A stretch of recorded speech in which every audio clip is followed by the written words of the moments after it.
We welcome you to the Home Depot SEC on CBS, a continuation of our SEC doubleheader from Tuscaloosa, Alabama. 84,000 gathered in the sunshine for the first meeting between Georgia and Alabama since 1995. The Bulldogs come in undefeated, ranked number 7 in the country, and Alabama ranked number 22. 1 degree less than 90, a high humidity. It is a very muggy day. The heat index of 99 degrees, but a forecast of no rain for the afternoon. These two teams meeting for the 62nd time. Alabama has never lost to a Georgia Bulldog team in Tuscaloosa. It's an old rivalry, but not a constant one. They first played in 1895. They last met in 1995. Georgia will kick off. They won the toss and deferred to the second half. And the opening kickoff from Brett Kerouac goes out of bounds at the 7-yard line. Well, a terrific game in the first game as Ole Miss defeats Florida by those 3 points. Vern Lundquist along with Todd Blackledge. A lot at stake here, Todd, in this one.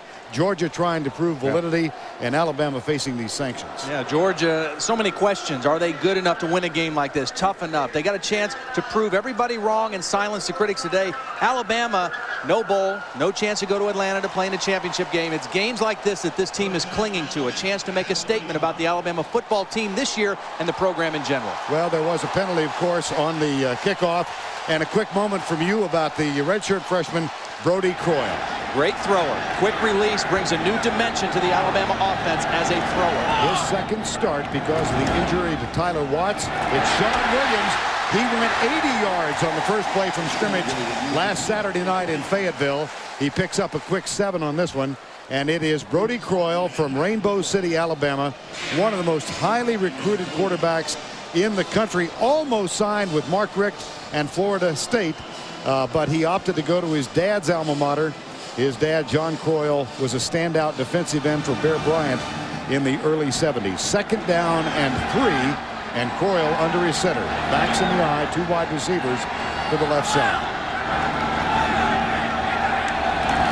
There's the draw play. Sean Williams across the 45-yard line. Close for the first down. We check the Alamo starting lineups. First of all, for the Crimson Tide, Britt Smiley, Ephraim off an injury, Portis, and Evan Mathis. Shaud Williams and Theo Sanders in the backfield. Triondos Luke, Sam Collins, and Donald Clark is the tight end. The biggest challenge for Georgia in this football game is up front. Are they physical enough against the best running football team in the SEC and the best run defense in the SEC? How they play up front on both sides of the ball will tell the story. 4 wide receiver set on first down. Ray Hudson among them, and Croyle drills it over the head of Dre Fulgham, number 3. They also had Santonio Beard split out from a running back spot. Let's check the Georgia defense. It's Thompson, Sullivan, Darius Swain, and David Pollock up front. Linebackers, a good trio led by Boss Bailey. And in the secondary, DeCorey Bryant, Kentrell Curry, Sean Jones, and Bruce Thornton. Mark Richt, second year as the head coach. He was the offensive coordinator at Florida State before he got the job to succeed Jim Donnan at Georgia. 2nd and 10. 3 wide receivers to the left side. Croyle looks that way, now goes back right. Man coverage, and it's overthrown. The intended receiver was Brandon Greer, covered by Bruce Thornton. Well, Brodie Croyle got his first action against Southern Miss and played like a freshman, but last week he got his first start. He knew on Sunday that he was going to start, and he played much better. 12 completions, but a lot of big plays. And it was this play, the last touchdown he threw to Zach Fletcher, that really kind of turned it for Brodie Croyle. You see by his body language at that point, he knew he was the quarterback here at Alabama. Now he is on in place of the injured Tyler Watts. Watts went out against Southern Miss with a sprain in the middle of his left foot, and still is going to be some time before he gets back. On third down, there's a handoff, a flag thrown, and the running back is stuffed. It was Santonio Beard, and David Pollock, number 47, was there to make the tackle. I think what we're going to see from both of these defenses is they are both going to go after the quarterback today. They're going to have a false start on Alabama and make it 3rd and 15. But I think what Dennis Franchione's going to have to be concerned about with his young quarterback is Georgia is going to come after him. And they're going to do the same thing to David Green when Georgia gets the football as well. Georgia declines the penalty. It'll be 4th down, and punting problems now for Alabama.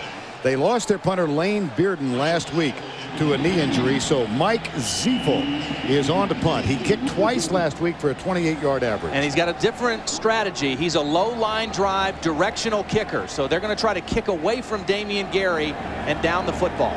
Gary returned one for a touchdown in last week's win against New Mexico State. This is a fine punt. Chases Gary back to the 9. And good special teams work for the Alabama Crimson Tide, led by Theo Sanders. A successful effort for Ziefel on his first punt. Georgia has the ball when we return. So let's turn to page 7 of our proposal, where we feel Page 7? should be the next page you have. We don't see it. No. Hold on.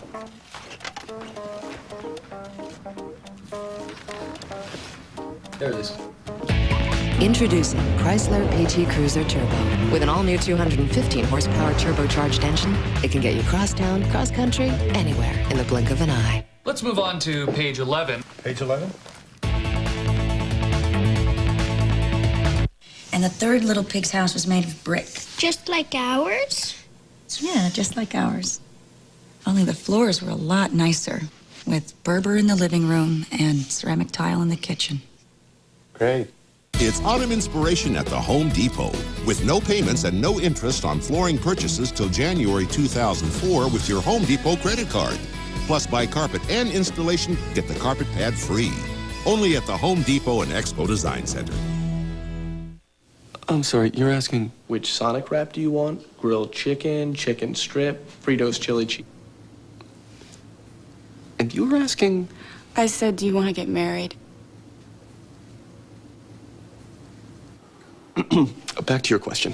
This month at Sonic, you're between a wrap and a hard place. Choose between our latest twist on chili, the new Fritos Chili Cheese Wrap, or any of our other great wraps. And right now, add a creamy vanilla cone for an incredible 25 cents. Roll over your 401k? Of course. But it's not like you're gonna let it just sit there. No, you're going to push it and prod it and make demands on it. Then you're going to put it in the hands of money managers Who won't give it a moment's rest? Yeah, you're going to roll over your 401k. You're just going to make sure it doesn't roll over and play dead. Call a Fidelity retirement specialist to roll over your 401k. Because you're not just invested, you're personally invested. Two of DC's most powerful men are about to face off. I don't think we're going down the same road. You can bet on it. The battle begins on an all-new District. CBS tonight. August the 6th making his first visit to Tuscaloosa. Got the ice bags going, too. I wish we had some up here. Good decision. First down 10, Georgia. David Green, sophomore at quarterback. He will operate from the gun on first down. Lefty flips it underneath to Terrence Edwards. He picks up 3 to the 21-yard line. David Green, freshman of the year in the SEC last year as a redshirt. Had a battle with DJ Shockley for starting time early in the season. Shockley went out with a foot injury, expected back against Vanderbilt, and Green seems to have settled down a little bit. Yeah, and this is an important game for him. I mean, they've had 2 games against lesser opponents, and he still hasn't put up great numbers, but a great opportunity for him today to lead his football team. Hand off to Musa Smith, number 32, and the leading ground gainer for Georgia. Out to the 25-yard line. The tackle made by Jared Johnson. We'll check the Georgia offensive line. Stinchcomb, Jackson, Knight, Breedlove, and Marshall. They average better than 300 pounds per man. Musa Smith, J.T. Wall in the backfield. Edwards, Fred Gibson, the wideouts. And the tight end is Ben Watson. 3rd and 3. Green out of the gun. And 2 wide receivers off to the left. 1 split wide right. Knight snaps it back. 3-man Alabama rush. Pass is complete left side. First down, Georgia, as Terrence Edwards gathers it in front of Charlie Pepra, number 26. And the defensive lineup now for the Crimson Tide of Alabama. Antoine Odom, Jarrett Johnson, Kenny King, and Kendall Moorhead up front. Wortham, Roach, and Brooks Daniels are the linebackers. and an improved secondary, primarily with Gerald Dixon and Charles Jones coming on. Wayne Bacon, Anthony Madison gets his first start this afternoon. I think that secondary improvement is the biggest key to this Alabama defense, because Carl Torbush is a guy who likes to play man-to-man and pressure the quarterback, and you can't do that if you don't trust your secondary. Torbush, the former head coach at North Carolina, now the defensive coordinator here. Green going deep for Gibson. Man-to-man bumping at the 25-yard line, and the pass is incomplete. That was Anthony Madison, number 9. Sophomore who was defending. David Green before the Shockley injury, Todd, and then subsequent to that injury. Yeah, and really those numbers are not poor numbers. You see the Northwestern State game, he threw the most and for the most yardage at Division I AA school. But the thing that's been a problem, he has not thrown the ball as consistently in practice or in the games as he did last year. And I think Mark Richt has really been focusing on him to throw it in practice like you want to do it on Saturday. Here's the draw play, and Musa Smith gets the handoff. There is a flag. Flags on either side, so we'll check the infraction now. This is a good start to a drive right now for Georgia. Well, Texas playing Oklahoma State today. Here's an update from Tim Brando. Vern, the classic look ahead, and Oklahoma State almost managed to pull it off. Game is still underway. John Lewis with a 33-yard touchdown reception from Josh Fields. Now on the two-point conversion, Rashawn Woods catches it. Is he in? Is he in? The officials say no. 17-15. Texas just picked off a pass at midfield with 2:15 remaining. Vern? All right, Tim. Of course, the big one next week, Texas and Oklahoma. 2nd down and 5 after the penalty. Here's Green. Draw play, Musa Smith. Got some room coming right. A lot of room out of bounds at the 41-yard line. That's a gain of 22 for Musa Smith. But take a look now. Watch Antoine Odom right here. He is going to just come right up the field on this pass rush, and they're going to take advantage of it. John Stinchcomb just pushes him out of the way. They get the block on Brooks Daniels, and it's the sprint draw, and they take advantage of an upfield rush by Antoine Odom. Gain of 22 against an Alabama defense that has been very stingy against the run this year. That's a 1st down 10 at the 41-yard line. No score in the early moments. Here comes the blitz. Green comes left. The catch is made at the 35-yard line by Terrence Edwards, a very active receiver here in the early moments of the game. See, the best advantage that Georgia has in this football game is their receivers against the secondary of Alabama. That's where they have the best matchups. Now, in order to get the football to them and get them involved, they've got to protect David Green. And right now, mixing the run and protecting the quarterback, they're doing a nice job of that, because Georgia has the best trio of wide receivers in this league. This is an explosive offense. We've heard that all year, but they rank dead last in the SEC coming into this game, but looking very impressive on this opening drive. And this is Tony Milton, number 9. See, they're running the football out of pass looks. They're spreading out the Alabama defense. They're opening up some creases, and then they're running the football in passing formations. Nice job of mixing up this offense right now by Mark Richt. And David Green is doing his thing. I mean, he looks like he's under control out there right now. Out of the spread on 1st down and 10. And the audible now from Green with redshirt sophomore, and Tony Milton comes over to the right side. See, it's quiet enough for him to audible right now. They're taking a little steam out of the Alabama crowd. Milton goes left, nothing there. Now, this is a Georgia team that comes in averaging just under 25 minutes in time of possession per game. That's 12th in the league, against an Alabama team that is tops in the league at 34.41. And look already today. And that's an important key for Georgia. They've got to protect the football, help their defense, but it doesn't make, it's not good enough to just protect the football if you don't score points. And now they're in Alabama territory, and they've got to pay it off. J.T. Wall, the fullback, fumble. Flag is down as well. The ball is picked up, and here goes Alabama. This is Derek Pope. He gets a block from Dixon, heads to the goal line. There is a flag at the line of scrimmage. Well, it may be offsides on Alabama. It was a funny play because it didn't look like the rest of the offensive line moved when the ball was snapped. And it'll be interesting to see what the call is. This one might come back. Yeah, it sure is coming back. Derek Pope had the key defensive play in the win at Arkansas. An interception returned for 61 yards to seal the victory.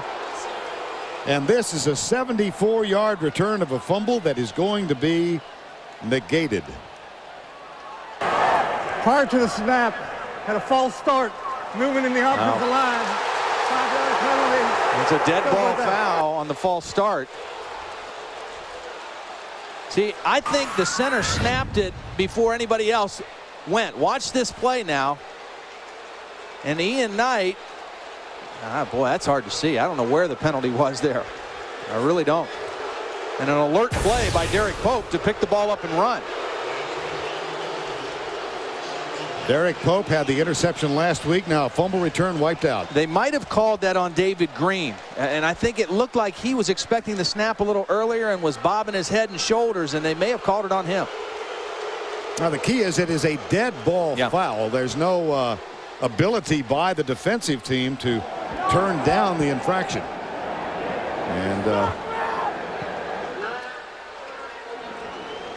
they're going to reset the clock at 9:41.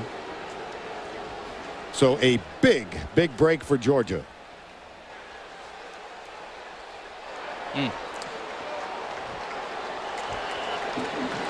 The only good thing about getting the clock reset is it gives Derek Pope a chance to catch his breath again. You know, that was a long way to run for nothing.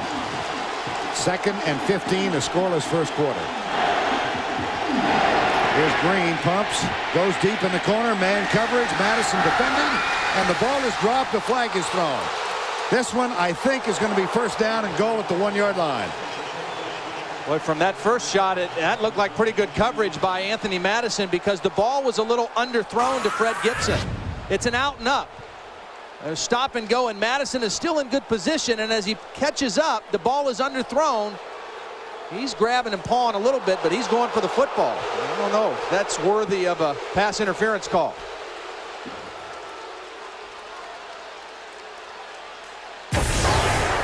Pass interference on the defense. 15-yard penalty, automatic first down.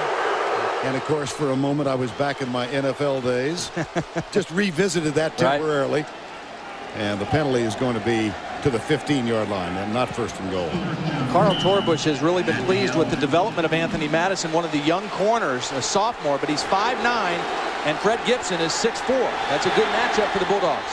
Here's the toss to Musa Smith. JT Wall in front. Musa Smith strolls in untouched. Touchdown, Georgia. 15-yard run. They just destroyed the left side. I mean, the right side of the Alabama defense just got caved in on that play. My goodness. Musa Smith they never even touched him. The whole right side of the Alabama defense got caved in, and he ran untouched to the goal line. Musa Smith from 15 yards out. His 3rd touchdown of the year. Billy Bennett with the extra point. Up and good. Now the Georgia coaching booth. This could not have been a more impressive opening drive, but they did get a bit of a break.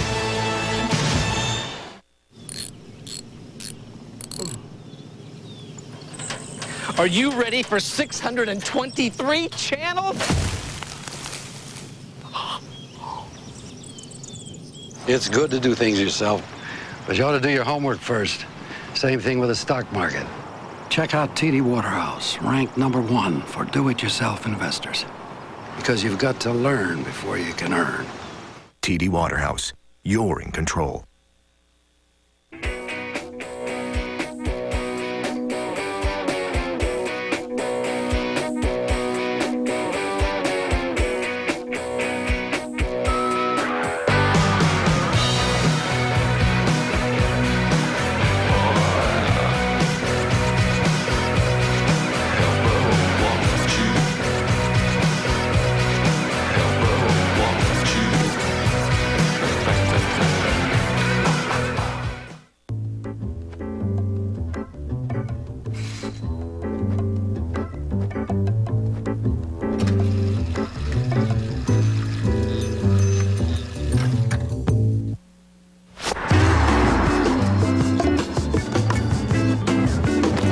200 horsepower Chrysler Sebring convertible.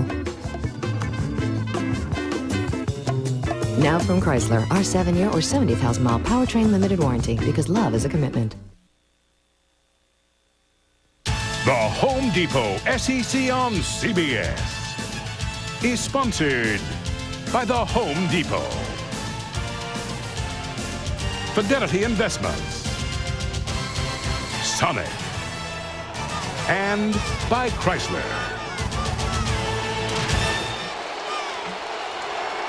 82-yard drive capped off by the 15-yard touchdown run. 7-0, but the biggest play of that drive, a negative for Alabama, as an illegal motion call wiped out a 71-yard fumble return for a touchdown. And during that timeout, I mean, we looked at a bunch of different angles and couldn't see anybody move. So obviously the officials saw somebody move too early. Brett Kerouac will kick off. Ray Hudson, Triandos Luke are the deep men. This is going to be Hudson, number 27. He gathers it at the 1-yard line. Up to the 28, perhaps the 29, when the ball is finally spotted. Now let's go back, Todd, and look at this illegal motion call again. Yeah, it's not real definitive, but what we've been told is it's this guy, the left guard, that lifts up a little bit early. And there it is. The left hand comes off the ground before the ball is snapped. Take a look again. There he is, out of his stance. So a good call. He did move the left guard. That's Kevin Breedlove. And it negates a big play for the Alabama defense. Well, first down and 10, and here is Brody Croyle behind his center, Ephraim.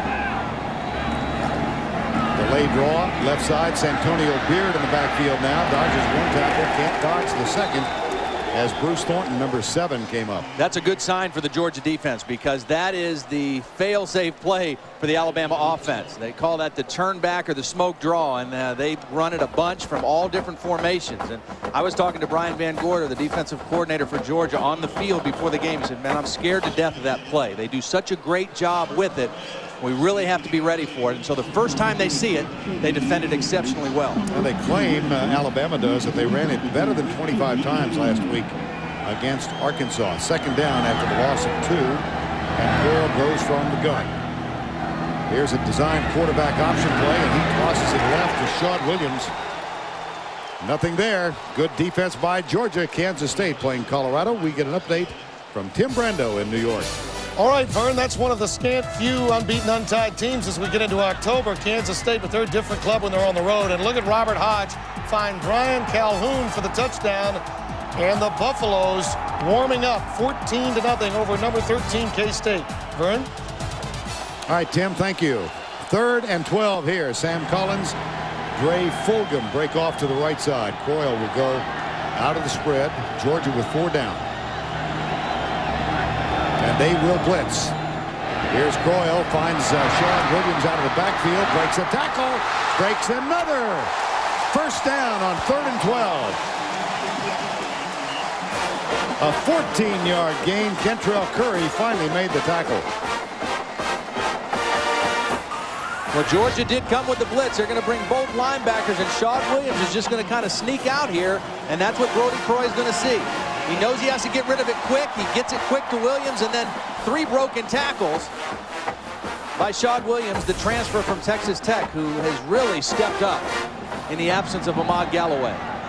Galloway out with a season-ending, career-ending knee injury a couple of weeks ago. Here's Beard on first down. He and Shawn Williams will rotate in that running back position in the absence of Ahmad Galloway. And they both gained over 100 yards in the game last week against Arkansas. They're different. You know, Shawn Williams is smaller, a little shiftier. Santonio, a 225-pound running back. The best thing about this Georgia defense, and we're seeing it already early, is they can run. I mean, they are not an overpowering defense. They're not huge, but they can really run, and they cover up a lot of mistakes with their overall speed. Second down and 10.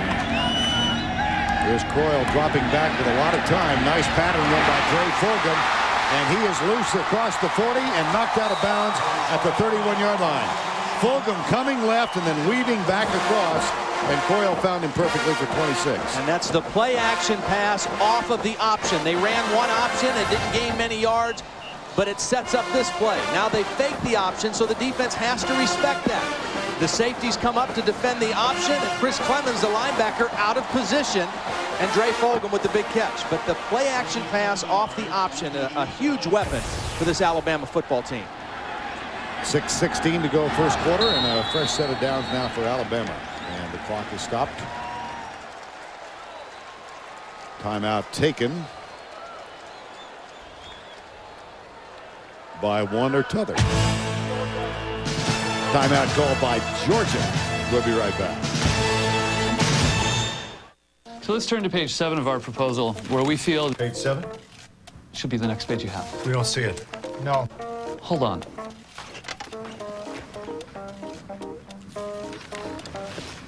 There it is. Introducing Chrysler PT Cruiser Turbo. With an all-new 215 horsepower turbocharged engine, it can get you cross-town, cross-country, anywhere in the blink of an eye. Let's move on to page 11. Page 11?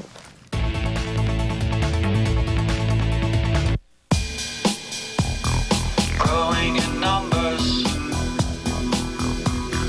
growing in speed. People that come together, we are all made of stars. No one can stop us now, 'cause we are all made of stars.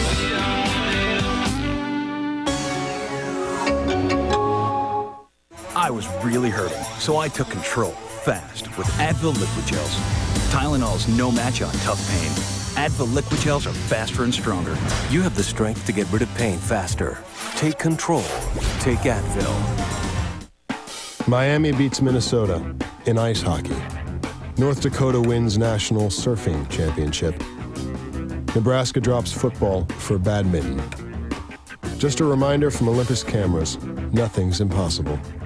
Tomorrow, they'll feel the heat in Miami when the Pats come to town. Plus, Priest Holmes and the Chiefs take on the Jets. It's coast-to-coast coverage, and we'll get you primed on the NFL today.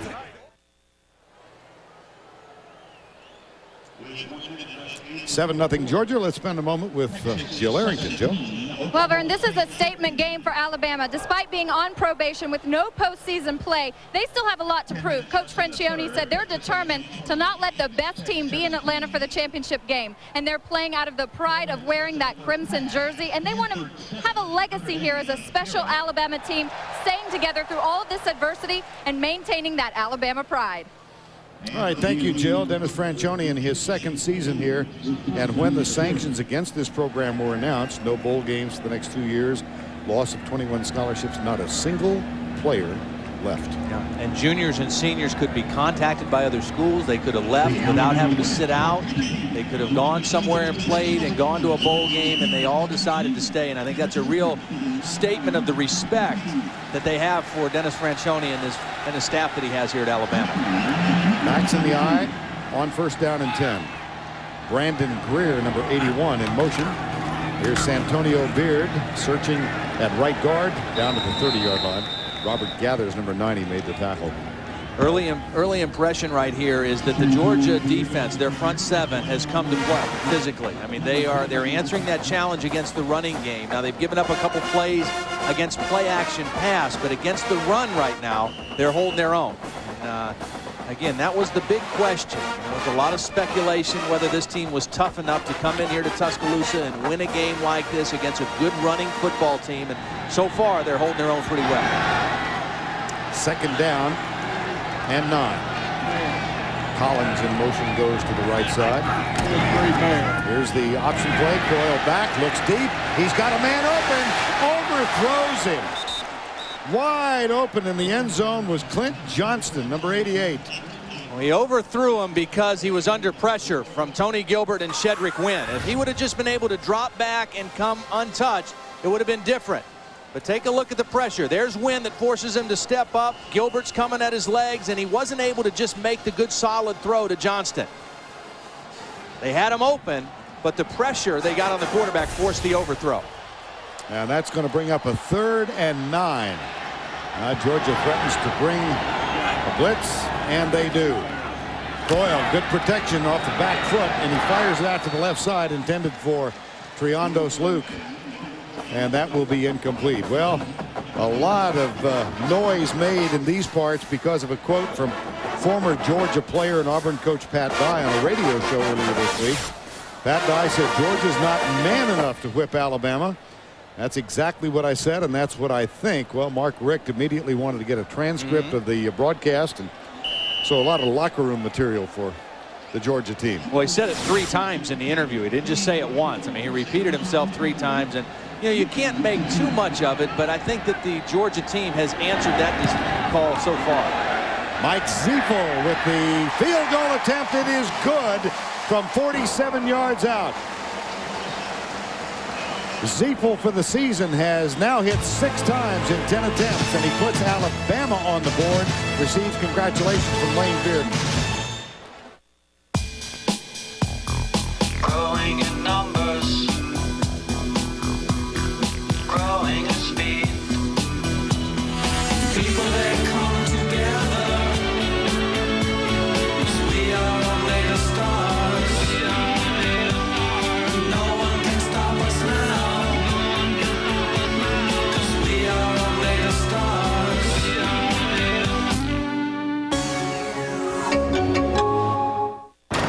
At Michelin, our tires are rigorously tested. They're laser checked, X-rayed for structural integrity. And finally, no tire leaves the factory without a thorough hand inspection.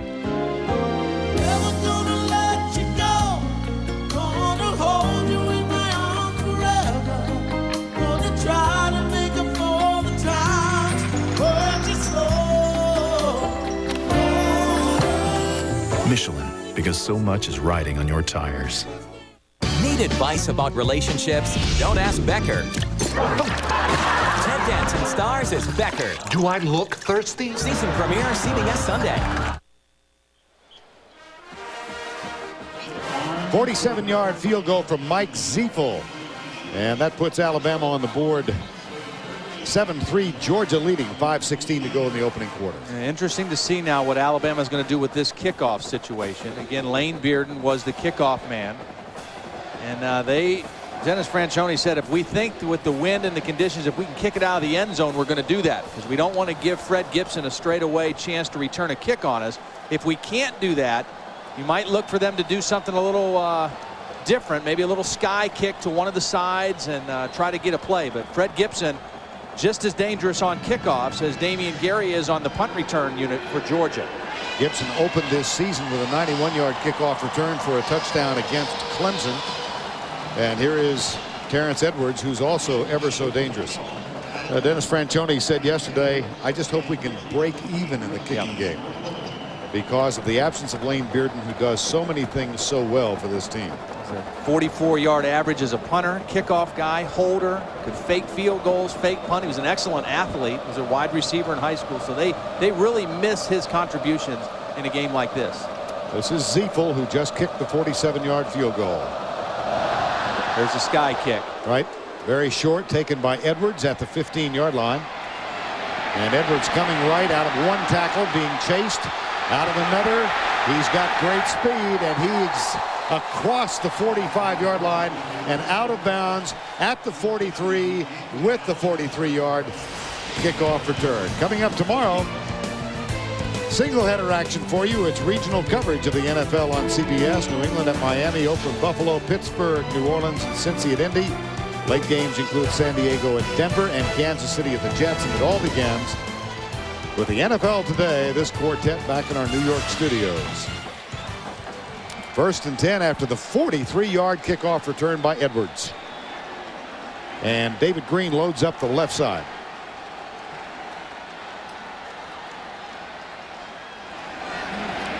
Screen pass, but it's well covered.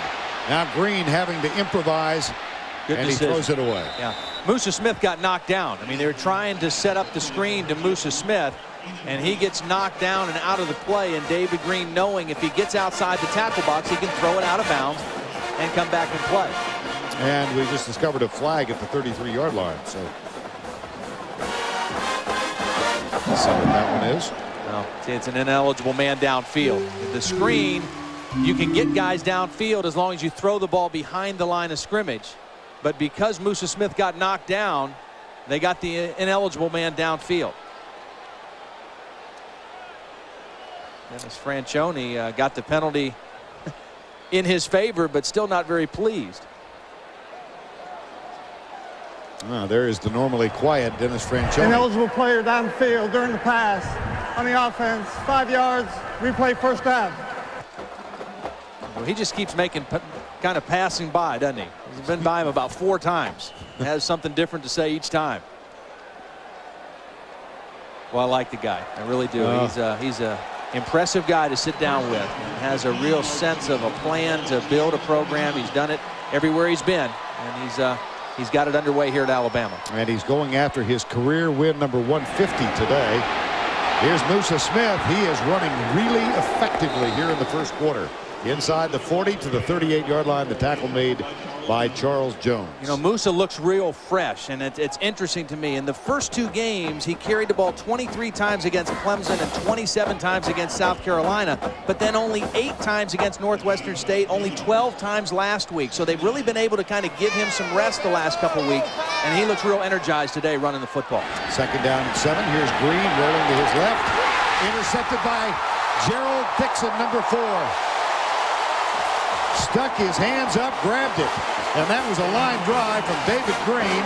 And Dixon, acknowledged as one of the leaders of this secondary and most improved for this team. Carl Torbush has just been raving about him. There he is, number 4. He's playing zone defense, and he's just reading the eyes of the quarterback and just drops right underneath the throw to Fred Gibson.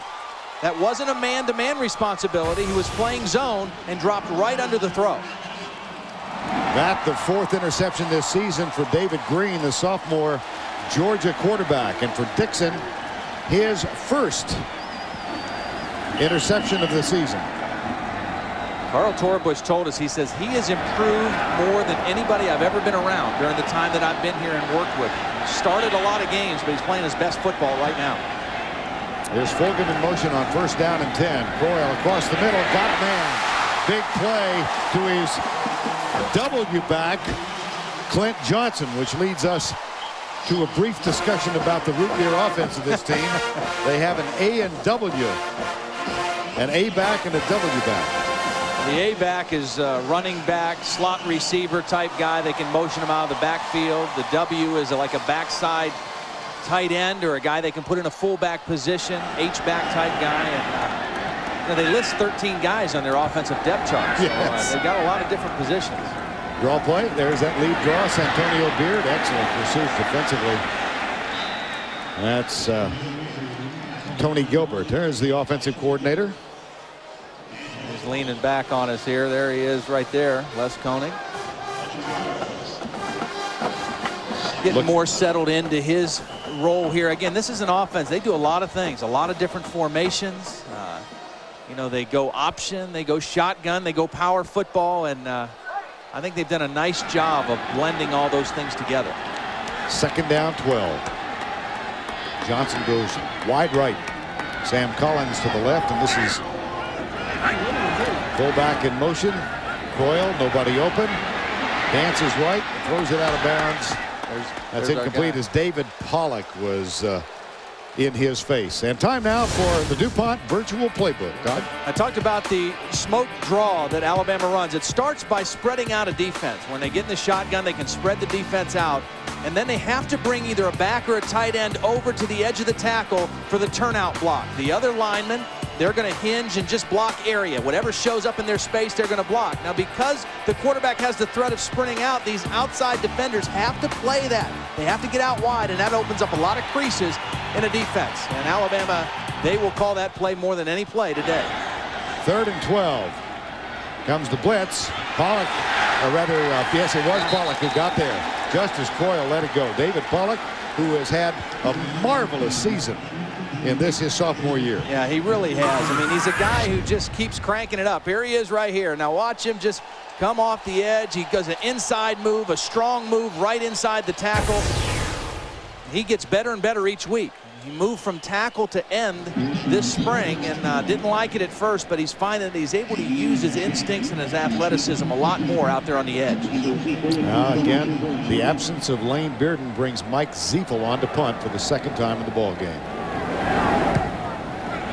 Goes left away from Damian Gary. Very effective. Well, he's 2 for 2. Yeah, perfect.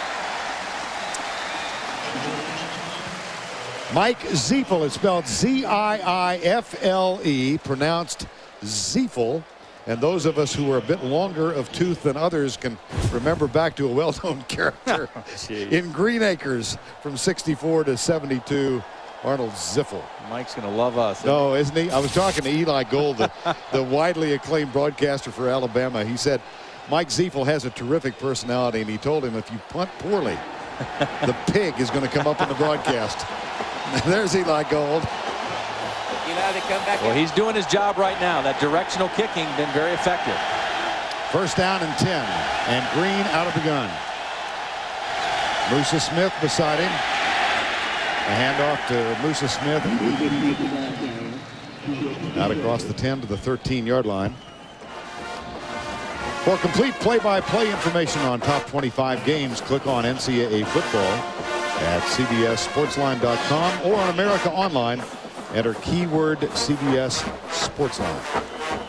One of the things we're seeing from Georgia a little bit in this first half, they're going with some no huddle to try to keep Alabama from substituting on defense. Keep the same personnel on the field and call plays at the line of scrimmage. It's not a hurry-up offense, but it's a no huddle to keep the defense from switching people. Here's the handoff to Smith. He heads left. Contact made. Breaks the first tackle. Gets across the 15 to the 16. Well, one of the big games in the Big Ten taking place in Madison. Here's Tim Brando. Vern, another unbeaten team maybe in some trouble, but Brooks Bollinger knows how to run the option. Watch him cut back and get inside for the score. By the way, Zach Mills, who had recovered a touchdown fumble, had injured himself on the play, gone into the locker room. He's back on the field for Joe Paterno. 10-7 Nittany Lions. Keep us posted, Timmy. Yeah, you got a big smile out of my partner there, Tim. 3rd and 3 at the 17, a 7-3 game. Here's Green with time, and it is into the hands of Reggie Brown, number 1. That's going to be good for the first down out to the 25-yard line. The tackle made by Charles Jones. Reggie Brown injured all of last year. Great speedster, terrific leaper. Had kind of a modest season so far this year. He's just a guy who was so highly recruited, so much acclaim, so much potential, and the injuries and expectations have really made it difficult for him to just settle down and relax and have fun. First down and 10 after the pass to Reggie Brown. And this is Tony Milton, number 9, out across the 30-yard line. Well, the biggest play of this game thus far was a play that was called back. There's the reason for it. The illegal motion on Kevin Breedlove. A fumble on the snap, picked up by Derek Pope, and he returned it 71 yards for an Alabama touchdown, but it was wiped out because of the illegal motion call on Breedlove. Look at that. Rushing yards for Georgia. Alabama coming into the game, the number 1 team in the conference, rushing the football, and Georgia 11 out of 12. Play fake. Green, trouble. Down. Antoine Odom, number 98, got him. A flag is down as well. I think we're going to get a face mask at the end of that. A great rush by the Alabama defense. Antoine Odom, who Carl Torbush says is just now starting to get the game. He's starting to understand the game. He's in an up position. And he's going to be blocked by Tony Milton in the back. That is a total mismatch. A tailback against a defensive end. Face mask on the defense. He just got his incidental right hand. There it is. He turned the head of David Green, and a good call. But a good rush by Antoine Odom. They really got Georgia out of position on that time, getting a little back. Milton blocking against the defensive end. Antoine Odom, the youngest of that front 4. He's just a sophomore at 6'5", 273, and after the penalty, a second down and 1. Georgia leads at a 15-yard run. There's Kendall Moorhead going offside. So this one's going to go in Georgia's favor. There is a fumble and a scramble for the ball. But the option here, I'm sure, is going to rest with the Georgia Bulldogs. Alabama indicating they have recovered.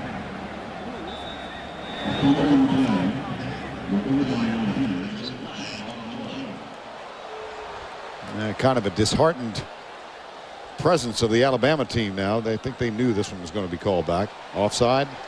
Kendall Moorhead, number 54.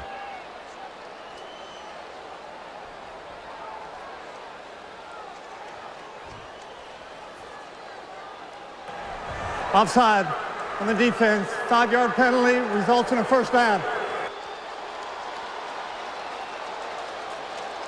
Well, what Dennis Franchione has to be concerned about right now, Georgia able to mix up the run and pass pretty good. They're running the ball effectively enough that they're getting it done. Now, the thing that they're going to have to be careful about here, Fred Gibson. I mean, he is the guy, the big play guy, the big tall receiver.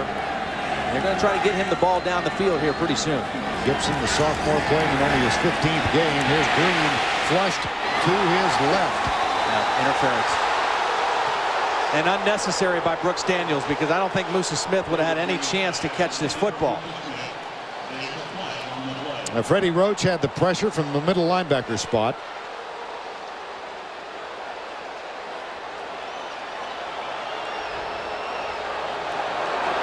And another penalty forthcoming on Alabama.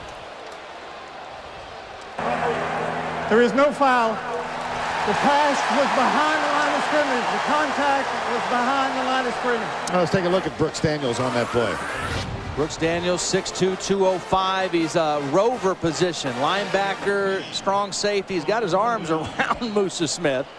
Even though they waved it off, he did have a pretty good hold on Musa. Now, Brooks Daniels, one of those who had a chance to leave after the sanctions were announced. And he chose to stay. Backs are in the eye, and here's Green with the play fake. Pumps, goes deep. There's Gibson way downfield. Herschel Bolden, man for man. It's just something they're going to try a certain amount of times every game, because they're always going to have a matchup with him against a smaller corner. They go play action and try to get him the ball. That is the end of the first with our score, Georgia leading 7-3. We'll return to Bryant-Denny Stadium after this message and a chomp from Uga.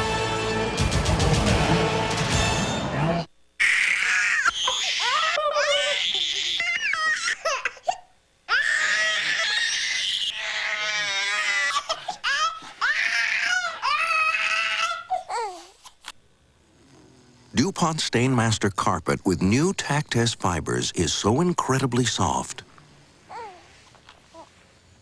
You have to feel it to believe it.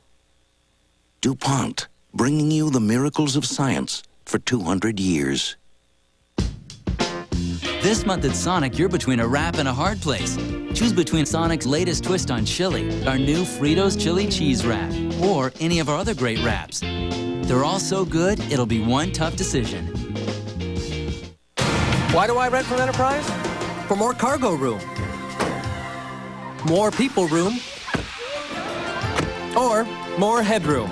Enterprise. So easy, it's like having a second car. Or third. Pick Enterprise. We'll pick you up. Don't miss The Agency tonight on CBS. It's all here. Wade here from Plank Road. We're busy making Ice House, not ads. Rob Kiley sent us this idea.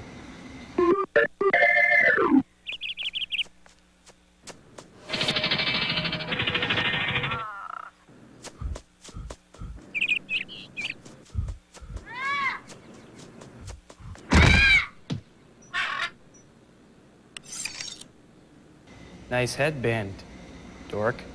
We'll make the Ice House, you make the ads. Roy Barnes and I share a dream where Georgia's children get a good education and a solid toehold on the future. That's why I started the Hope Scholarship and why Roy took the next step and became a champion of education reform. And that's why Roy and I supported President Bush's No Child Left Behind legislation. Change requires courage and tough leadership. That's a good description of my friend, Roy Barnes.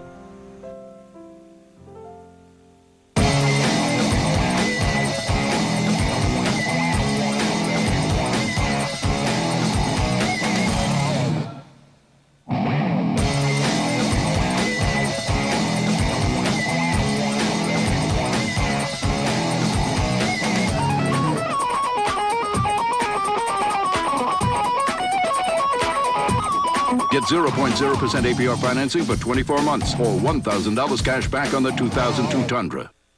You're watching WGCL-TV, CBS Atlanta. We start the second quarter from Bryant-Denny Stadium. Georgia leading 7-3. Vern Lundquist, Todd Blackledge, and Jill Arrington with you on this muggy October afternoon. And the Bulldogs look at a 3rd down and 10. So far, this no huddle has really taken a little steam out of this defensive front for Alabama. Alabama didn't have enough guys on the field, had to run the 11th player on late into the formation. Here's Green, stunts, pressure applied. Green dodges it, and he will run, but is brought down. It will be 4th down as Green is tackled at the 44-yard line. Well, we've talked about the sanctions imposed on this Alabama team. Nice story that Dennis Franchione shared with us. Brooks Daniels, one of the guys who could have left, called him the night the sanctions were announced and said, "Coach, I've thought it over. I've got some options. I'm going to leave Alabama." And Coach Franchione, who was watching the NCAA championship game, said, "Well, can I have a chance to talk to you?" And all of a sudden, the date appeared, April 1st. And he said, "April Fools." And several of his teammates joined in a chorus. Said, we're staying. I guess they call, look at this formation. What in the world? And that one. Did you see that? It was a little weird. They're lucky they didn't get the thing blocked. Kilgo with the punt out of some crazy formation. He punted 33 yards. Ask a child where they'd like to go on vacation, and most likely it's the same place you'd like to go. A place where families can make memories together. A place where magic happens every day. And no one can take you there like Alamo, the official rental car of Walt Disney World Resort. Get a free child's breakfast with a favorite Disney character when you rent an Alamo car for as little as $130 per week. Alamo, the official rental car of the American vacation. Your turn. Hey. Hold on. Guys, come on. You've been eating this stuff 6 nights in a row. I thought Hell Week was over. Let's go to Subway. Something hot, something fresh made. Anything but round and greasy. How about a hot, mouth-watering Dijon horseradish melt on Monterey cheddar cheese bread? Or a delicious hot sweet onion chicken teriyaki? Jim, thanks, man. Football season's back, and so are Subway's 32-ounce trivia cups. Upsize your fresh value meal and grab one today. Are you ready? This fall, my product is like getting a personal visit from God. Make the deal. The deal is $20 million. The deal is non-negotiable. Take the trip. I want 10%. You're negotiating with me? Blow your mind. Samuel L. Jackson. Formula 51. Rated R. In theaters October 18th. Your ultimate online sports experience. For the fastest scores, stats, and first-rate fantasy sports, go to CBSSportsline.com. Or enter AOL keyword CBS Sportsline. 7-3 Georgia. Georgia on this last punt formation did something kind of strange. They put all those guys down at the bottom of the screen, and then they almost got burnt with it because they left only 2 guys in here to protect, and Alabama was not fooled. Obviously, you do this thinking you might get a fake. They blocked 1, and they were very lucky not to get that block. I don't know what they were trying to find out. Obviously, seeing if they could get Alabama out of position, maybe fake the punt, but Alabama stayed right at home and almost came away with a block. So Brody Coyle will take it under center. Here's Johnson in motion. And the handoff to Shad Williams going left and skips into the secondary out to the 31-yard line. Well, special teams have proven so important here recently. Last week we were in Gainesville and saw Derek Abney of the University of Kentucky return a kickoff 100 yards and then turn around and return a punt for a touchdown 49 yards. Abney joining a very small group. And it's time for our trivia question. There are 7 players who've done that. Can you name any of the other 6 who have returned both a punt and a kickoff for a touchdown in an NCAA game? Here's the toss left. A lot of room down the left side. Ray Hudson, number 27. Big Alabama game. matched his jersey number. He picked up 27 yards. And he got a good block from his fellow back. Sean Williams, number 21 in the slot, gets a nice block. It's a little option play, a design pitch, and Sean Williams, 21, gets a block on the corner. And in 2 plays, Alabama gets their running game going. In the first quarter, they only averaged 1 yard per rush running the football. 2 plays in a row, they've got it into Georgia territory running the football. Now you got a brief look at Tyler Watts, who was out with the sprained left foot. Senior quarterback who's such a leader on this team. And here's the handoff. And it's Sean Williams, the transfer from Texas Tech, who has made his way to Alabama out of Andrews, Texas, about an hour and a half south of Lubbock. He was shocked when you told him that you've been to his hometown. Yeah, I could see Lubbock from his hometown. There's not much in between.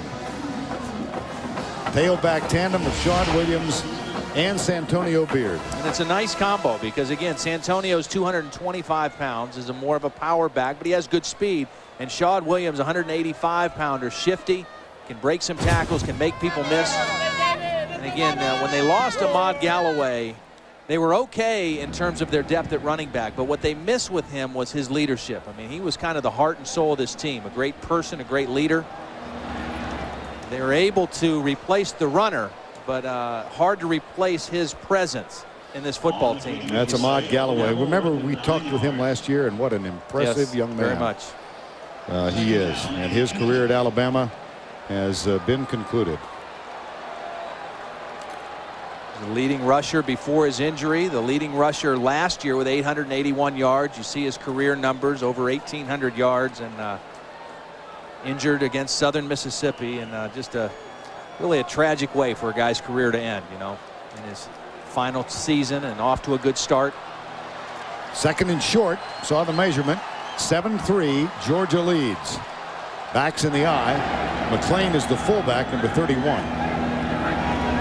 And here's the option, and Coyle pulls back. He goes deep into triple coverage. Pressure again. They're able to get to him and not let him set his feet. And while they come back to the line of scrimmage, let's spend a moment once again with Tim Brando. Vern, as you know, Dennis Franchione got his career underway at Division II Pittsburgh State in Kansas. Well, Kansas State loves to run the football, too. El Roberson, 71 yards. He has 153 total yards rushing. They've tied Colorado. Bill Snyder, a little like Franchione, and the alumni love it at Alabama, too. Let's run the ball.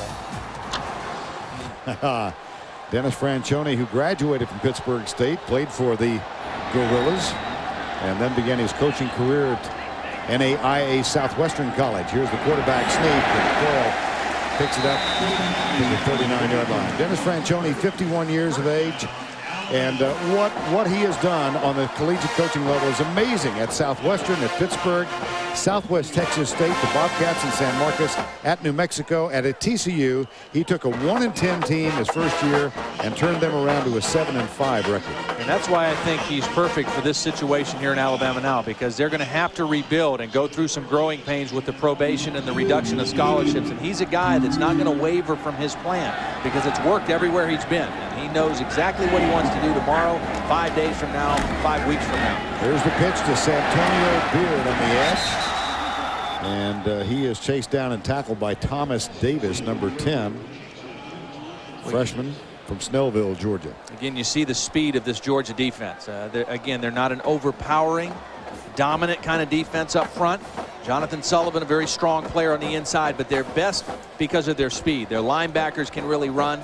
Their linemen can all run. Tony Gilbert and Boss Bailey, great players in space, running to the football. Second down and 8, a 7-3 Georgia lead, and Alabama threatening. Coyle, very modest numbers. He's 3 of 10 and has overthrown several receivers. He'll pull it back again. He's got a man wide open, finds him.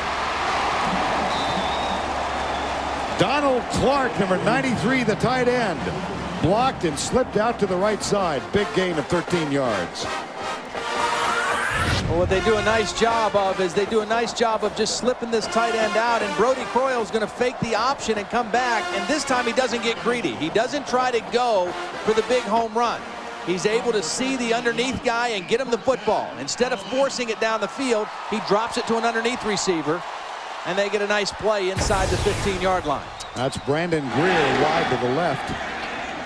And a first down from the 13-yard line as Johnson goes in motion. Draw play. Santonio Beard breaks a tackle and gets inside the 10-yard line near the 9. Bruce Thornton with the stop.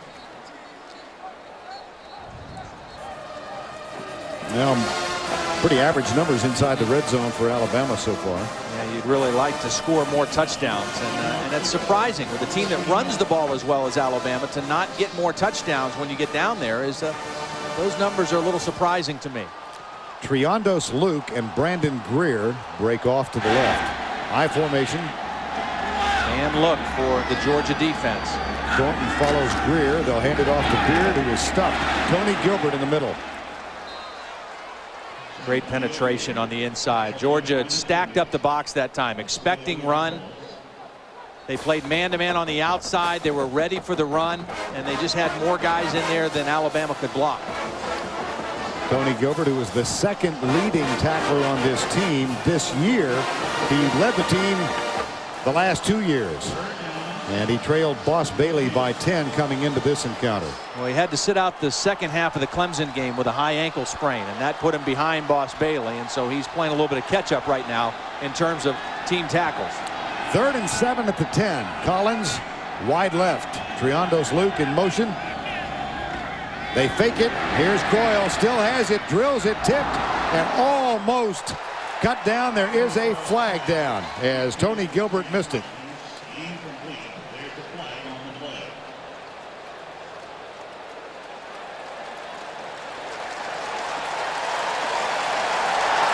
Offensive pass interference. Brian Van Gorder had that look like, what are they going to call on us now? And Tony Gilbert does a nice job here of just finding the ball. And here he's going to get chased out of the play. Here he comes into the picture right here, 42, and just finds the football, finds the quarterback, and Brody Croyle maybe trying to force one in there. Didn't pick up Tony Gilbert on his radar screen that time. All right, here's the call. Pass interference on the offense. That penalty is declined. Brings up 4th down.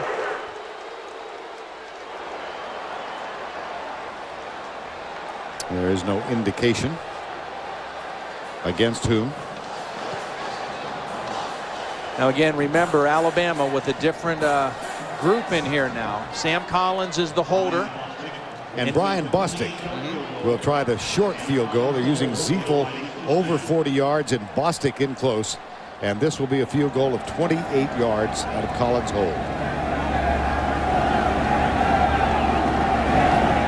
Blocked. David Pollock.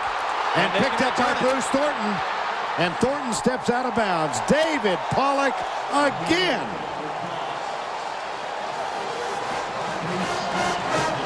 Special teams for Georgia. They've been very special this year. David Pollock is going to come from the inside. You see him just blow right through his man and get his hand on the football. This guy just continues to make plays.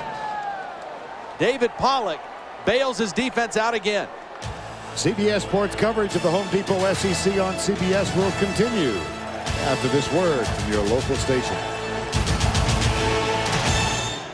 Graham and Alice, a new comedy from the producers of Frasier. Premiere CBS Sunday after Becker. The precision, the skill, the craftsmanship. Who knows more about your GM vehicle than Goodwrench? And now get a tire rotation and balance for $32.99 or less at select GM Goodwrench Service Plus dealers of Greater Atlanta. It's good to know. It's Goodwrench. See your select GM Goodwrench Service Plus dealers of Greater Atlanta. Gotta paint the kitchen, gotta paint the hall, gotta paint the bathroom, I got to paint it all, oh yeah! Got the blues about painting? Get Scotch Brand Blue Masking Tape. It comes off clean and leaves professional paint lines. I'm so glad I got the blues, it's the only tape I use. You'll be happy if you get the blues, Scotch Blue Masking Tapes. Hey! That thing got a Hemi? Yeah. Sweet.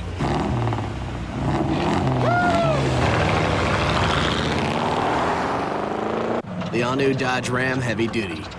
Did you mean the Charger? Because you know that's got a Hemi too. Now with a 345 horsepower, 5.7-liter Hemi Magnum. Grab Dodge's 770 powertrain limited warranty. Ford, Chevy, and Toyota don't match it. Tomorrow night, 1 hour with 2 almost normal families at 7.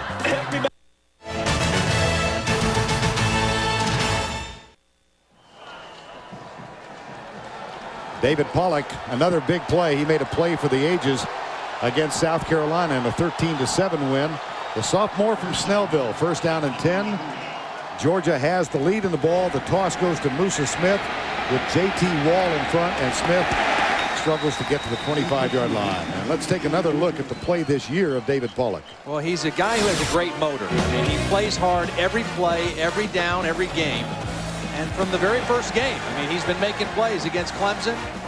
And this play against South Carolina, the incredible interception for a touchdown. But he's a guy who's getting more and more comfortable at that defensive end position. And Mark Richt said he loves coaching guys like him. Here's Green, dodges a tackle, finds Gibson. And Gibson out at the 35-yard line. Well, David Pollock grew up as a fullback. He played pee-wee ball with David Green. And they did so from the time they were 6 until they were 12. And here's a picture courtesy of David Pollock's mom, Kelly. David Green and Pollock as a quarterback and running back. David Green was an Auburn fan growing up, and Pollock was a Clemson fan. And both of them ended up playing for the Georgia Bulldogs. I just split the difference. And when they're a year apart in age, David Green had a redshirt season. He was the host for Pollock when Pollock came. Here's J.T. Wall.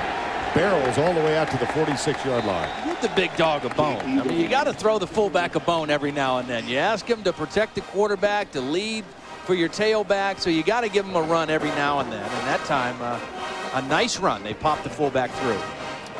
That is a gain of 11 before another sellout crowd at Bryant-Denny Stadium on the campus of the University of Alabama. Here's Green going deep for Edwards, comes back and cannot hold on to the ball. Anthony Madison covering. We've got a moment. Let's spend it with Tim Brando in New York. Vern and Todd, what Saturday in the Big Ten is complete without a visit from the brothers Johnson? After Bryant Johnson caught a pass from Zach Mills, Larry Johnson takes it in. They did get the 2-point conversion. They lead the unbeaten Badgers, who may be the ugliest 5-0 team in the country. Not as ugly as Arnold Ziffel, the pig. Here's second down. Good work, Tim. You're keeping the smile on Todd's face. Right. Good rebound after that tough loss at home to Iowa. Musa Smith with this carry. Moose is running hard today. Again, I think he's very well rested. You know, he's had that injury last year that cut his season short, and he's been on a strict maintenance program all this year, and they were able to rest him a little bit those last 2 weeks, and because they need to lean on him in this ball game against a very physical Alabama team. That was a severe groin injury a year ago that cost him almost half the year. 3rd and 7, blitz. Green, nice catch. The question is, where are they going to mark him down? Because Damian Gary had to come back a little bit for the football. And did he get enough at the initial spot? And it looks like he did.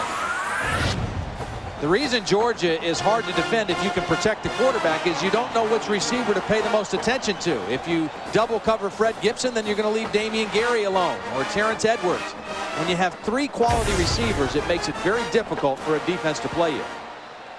That was a 9-yard gain, good for the first down with the need of 7. Play action, Green, pressure from the backside, goes deep for Gibson, and Madison and Gibson. He got it, touchdown.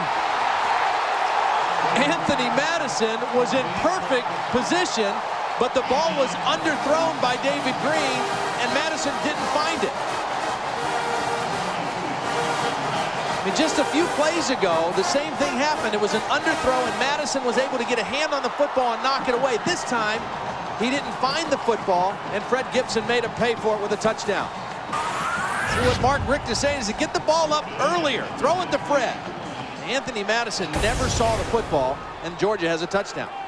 That's a touchdown from 42 yards away. Billy Bennett's extra point is up and good. Fred Gibson already shares the record for the number of 100-yard games at 7. He's on his way to number 8.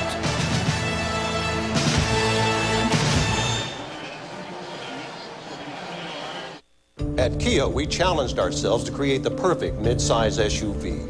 So we loaded the new Sorento with standard features, included a powerful V6, added dual front and side curtain airbags, and a 10-year, 100,000-mile warranty. But the greatest challenge was to make it affordable, so we hog-tied our accountant, threw him in a closet, and priced it under 20 grand. Introducing the Sorento from Kia. Make every mile count. And the third little pig's house was made of brick. Just like ours? Yeah, just like ours. Only the floors were a lot nicer, with Berber in the living room and ceramic tile in the kitchen. Great. It's autumn inspiration at the Home Depot. With no payments and no interest on flooring purchases till January 2004 with your Home Depot credit card. Plus, get 20% off special order wood, tile, and laminate flooring.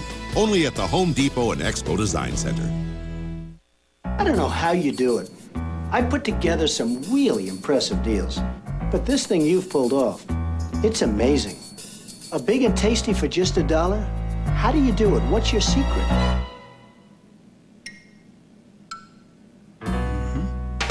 Got a buck? You're in luck.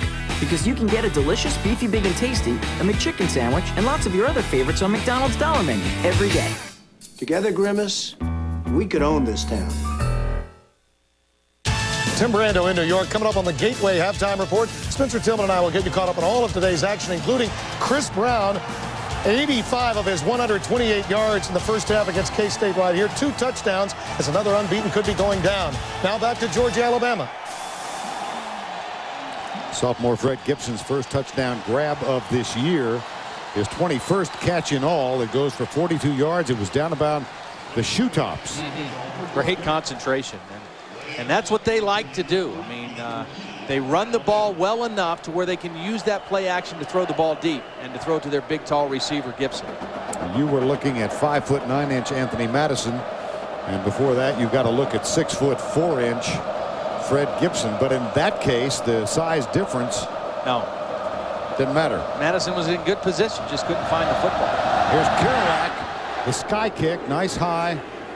And it was taken at the 15-yard line by Ray Hudson. And Hudson belted and taken down at the 28-yard line. And let's revisit the touchdown, Pat. Well, here's what David Green saw. First, he saw single coverage there inside, and then he saw a free safety who's staying in the middle of the field. Once he sees that, he knows he's got one-on-one to Fred Gibson outside. They pick up the blitz, he lets it fly, and Fred Gibson does the rest. But when he saw that safety inside, he knows he has single coverage with his best receiver, and a tremendous concentration catch by Fred Gibson. Sometimes the quarterback makes the receiver look good. Sometimes the receiver makes the quarterback look pretty good. Alabama now with a 1st and 10, 8:03 to go in the first half, and they trail by 11. Here's Coyle, fires it out to Dre Fulgham, shakes a tackle, and that gives him an extra couple of yards. Stop made by DeCorey Bryant, number 22.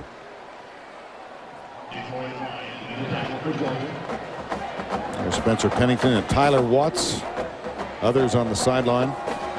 As Brody Croyle, very highly recruited, actually injured a knee in the first game of his senior season at Westbrook Christian Academy in Rainbow City, Alabama. Sat out all that year and then redshirted last year. So until he saw action earlier this season, he'd gone 105 weeks without a competitive football game. Evan Mathis. And he had just some gaudy high school numbers that he put up at Westbrook Christian. Dead ball. False start on the offense. 5-yard penalty. Remains second down. Yards in a single game, yards in the season, career passing yards, and that's playing one game as a senior. Career touchdowns. Interesting, he told us yesterday that when he had the knee injury, the next day he got calls, he couldn't remember, 20 to 25 schools called his home, his dad John, and said, don't worry about the knee injury, we're still interested in you. The good thing for him, he enrolled at Alabama in January that following year. So he's actually went through 2 spring practices before he started playing this year. Grabbed by Sean Williams. Heading left and knocked out of bounds. And it's time for the answer now to our Aflac trivia question. Last week, Derek Abney of Kentucky became the 7th player to return a punt and a kickoff. Can you name any of the other 6? Well, we contacted the NCAA, and they could name only one of the others, Joe Rowe. So what we're wondering is, if any of you know who the remaining 5 are, you can submit your info at CBSSportsline.com. Click on College Football Arena, and the Duck will take your message. I think he ate a few Dreamland ribs since we've been in Tuscaloosa. Put on a little weight. Here's Croyle. Incomplete. Good coverage by the Georgia defense. I think the Aflac Duck has been cavorting with Uga. So right now, the Alabama offense is not threatening the Georgia defense down the field. The only thing they're able to hit are crossing routes and kind of horizontal routes. And it's allowing this fast Georgia defense to kind of squeeze it down on Brody Croyle. And they're going to have to find a way to get something vertical down the field to stretch him out a little bit. Michael Ziefel's 3rd punt, and Damian Gary awaits it at the 29. Always dangerous. They've done a good job of directional kicking. Let's see what they do here. Gary returned one last week, 71 yards. There it is again. That's perfect. That is a terrific punt. Wow. My goodness, Michael Ziefel. That is some control by Michael Ziefel. I mean, going right where he wants it to go, and Damian Gary has to just get away from it. And Alabama pins Georgia back deep. A 58-yard punt.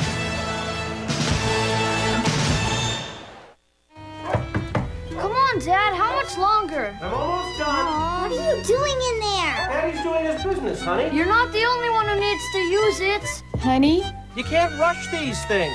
Could your house use another computer? Then call 1-800-GATEWAY. We have desktops starting at $6.99. Great deals on notebooks and all the cool stuff you need to get the most from your new PC.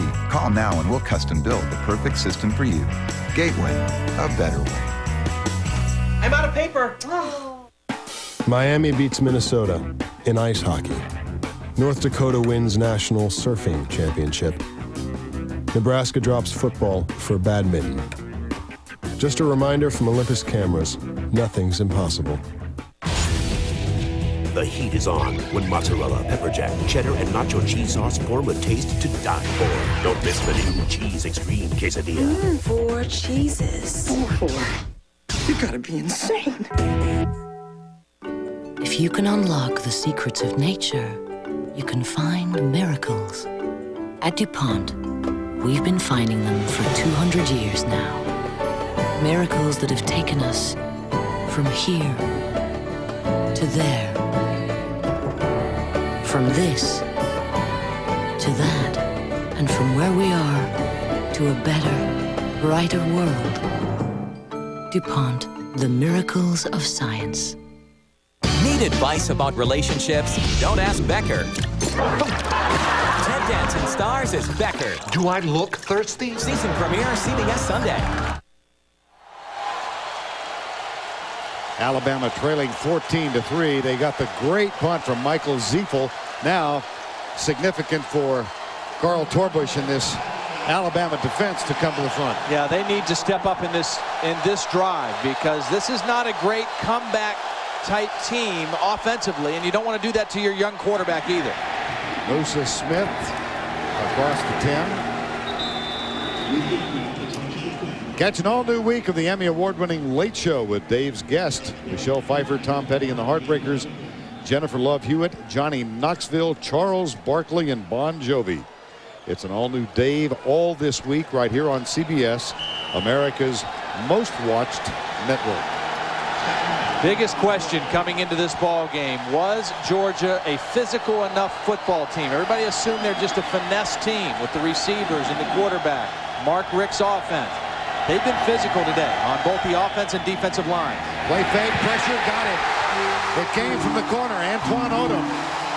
We were told by Carl Torbush he had as much promise as anybody on the team. Well, he's fast. He's fast and he's strong. He's got long arms. He's going to come from up at the top here. You don't see him, but he's going to beat Kareem Marshall, number 75. Just ran right around Kareem Marshall. You take a look. I mean, those three guys, Johnson, King, and Moorhead, they're the guys that the seniors, the leaders, and Antoine Odom, probably the most talented of the whole group, the youngster. 3rd and 15 at the 3. David Green has to be real smart with the football right now. Your team's in good position at 14-3. You got a good punter. He's got time, goes deep right side, and there is a struggle, and a flag comes from the center of the field. If that's anything, that's offensive interference, because Fred Gibson was pushing Charlie Pepper a lot more than Charlie was pushing Fred. I mean, Pepper just got in position and just stayed right in front of Fred Gibson. You see Charlie Pepper, there's a little infighting, and then Fred Gibson just throws him out of the way. Now, the problem is, too, is David Green was in the end zone. David Green throwing out of his own end zone, not able to get enough on the football, and Georgia will have to punt. On the offense, the penalty's decline, brings up 4th down. Penalty declined by Alabama, and Jonathan Kilgo comes on as Mark Richt. Well, the good news for Georgia, this is an experienced punter. Jonathan Kilgo is a senior. He's been a good punter throughout his career. It's not like Alabama's situation, breaking in a new guy. But Shad Williams and Alabama expect to get very good field position no matter what Kilgo does. He's got to be careful of that end line. He can't afford to step back at all. Shad Williams averaging 7.5 yards per punt return. This is turning over for Kilgo. The catch is made at the 45. Here's Williams inside the 30. A flag is thrown at the 30-yard line. Boy, it's going to be a block in the back against Alabama. And, knock some of this great field position back a little bit. This is a team, Alabama, coming into the game has been penalized 43 times coming into this game, compared to only 24 for Georgia. And there's the hold.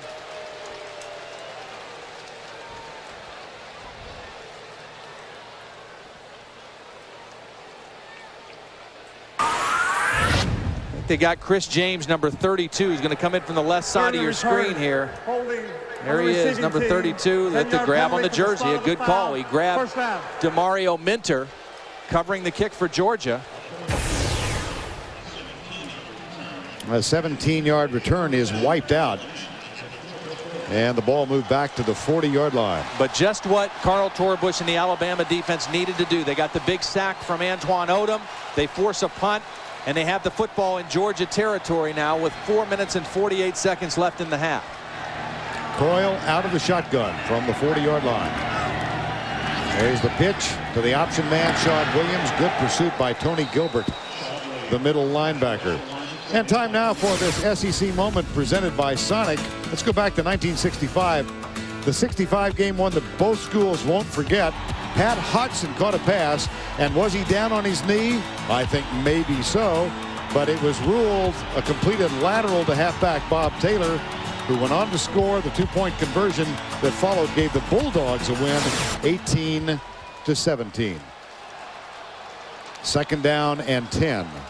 These two teams getting together here for only the 7th time. The first game played in 1905 in Tuscaloosa. Here's Coyle in trouble. And down. Good coverage downfield, and then one thing the young quarterback has to learn is, you know, if you can't hold the ball too long. Sometimes you just got to throw the thing away. Don't take the sack. Don't take the loss of yardage play. Sometimes the defense wins, and in that case, that's what happened. Georgia won on that play. So what you don't want to do is you don't want to come up with a 3rd down and 13, because that's tough to convert. You know, throw the ball away and play on 3rd down and 8 instead of 3rd down and 13. Georgia 3 down. See if they drop 8. Threatening the blitz, and they're coming. Thornton from the corner, Gilbert as well. And the pass almost picked off. Coyle has not been on target for much of the first half. That was a blitz, but they played zone behind it. It was a, you know, you call that a zone blitz, and Georgia does a lot of that. They show the quarterback pressure, so he thinks blitz, he thinks man-to-man, but it's zone. And that time, if DeMario Minter would have been looking up, he might have picked that thing off and gone to the house.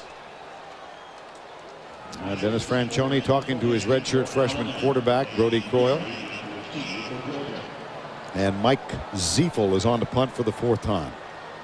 Damian Gary awaits it at the 10.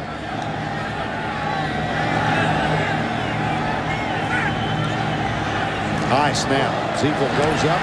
Almost blocked by Pollock, who already has blocked perfect an extra point. Unbelievable. How about this? That's what this guy does. It's a low line drive, directional kick. And this time he does it with heat coming from David Pollock and still puts it right on the mark. Wednesday on CBS.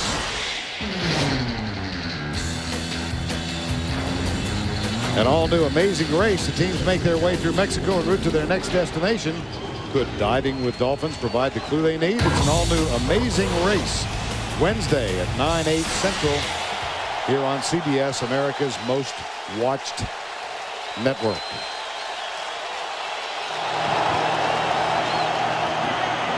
Here's Musha Smith going right, down at the 9. Cornelius Wortham and Brooks Daniels with the tackle. And at the half, back to New York, the Gateway Halftime Report with Tim Brando and Spencer Tillman. Scores and highlights from around the country. It's a little unusual. Last week we did that Florida-Kentucky game, and it was hot, and the Kentucky team was in the sun the whole first half. Well, here at home, Alabama is in the sun, and Georgia has been in the shade here in the first half. I was thinking, what are all these mistakes and penalties? Well, unusual that the home team would be in the sun. I think I heard Jill Arrington trying to get out of the sun. I think so, too. And here's a handoff to the right side, out to the 13-yard line. That'll bring up 3rd down. All Georgia's trying to do right now is to get a couple first downs. They just want to run this out, take a 14-3 lead into the locker room. They would be very thrilled with that. Timeout, Alabama. So they have 2 remaining, and the clock shows 2 minutes and 23 seconds remaining first half.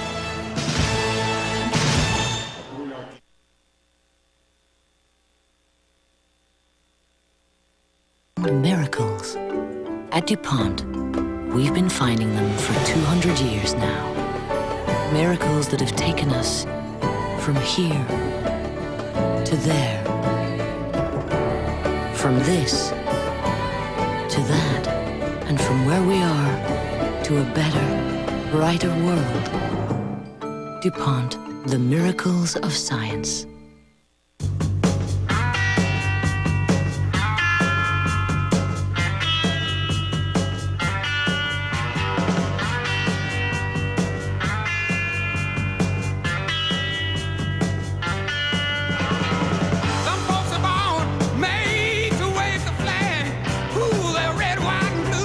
New 5-star denim from Wrangler.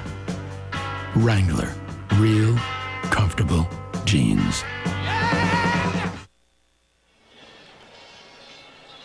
Tomorrow, points leader Cristiano D'Amata, Bruno Junqueira, Dario Franchitti, and Michael Andretti are among those expected at the Grand Prix Americas. For more, go to CBSSportsline.com.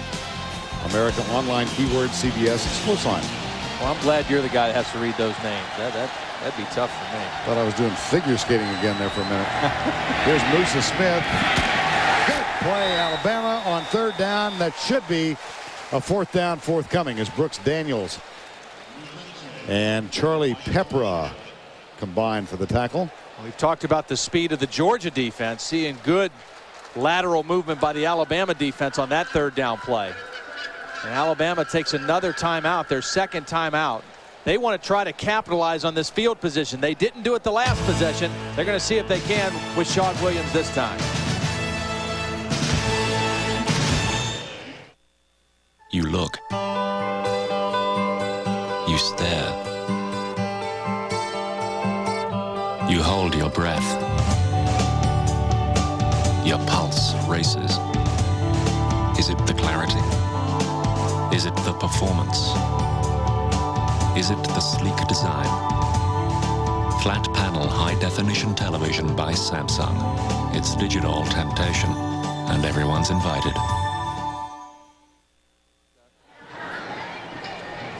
Two minutes, 14 seconds to go before the break. And Alabama about to get good field position again. Jonathan Kilgo on to punt on 4th down and 1.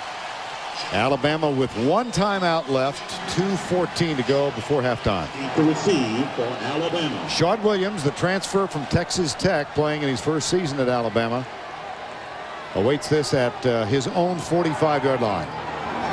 And the return on all the way. Williams out of the sunlight, grabs it, slips a tackle, looks for a block from Odom, doesn't quite get it, but he does have good field position, and there are no flags on this return. I would expect to see Alabama try to get the football to Shawn Williams, maybe out of the backfield. They might motion him out of the backfield, try to get him matched up on a linebacker, because he's one of the real playmakers that they have offensively. And again, they need to find somebody that can make a big play. They haven't been able to hit too many big plays against this Georgia defense so far. Again, coming in, this Georgia defense leading the conference in scoring defense, and have only allowed Alabama to put up 3 here in the first half. Effrey in the center, Coyle the quarterback. And that is Dre Fulgham, number 3 in motion. Screen pass, right side, Shawn Williams picks up 3 to the 36-yard line. Now let's check in once again with Jill Arrington. Well, Vern, when these two teams met back in 1985, Mike Shula and the Alabama offense drove 71 yards in the final 50 seconds, ending with an Al Bell 17-yard reception and Alabama's victory, 20-16. All right, Jill, amazing to me that this is only the 4th time that these two teams have played each other while both ranked in the top 25. Only the 4th time ever. Here's Coyle, drills it. There's the pass. The authority that people here hope to see a lot. Sam Collins with the catch at the 30-yard line. Well, of course, Vince Dooley and Bear Bryant went head-to-head 8 different times. Bryant led it 6-2. And Georgia has never won here in Tuscaloosa. 3rd down. Coyle goes for Fulgham. Got it. Touchdown, Alabama.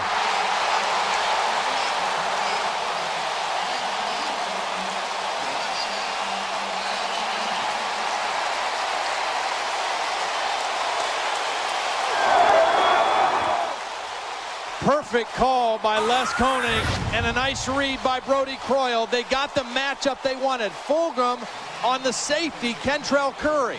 And that's a matchup that favors the receiver, and he beat him to the post for the touchdown.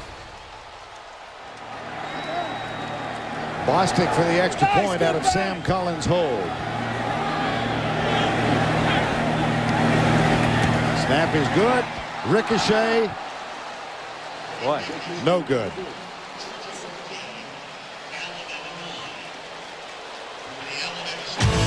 Dre Fulgham gets 6. They'll have to settle for 6. It's 14-9. If you can unlock the secrets of nature, you can find miracles. At DuPont, we've been finding them for 200 years now. Miracles that have taken us from here to there. From this to that. And from where we are to a better, brighter world. DuPont, the miracles of science. 14-9, Alabama closing the gap. And here's what Brody Croyle saw. He sees a strong safety playing man-to-man, and then he has to watch the free safety. If he sees that free safety go away from the slot, he can throw it there. The free safety went to help on Sam Collins, and he makes a beautiful read, throwing it back to Dre Fulgham. Just what Alabama needed. They get the field position, and they capitalize on it with the big throw from the redshirt freshman. Brody Croyle had a big touchdown toss last week on the road in Arkansas. Tyler Watts looks on, the senior. I'm impressed with the relationship between these two guys. I mean, Watts and Croyle are very good friends, and Brody told us, you know, last week when I started, I actually talked more with Tyler Watts than I did with Les Koenig. I mean, I wanted to hear what he was seeing and how he was seeing what was happening in the game, and has been very helpful to young Brody Croyle. Ziepel with the kick, and it is scooped up by Gibson at the 6-yard line. Nice special teams work by Alabama. Williams, number 48, with the tackle, and it will be Georgia's ball with a 5-point lead and 44 seconds remaining in the first half of play.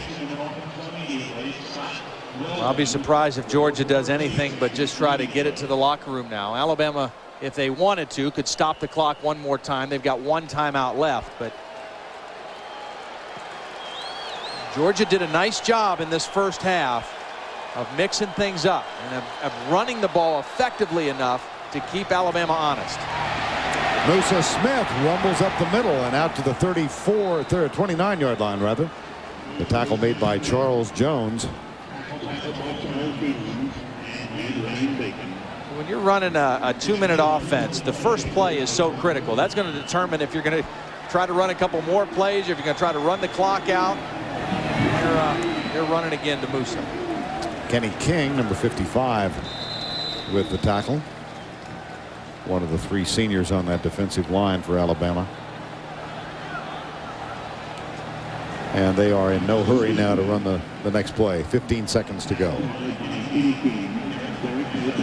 Well, I think Georgia answered the biggest question coming into this game. Would they be tough enough to play and to beat Alabama? And I think the answer is definitely yes. They were very physical on the defensive front and on the offensive front. And they're leading this football game at the half by 5. Musa Smith with 86 yards on 13 first half carries, including a 15-yard romp for a touchdown, one of the 2 that Georgia scored in the first half.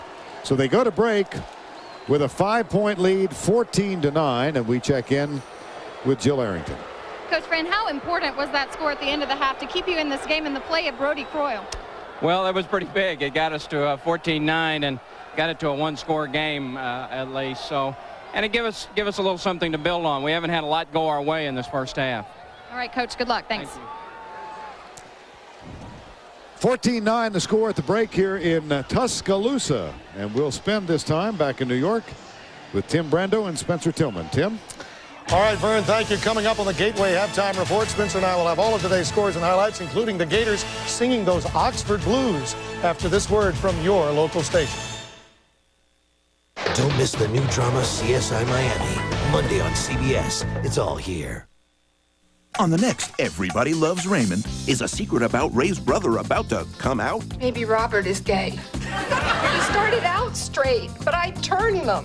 I'm the spatula. Robert's not gay. He's a policeman. One of those village people was a policeman. Every guy wonders if he is at some point. You sure? Yeah, you wonder, and then you see some breasts, you walk into a wall, and there you go. Everybody Loves Raymond. Monday at 7:30 on CBS Atlanta.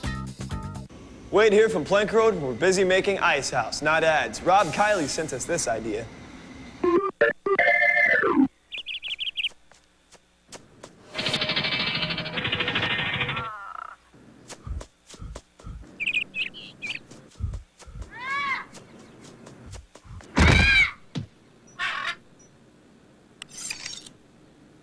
Nice headband, dork.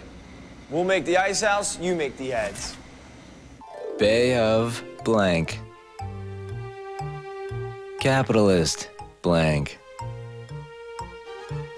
3 little blank. Male chauvinist blank. Where have all the pigs gone? Into the new loaded omelet biscuit at Hardee's. It's a lot of bacon, a lot of ham, and a lot of sausage. Gotta stop right there. Good girl. Today, I'm giving my daughter her first driving lesson. I'm Howard Simpson, auto insurance expert for Liberty Mutual. Teenagers are more likely to have an accident than anyone else. That's why I volunteer to teach kids road safety long before they get their license. Let's go, let's go. Whether it's teaching kids in high school or training professionals, we do whatever it takes to make roads safer. Liberty Mutual.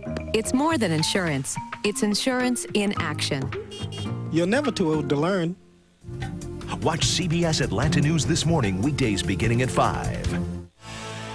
The Gateway Halftime Report is sponsored by Gateway. Check out the new Gateway Profile PC, only from Gateway.com. Hello, everyone, and welcome to the Gateway Halftime Report. I'm Tim Brando with the score in Tuscaloosa. Georgia man enough to be up by 5 over Alabama, 14-9. Spencer Tillman joins me. Now, a lot of that was a little gamesmanship with Coach Dye and the Bowden factor with Mark Richt. It's working, though. Finesse style. What do you think of this game so far? Well, I think it's working. The physical call, as far as Georgia's concerned, they have responded to that, more aggressive than Alabama coming in. And the difference in this contest, as far as I'm concerned, is the rushing department. Georgia out-rushing Alabama 2-1. Now, you can't expect that from a team that's ranked #1 in rushing and a team that's 11th in the conference. They flip the tables, more aggressive. Green is more execution on that. He's plus and positive today. Now, when you talk about non-marquee games, what do you get normally? Upsets and near misses. Oklahoma State and Texas. Red River Rivalries next week. Ooh, you got to play Oklahoma State this week. Texas quarterback Chris Sims, who's been maligned when dropping too far back, maybe those 7-step drops. Just look, roll, and find your receiver, B.J. Johnson, for the touchdown. That right before the half. Then after a Texas sack, OSU's John Lewis hauls down this Josh Fields pass in the end zone. Suddenly, they're a 2-point conversion away from overtime. And here's the 2-point conversion. Fields will hit Rashawn Woods. Appears to have his feet in the end zone, but it's ruled no good. Afterwards, Mack Brown, a breather. Good to be challenged.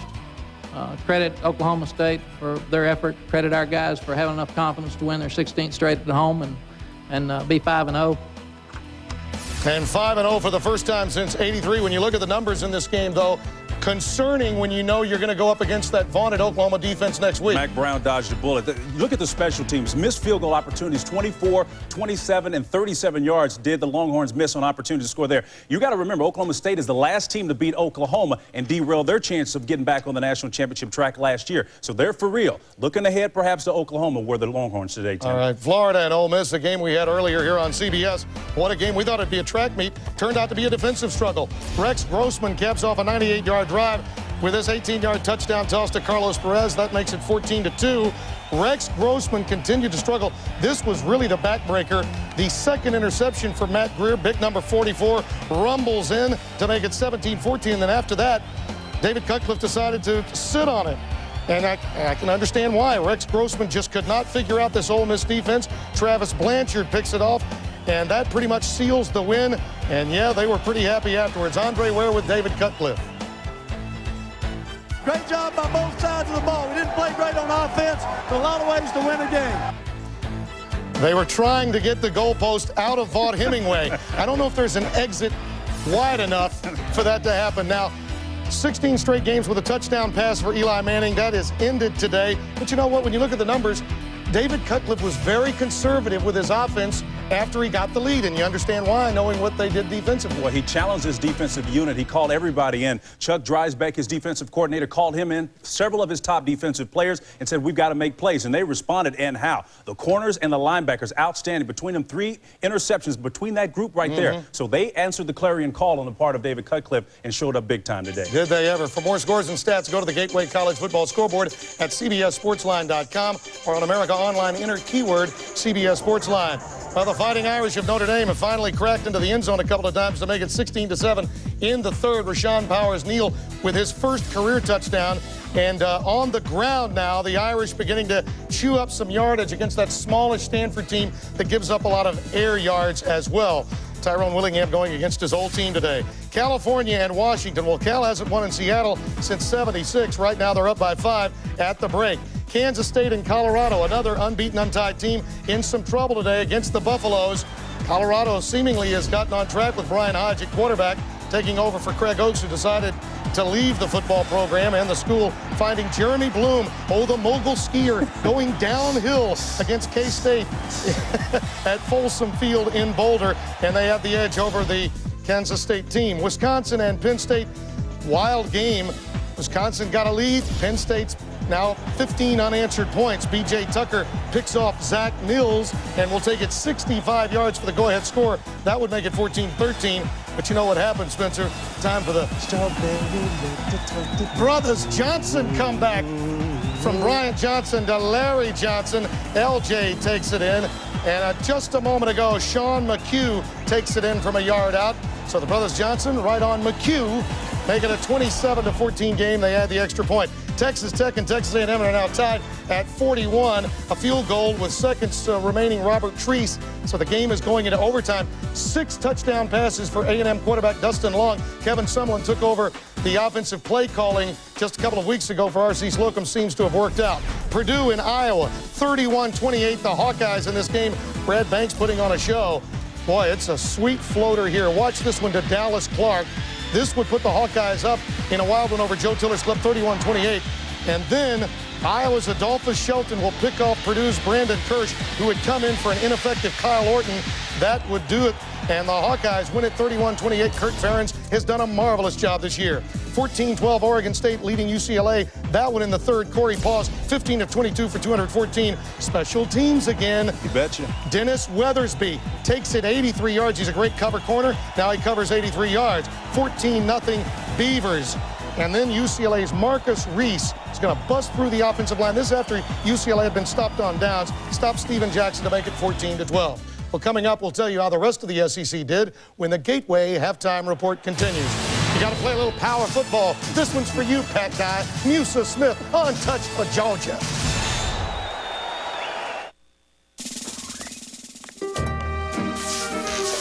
There's something wonderful about a hamburger. It's one of the few things that brings so much joy. Made fresh, hot off the grill, all juicy and delicious with fresh toppings so it tastes great. It lifts your spirits and makes everything okay. That's the kind of hamburger we make. Wendy's Classic Double with cheese. It's better here. And now Wendy's pickup window is open late so you can eat great even late. What do you say, boys? Let's go get a couple beers. I don't know, man. I told my gal I'd be home early. Dude, it's The Rock. Be home early, brother. You wanna roll with the kid? Rock! I make something rock, and I mix it with the hip hop. Got money like Ford. I'll forever be the kid. Rock! Forever. What? You said early. Forever. When you're trying to quit smoking, cravings for cigarettes can appear out of nowhere. Nicorette Stop Smoking Gum, used regularly, will help fight them off. If you encounter a really tough craving, you can take an extra piece of Nicorette. With Nicorette, you can keep cravings at a safe distance. Nicorette helps you quit, one craving at a time. Is it hot in here? It's a steam room. And once again, you veered off course. A doctor's illegible handwriting causes the warehouse to ship otoscopes instead of stethoscopes. That'll cause a misdiagnosis. Or a really weird chest exam. But the doctor logs on to FedEx Insight, spots the order disorder while it's still en route. She has the right parts reshipped stat, and a potential shipping shenanigan gets a FedEx inoculation. I thought a shenanigan was a good thing. No, that's a hullabaloo. Kind of like a brouhaha? Sure. It's primal, the way men feel when they first face HD TV. Experience it at Sears, the only national retailer with all the best brands, including Samsung. High definition is impossible to show on your TV, so head to Sears this Saturday. Watch the big game and score 0% financing on Samsung HD TVs. HD TV, see it Saturday. Sears, where else?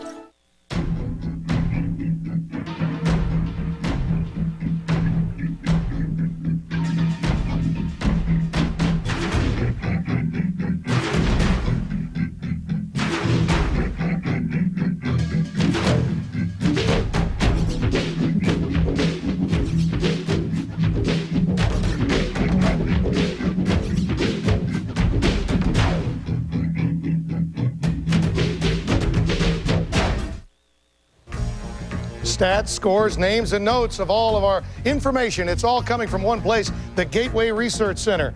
As Georgia looks to go 5-0 for the first time since Herschel Walker was playing, and they went unbeaten in '82. Let's bring you up to date now on some other scores and highlights of games going on around the country. Mississippi State and South Carolina. Coach shows she's got to be happy with this one. 34-10, Corey Jenkins with a touchdown pass, a touchdown run. Here to Hart Turner, 26-yard reception from Jenkins, putting the Gamecocks up 14-0. Jackie Sherrill under fire again in Starkville, it appears. Georgia Tech and Wake Forest 14-10 in that game. Barclay, 5 carries, 47 yards, that one in the third. McNeese State, a good Division I AA team, and Jamal Lord put on a show today. He had 369 total yards in a single game, breaking a single game record set by Eric Crouch a bit earlier. He was off to the races there for 57 yards.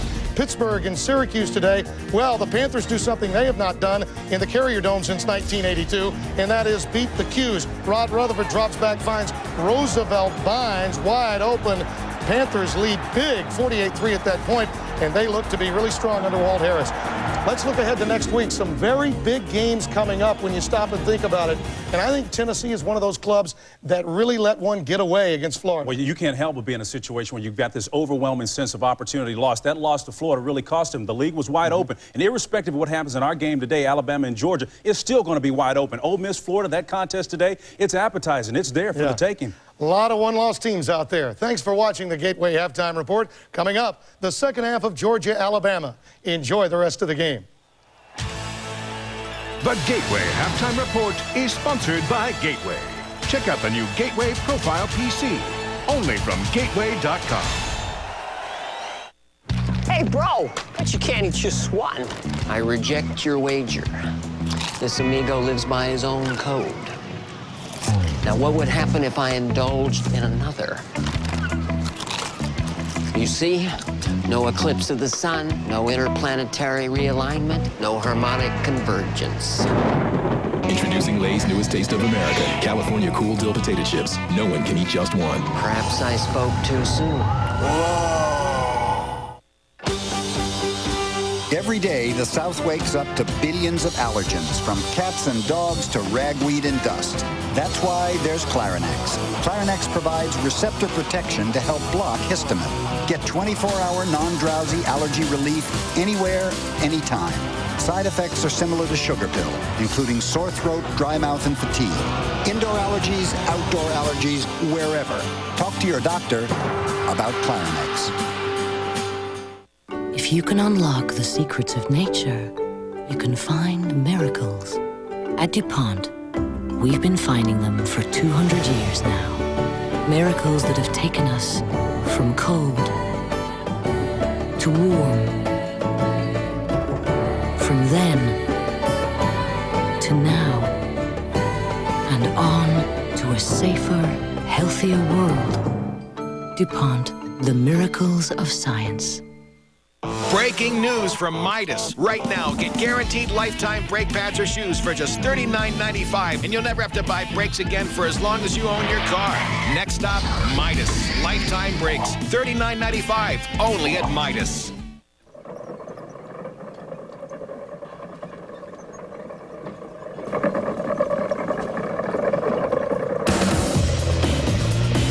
$370 Fortune 500 companies outsource with Kinko's every day. I want to be a ballerina.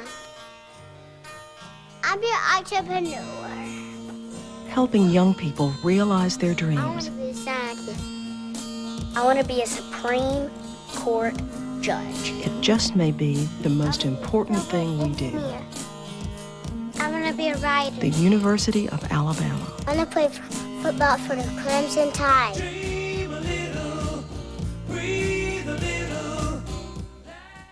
On the NFL Today, the pros dissect the details of the game, from the locker room to your living room. The NFL Today, Sundays at noon on CBS.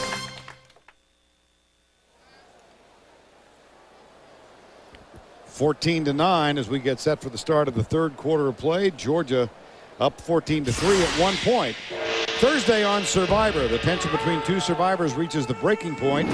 Now it's the women versus the men. And the challenge you'll have to see to believe. Don't miss an all-new Survivor Thursday at 8 o'clock, 7 Central on CBS, America's most watched network. 14-9, Georgia leads it. We're about set for the start of the second half at Bryant-Denny Stadium, and we'll return to Tuscaloosa right after this message. It has a sleek, all-in-one design like the Apple iMac computer, only it's faster.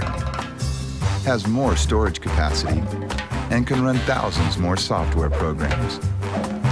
Presenting the remarkable new Gateway Profile 4. Oh, and by the way, Did we mention the Gateway profile costs less than the iMac?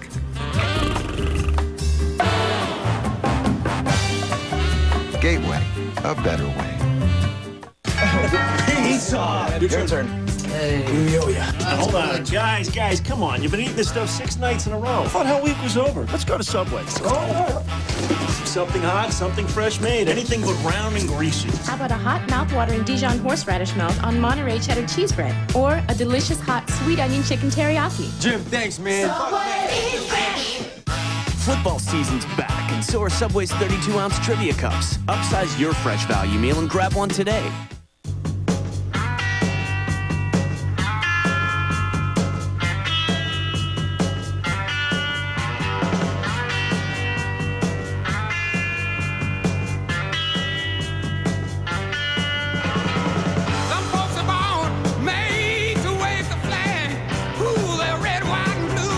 New 5-star denim from Wrangler. Wrangler, real, comfortable jeans. At Michelin, our tires are rigorously tested. They're laser checked, X-rayed for structural integrity. And finally, no tire leaves the factory without a thorough hand inspection.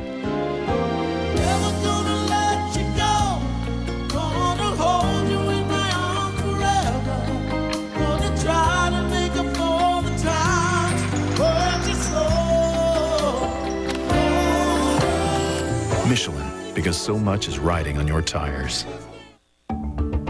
Did you know the air in your home can be up to 5 times more polluted than air outside?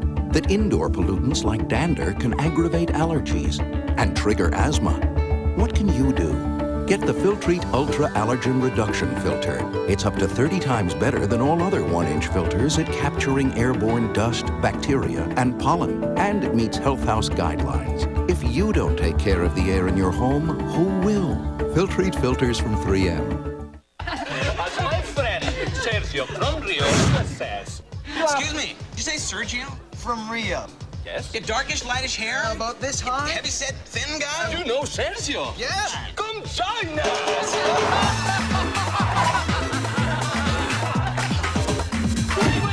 Wait. Let's go see Sergio.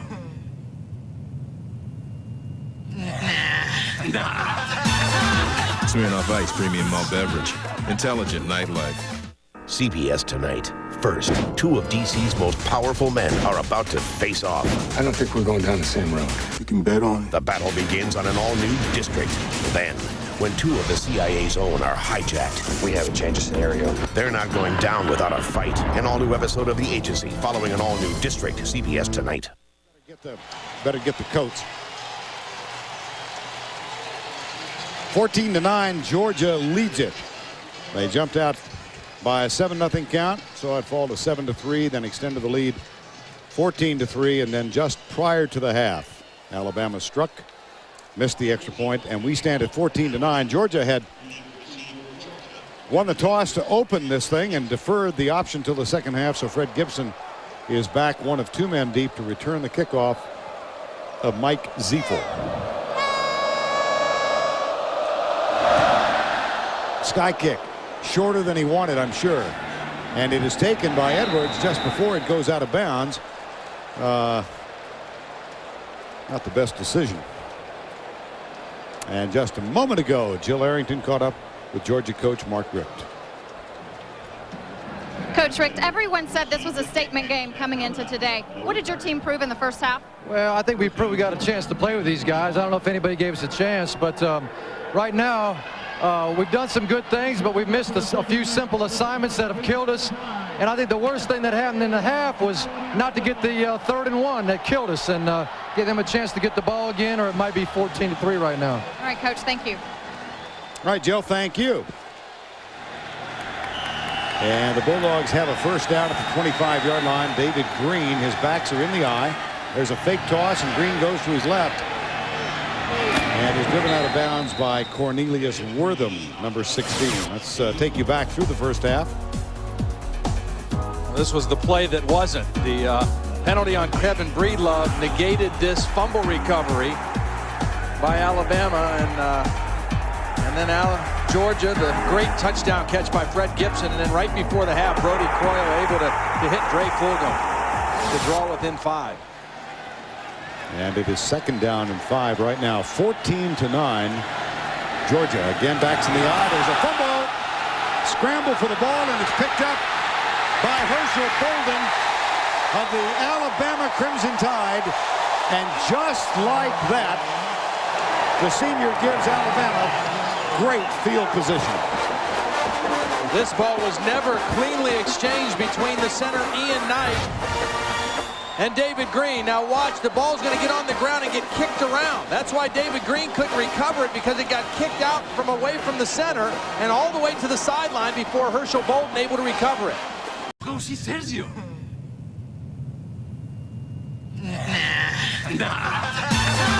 Smirnoff Ice Premium Malt Beverage. Intelligent nightlife. CBS Tonight. First, 2 of DC's most powerful men are about to face off. I don't think we're going down the same road. You can bet on it. The battle begins on an all-new district. Then, when 2 of the CIA's own are hijacked, We have a change of scenario. they're not going down without a fight. An all-new episode of The Agency following an all-new district. CBS Tonight. Better get the coats. 14-9, Georgia leads it. They jumped out by a 7-0 count, saw it fall to 7-3, then extended the lead 14-3, and then just prior to the half, Alabama struck, missed the extra point, and we stand at 14-9. Georgia had won the toss to open this thing and deferred the option till the second half, so Fred Gibson is back, 1 of 2 men deep, to return the kickoff of Mike Ziefel. Sky kick, shorter than he wanted, I'm sure, and it is taken by Edwards just before it goes out of bounds. Not the best decision. And just a moment ago, Jill Arrington caught up with Georgia coach Mark Richt. Coach Richt, everyone said this was a statement game coming into today. What did your team prove in the first half? Well, I think we got a chance to play with these guys. I don't know if anybody gave us a chance, but right now we've done some good things, but we've missed a few simple assignments that have killed us. And I think the worst thing that happened in the half was not to get the 3rd and 1 that killed us, and give them a chance to get the ball again, or it might be 14-3 right now. All right, Coach, thank you. All right, Jill, thank you. And the Bulldogs have a first down at the 25-yard line. David Green, his backs are in the eye. There's a fake toss, and Green goes to his left. And is driven out of bounds by Cornelius Wortham, number 16. Let's take you back through the first half. This was the play that wasn't. The penalty on Kevin Breedlove negated this fumble recovery by Alabama, and then Georgia, the great touchdown catch by Fred Gibson, and then right before the half, Brody Croyle able to hit Dre Fulgham to draw within 5. And it is 2nd down and 5 right now. 14-9. Georgia again backs in the eye. There's a fumble. Scramble for the ball, and it's picked up by Herschel Bolden of the Alabama Crimson Tide. And just like that, the senior gives Alabama great field position. This ball was never cleanly exchanged between the center Ian Knight and David Green. Now watch, the ball's going to get on the ground and get kicked around. That's why David Green couldn't recover it, because it got kicked out from away from the center and all the way to the sideline before Herschel Bolden able to recover it. Looks like they were playing soccer down there. The ball got kicked all the way to the sideline, and a huge break for the Alabama defense. And in a soccer game here on campus, Alabama defeated Georgia 4-1 yesterday. And Croyle slips. There's a fumble. It's fumbled back. The bad exchange, Croyle and Sean Williams. And Georgia gets it Unbelievable. back. Now, again, this is a young quarterback in Brody Croyle. And he'll learn from this that when this happens and he gets stepped on by his own lineman and he's going down, forget the play. Abort the play, take the loss, but don't turn the football over. Don't try to hand off when this happens. You can see Brody Croyle is going to get stepped on by his center, Ephraim, and then he just tries to flip it to Sean Williams, who was expecting a handoff. You don't do that. You just go ahead and eat the ball, take the loss. And Georgia, wow, they dodged a bullet there.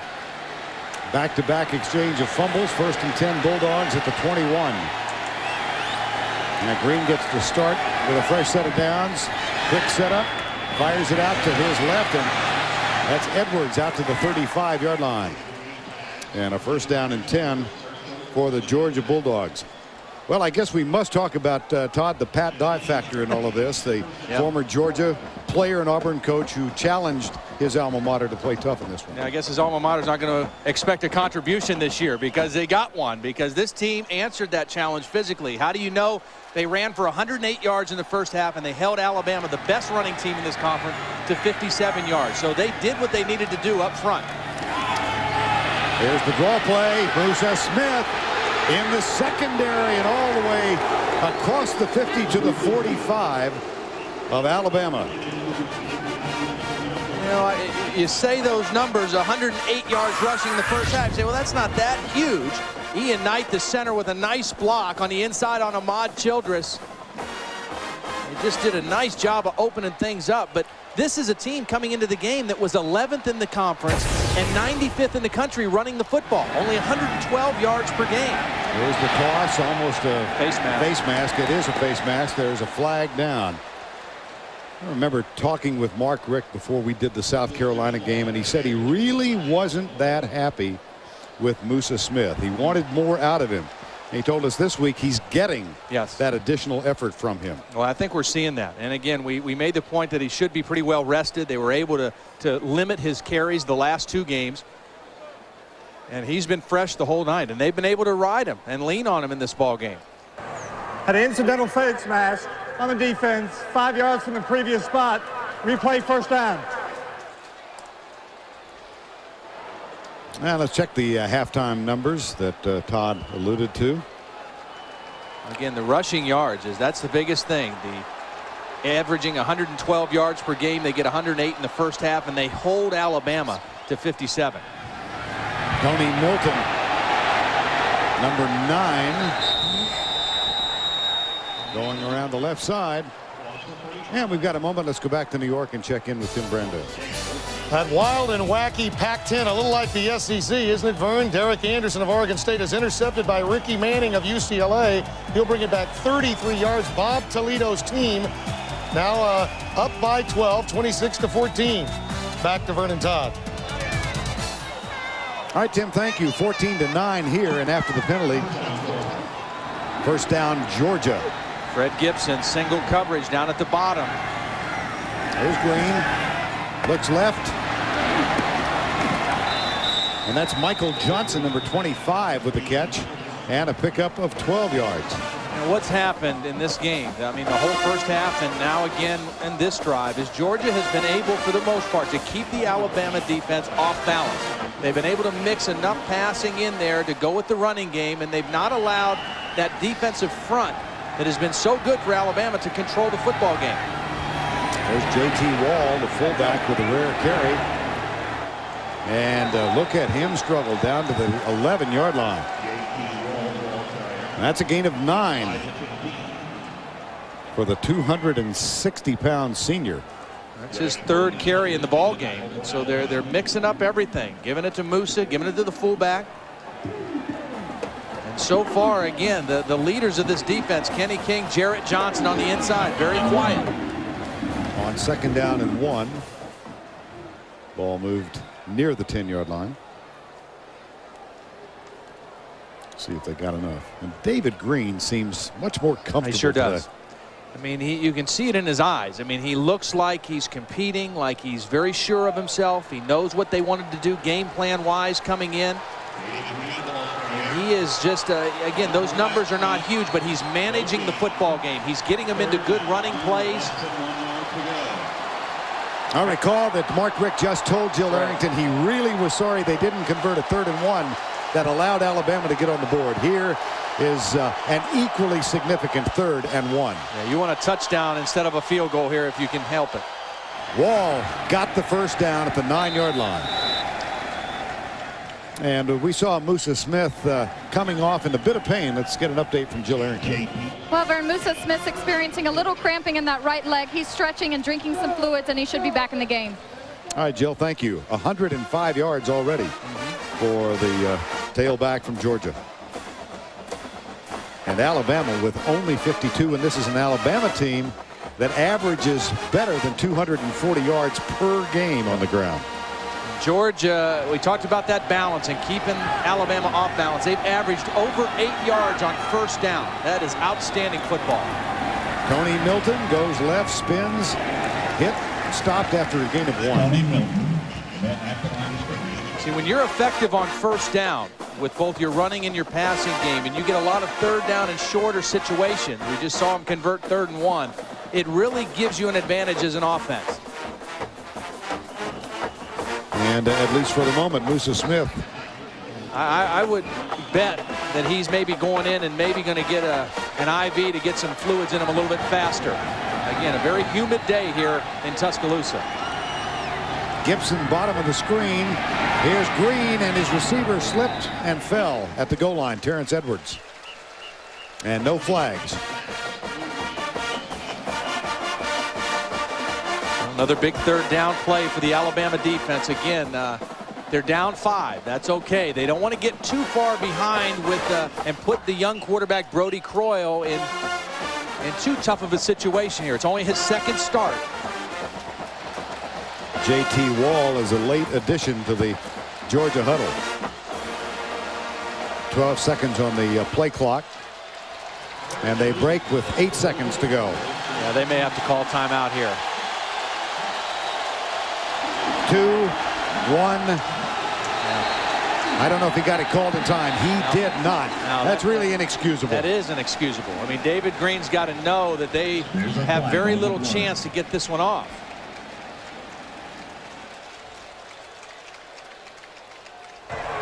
Dead ball. Delay of game. You just can't do this. I mean, you see the play clock. He's looking at it. He knows where it's at. He's got to make that call. I mean, instead of being 3rd and 9, now you're 3rd and 14. Well, it becomes a tired litany, but clock management again becomes an issue for Georgia. As J.T. Wall was very late coming into the huddle. That's right. They were late getting the right people on the field, but David Green's got to handle that situation. From the 14, 3rd and goal. I wouldn't give Fred Gibson a big cushion down here. Don't let him throw a fade to him in the corner. He's at the bottom of the screen. They're giving him a pretty good cushion right now. Here's Green loose. Traced by Roach out of bounds. He did not get it. And a flag is down. Flag down back in the area where you would expect holding on Georgia. And again, you go back to the penalty. I mean, if they don't get the 5-yard delay, David Green maybe scores on that play. But when you put it back on the 14-yard line, a little bit tougher to get to the end zone. Well, interesting decision now. No, it really is no decision. That was a 3rd down play. So. Well, I think you back them up. I right. mean, you back them up here, and they still can't get a first down. They've got to go all the way to the end zone. On the offense, make the field goal attempt a little bit longer. We play 3rd down. Well, David Green grew up in Snellville. That's his dad wearing number 14 in the cap. Rick Green was a coach of that Pee Wee team that featured David Green and his best friend David Pollock. They were Gwinnett County champions of the South Park for 5 years running. And here's Green in a game of a little more import. Handoff goes to Tyson Browning, the freshman, number 31. Kendall Moorhead all over that one. Mark Richt thinking maybe he could slip a draw in there, not to get to the end zone. I think he's thinking field goal here all the way. His defense is playing pretty good. A field goal makes it an 8-point ball game. And when you can't get a first down, it's tough to throw one to the end zone when you're back on the 25-yard line. The defense doesn't have to defend depth of field. Left hash mark, Kilgo. That's a snap that was low. He gets the hold down, and Bennett knocks it through from 43. Fine job by Jonathan Kilgo of getting the ball in place for Billy Bennett's 43-yard field goal.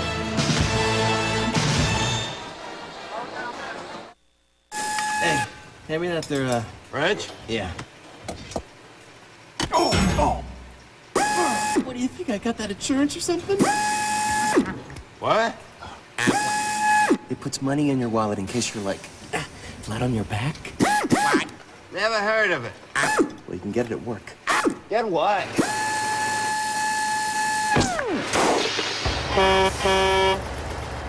Aflac. Ask about it at work. Get to the October Power Drive at your local GMC dealer for an extra $500 bonus cash on professional-grade trucks and SUVs. Every new Yukon, Envoy, and newly redesigned Sierra. The power of GMC can be yours with the power of these great offers. Get 0% APR or $1,500 cash back on every new GMC, plus an extra $500 October bonus cash. See dealer for details. Upgrade to professional grade during Power Drive. See the pros at your local GMC dealer before it all ends October 31st.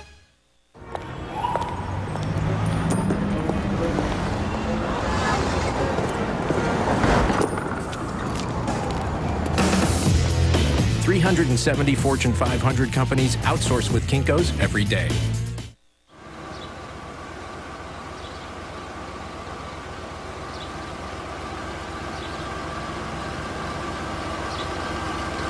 Welcome to Sonic. May I take your order, please? Ask a child where they'd like to go on vacation, and most likely it's the same place you'd like to go. A place where families can make memories together. A place where magic happens every day.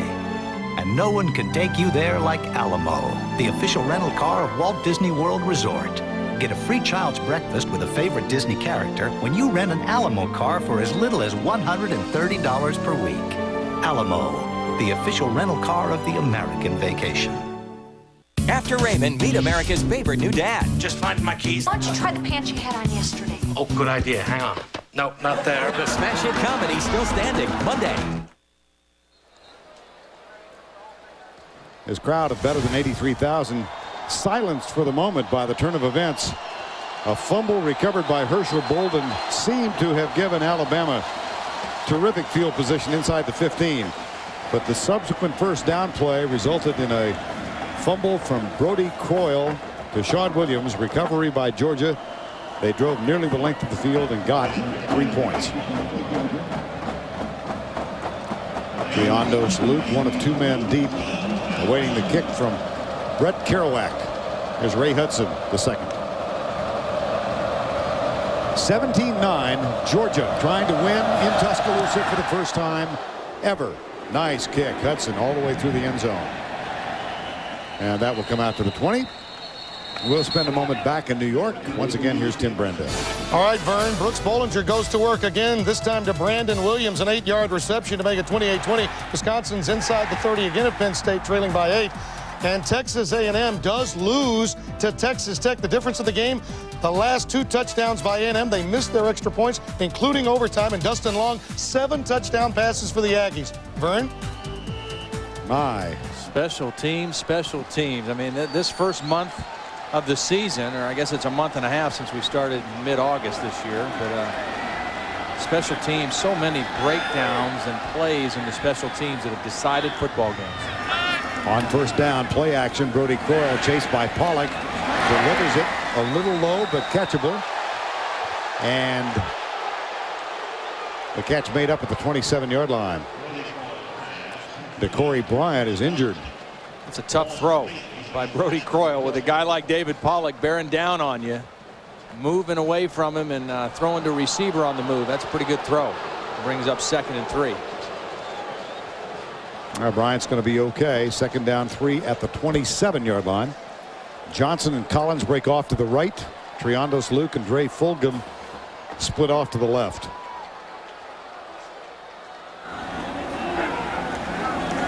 Here's Sean Williams with that lead draw. And boy, Georgia stayed home.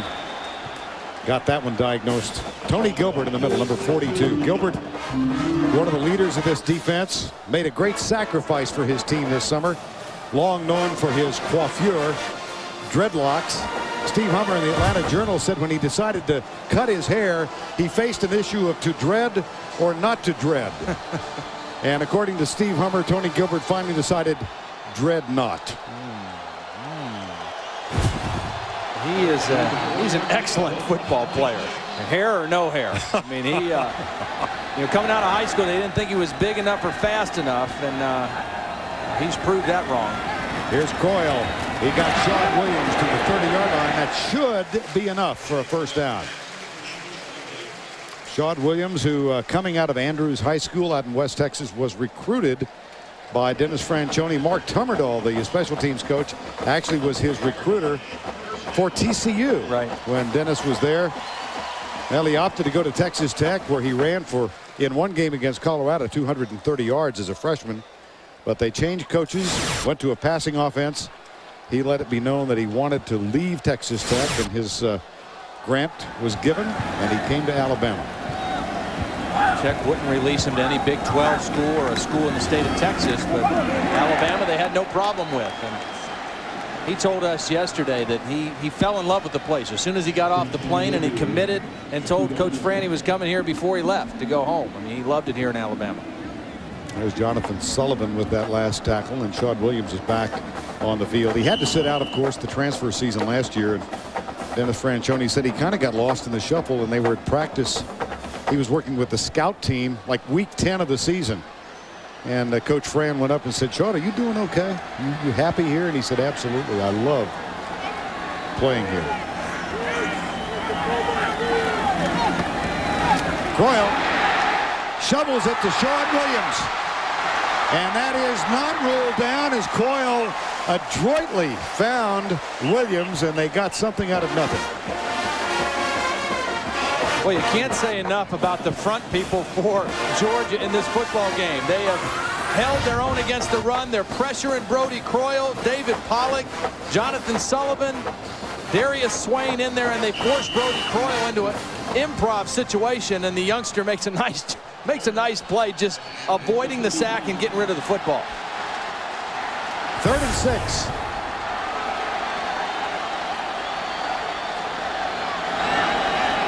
Georgia with 4 down, threatens a blitz. They're bringing 6 men. Coyle pumps, he'll scramble.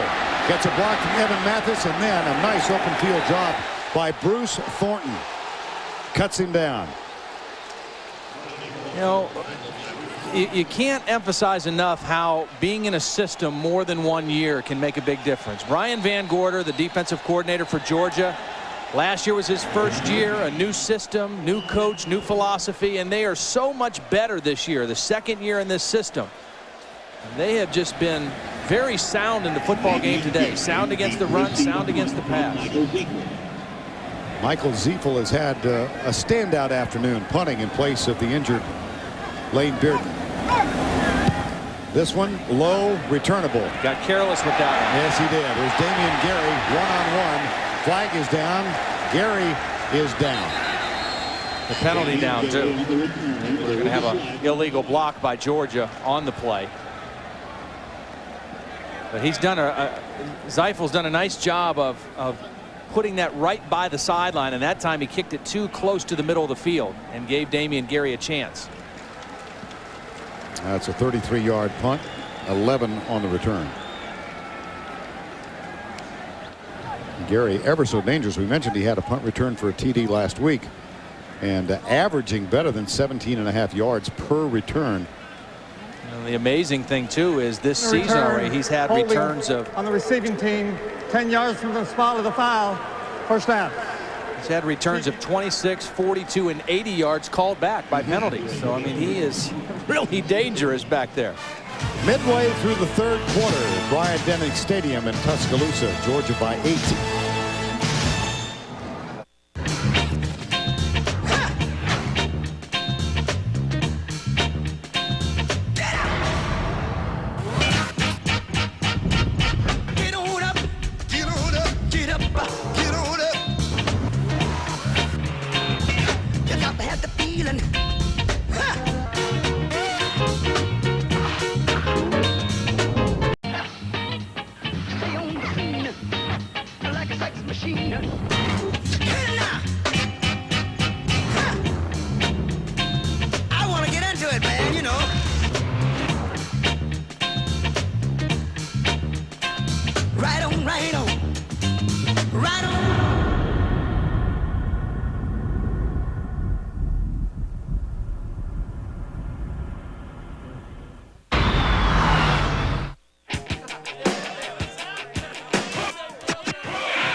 noses and whiskers on kittens.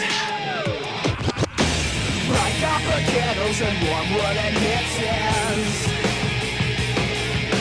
Silver white blisters that melt into spring. These are a few of my favorite things. These are a few of my favorite things.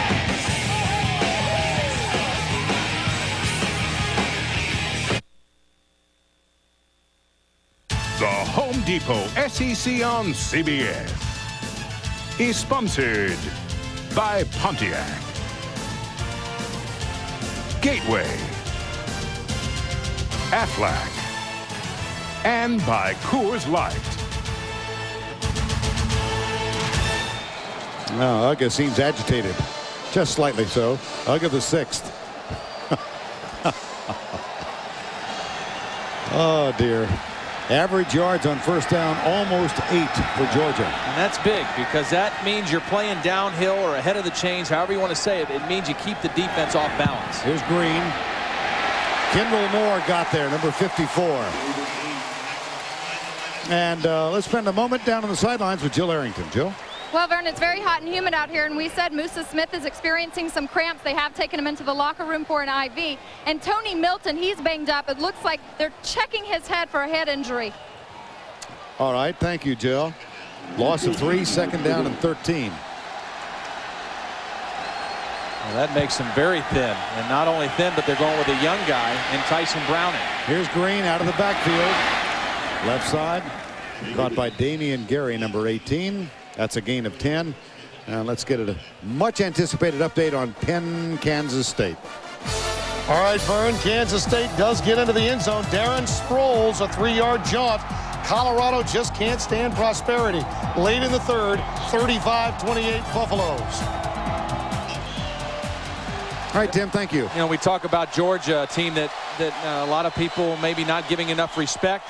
Kansas State, one of those teams that doesn't seem to get enough respect most years. Flag is down. Tyson Browning has the play. If it stands, it's going to be out of bounds at the 50-yard line and a first down.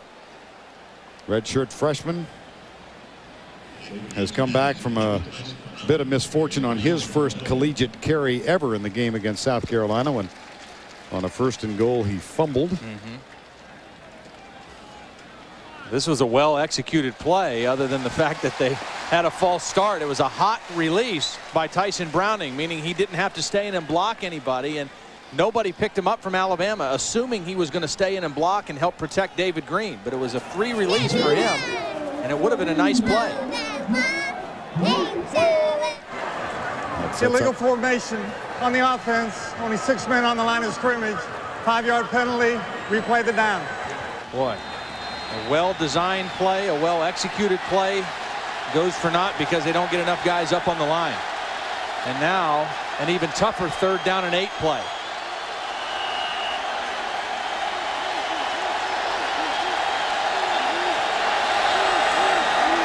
Three wide receivers to the right side. Green, pressure's coming. Pass incomplete. Cornelius Wortham was right in his face. Well, they tried to throw the screen, and it was set up beautifully. I mean, if they could have just made the connection to Tyson Browning. Watch, Browning is going to come over and set up the screen right over here, and David Green just can't get him the football because of the pressure. Now, you let pressure come in on a screen, and David Green just couldn't get it down enough because they had a wall of blockers set up. That brings on Jonathan Kilgo for the 4th time this afternoon, and Shawd Williams to return for Alabama. He's at the 30. Nice high and very deep. Williams drifts back 10 yards and takes it at the 20. Tackled at the 27-yard line. Stop made by Kenny King. That's a 50-yard punt, 7 on the return. 4 minutes and 18 seconds to go in quarter number 3. Bulldogs lead the Crimson Tide by 8.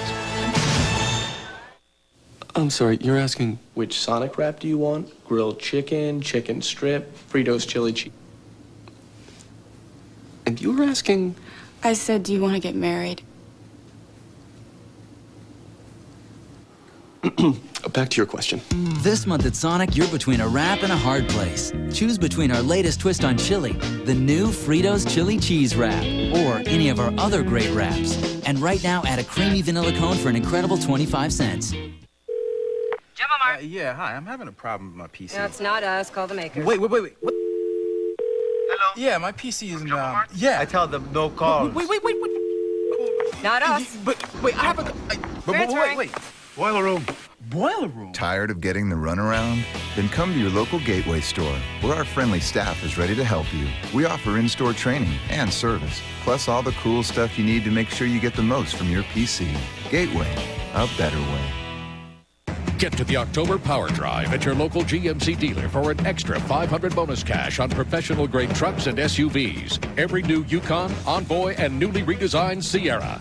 The power of GMC can be yours with the power of these great offers. Get 0% APR or $1,500 cash back on every new GMC, plus an extra $500 October bonus cash. See dealer for details. Upgrade to professional grade during Power Drive. See the pros at your local GMC dealer before it all ends October 31st. Tomorrow, they'll fill the Heat Miami when the Pats come to town. Plus, Priest Holmes and the Chiefs take on the Jets. It's coast-to-coast coverage, and we'll get you primed on the NFL Today. Join Jim and the group on the NFL Today tomorrow. Deion Sanders will check out the Raiders' record breakers. Marcus Allen has a scoop on the Chiefs' three-point man, Green, Gonzalez, and Holmes. That's tomorrow, the NFL Today on CBS. Brodie Croyle, redshirt freshman quarterback from Rainbow City, Alabama. Will take it and pitch it to the right side to Santonio Beard, and he gets a block from Sam Collins. And they move the ball all the way out across the 42-yard line. Brodie Croyle, whose father John was a star defensive end for Bear Bryant from 71 to 73. In 1974, his sister Reagan Croyle played basketball here. She was also the homecoming queen in 2000 and is married to John David Phillips, a former Alabama quarterback. And there is John Croyle, who in 1974 began a home for wayward boys called the Big Oak Ranch. And now it is a home for unfortunate and abused boys and girls. Here's Croyle, pressure coming. Tony Gilbert finds Santonio Beard. And out to the 45-yard line, that's a gain of 5. Matter of fact, Leroy Jordan, an old friend from his Dallas Cowboy days and a legend here in Alabama, was back for a fundraising golf tournament that was held yesterday afternoon. Bobby Humphrey among those. I'm familiar with that and recognize this man. Good ball, Bart. Bart Starr. That's how you put it all day. That's the way Bart Starr used to throw all day long. Boy, I like this kid's presence. I mean, his ability to improvise, to get rid of the football, to make something happen as a young freshman, very impressive. There's Williams getting a block out on the corner from Brandon Greer. That was the most significant block of 3 or 4 that freed him around the right side. Yeah, 2 huge running plays in this drive. The first one, he got the big block from Sam Collins. This time, Brandon Greer is going to be the guy who gets the block. Number 81. You can't run on the perimeter if your wide receivers don't block. And there's Brandon Greer right there, number 81, with a big-time block. And Williams gets about 5 more yards because of it. That's a gain of 12. Brandon Greer comes out to the near side. Prior to this drive, Alabama only 51 yards rushing in the game. Just a couple on this carry. And we'll go back once again to New York for Tim Brando. All right, Vern, let's take a look at our Kinko's top performance of the day. Chaz Gesner, 24 receptions for Brown against Rhode Island today, tying a Division I AA record for receptions held by Jerry Rice of Mississippi Valley in '83. Back in those days, Vern, Jerry was catching passes from Willie Totten in Archie Cooley's gunslinger offense. I do remember. I'm among those who remembers vividly. 2:42 to go, third quarter. Second down and 8 at the 41. Here's the option pitch back. Left side, Ray Hudson. He's got some speed. He breaks the tackle. Hudson, touchdown. Flag is down as well, back at the 38-yard line. Yeah, it's going to come back. It was a hold on the outside by Zach Fletcher, one of the wide receivers. We just got done talking about these wide receivers blocking downfield, and I thought it was a pretty good block. You know, that option play to the wide side of the field takes a long time to develop. So those guys have to stay on blocks for a long time. And that time, Zach Fletcher got a little too aggressive. Boy. 2 plays in this ball game. That one and the fumble recovery that got to the 1-yard line, both called back because of penalties. During the run, holding gets the offense, 10-yard penalty, replay second down. That wipes out a 41-yard touchdown run by Ray Hudson. Yeah, but what is being set up right now for Alabama because of the option here in this series is the play action pass off that option. They've run it enough to make Georgia respect it, and they're going to get a big play out of the play action off this option very soon, I think, or at least an opportunity for one. Second down and 14.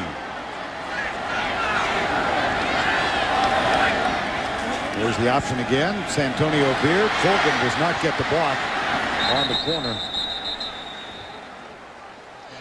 Let's revisit that holding penalty that wiped out the touchdown. Again, they ran it to the wide side of the field, and right here down at the bottom, these receivers are trying to hang on to blocks for a long time, and that's Zach Fletcher holding to Corey Bryant. And again, it just took so long to get to him. There you see Sam Collins blocking downfield. These guys are doing a great job. You don't yell at a receiver for that because he's busting his butt to make a block. You just got to keep those hands in. 3rd and 12. Some of those guys go out there and do Olay blocks, you know, the Matador thing. 3-man Georgia rush. Coyle got his man Fletcher, who makes amends with the catch and has a first down at the 20-yard line. Wow. Did Brody Croyle zip that thing in or not? Now, I'm going to say something here. I love Tyler Watts. I think he's a great kid. He's a great competitor. But he cannot make this throw. I mean, Brody Croyle got rid of it quick and zipped it right in there in the seam to Zach Fletcher. And this is the dimension that Brody brings to this offense, the ability to make big throws down the field. Well, they have been mentioning other number 12s in Alabama lore in connection with Brody Croyle. In recent weeks, here's Santonio Beard, a couple to the 20-yard line. Of course, Joe Namath wore that number 12 so proudly back in the early 60s, and a guy named Ken Stabler wore it when he played here, a little beyond that. There they are. 62-64. Brody Croyle's roommate is the defensive captain or senior, Jared Johnson. And Jared Johnson said they roomed together here in Tuscaloosa. When Tyler Watts went down, he looked at Brody Croyle and he said, listen, whose team is this now? And Brody Croyle looked him straight in the eye and said, it's mine. And he said, you bet it is. Act like it and lead it. So as a redshirt freshman, he's been given the charge from his roommate and a senior. Here's Croyle to the 19-yard line. What a football player Tony Gilbert is. He's fun to watch. I mean, this guy flies all over the field. And again, you know, when he was coming out of high school, most people didn't think he was good enough to play Division I-A. 6 foot, 244 now out of Macon Central High School. And the only 2 teams that offered him scholarships were Georgia and Alabama. He came to Georgia, and now he's kind of going through the same skepticism as the NFL considers Tony Gilbert. Again, is he's too short maybe, he's not fast enough, but you think of guys like Chris Spielman and Zach Thomas who have played great in this league that are very much play the game the same way that Tony Gilbert plays. 3rd and 8 from the 19. Croyle, low, incomplete, 4th down. There's John Croyle, a former defensive end for Bear Bryant. Here's Jared Johnson. They're big hunting buddies. Yes. You know, they get along. Kind of unusual to have a senior and a redshirt freshman, but they got a lot in common. Well, some things they don't have in common. Jared Johnson said he's the neat one. Yeah, I don't know if I believe that. Defensive lineman, come on. A quarterback being messy? Yeah, I mean, that's an oxymoron. Brian Bostic from 36 yards out. Yes. I was leaning on the no. And that was nearly blocked. I mean, Georgia got great pressure up on the inside and almost blocked that kick. Boy, that one just did limp through. 17-12. Pushing myself to the limit is what this is all about, and I need an antiperspirant that can keep up. Now there's new High Endurance Clear Gel. Try it. If you don't like it, Old Spice will buy you a stick of something else. A Clear Gel that strong? I'm there. New Old Spice High Endurance Clear Gel. I was really hurting, so I took control fast with Advil Liquid Gels. Tylenol's no match on tough pain. Advil Liquid Gels are faster and stronger. You have the strength to get rid of pain faster. Take control. Take Advil. Monday, no shark has ever solved a crime until this one spilled its guts. This all there is? The rest of them's probably out there. All new CSI Miami, CBS Monday. 5-point game, 18 seconds to go. Brodie Croyle wearing number 12, and he is very cognizant of the significance of that number at Alabama. Ever since I was, sophomore in high school, the old coaches would always put number 12 on my letters and stuff like that. But I really didn't understand what that number meant until, I started getting more towards my senior year and once I got down here. And, it's really a, historic number down here. And, I'm going to try not to embarrass him. I don't think he's going to embarrass him. There's Kenny Stabler, who wore it in 1967, serving now as a radio analyst for the Alabama Crimson Tide. Brodie Croyle, his team got 3 out of that drive. Here is the kick. Fair catch. Called for and taken inside the 30. Robert Brannon. Now, John Croyle played in the defensive line, but he understands what you're supposed to do on offense. That was John reacting to the missed pass on 3rd down. What a job he's done with the Big Oak Ranch in Rainbow City, Alabama. Brodie Croyle played for a high school that is associated with the ranch called Westbrook Christian. We've got a bunch of fans down there in that home, too, cheering for Brodie Croyle. 1st down and 10, Georgia. Here's David Green. Coming left, he finds Fred Gibson. And Gibson knocked out of bounds at the 45-yard line. I really like the mixing it up on 1st down that Mark Richt has had with Georgia. That was the 10th pass on 1st down, or the 9th pass, and they've gone 9 rushes. So they've really kept it balanced. 9 rushes, 9 passes, and they've kept the Alabama defense back on their heels a little bit.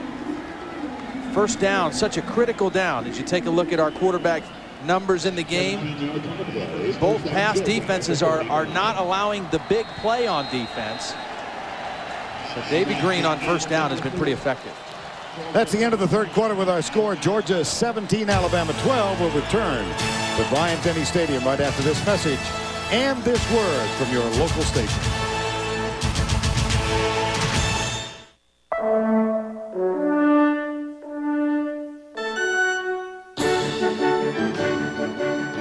PCS Vision from Sprint. Now your employees can connect with the office network when they're away, right from a PCS phone. Exchange email, contacts, and calendars just like on a computer, instantly. You mean I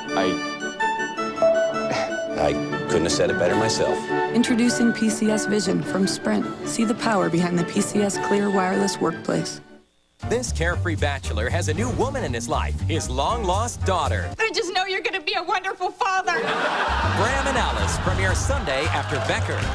This is CBS, America's most watched network. On the next Everybody Loves Raymond, is a secret about Ray's brother about to come out? Maybe Robert is gay. He started out straight, but I turned them. I'm the spatula. Robert's not gay, he's a policeman. One of those village people was a policeman. Every guy wonders if he is at some point. You sure? Yeah, you wonder, and then you see some breasts, you walk into a wall, and there you go. Everybody Loves Raymond, Monday at 7:30 on CBS Atlanta. Today, your home is probably your best investment. So today, there's no better time to come to Lowe's. Introducing Kichler, most famous name in lighting.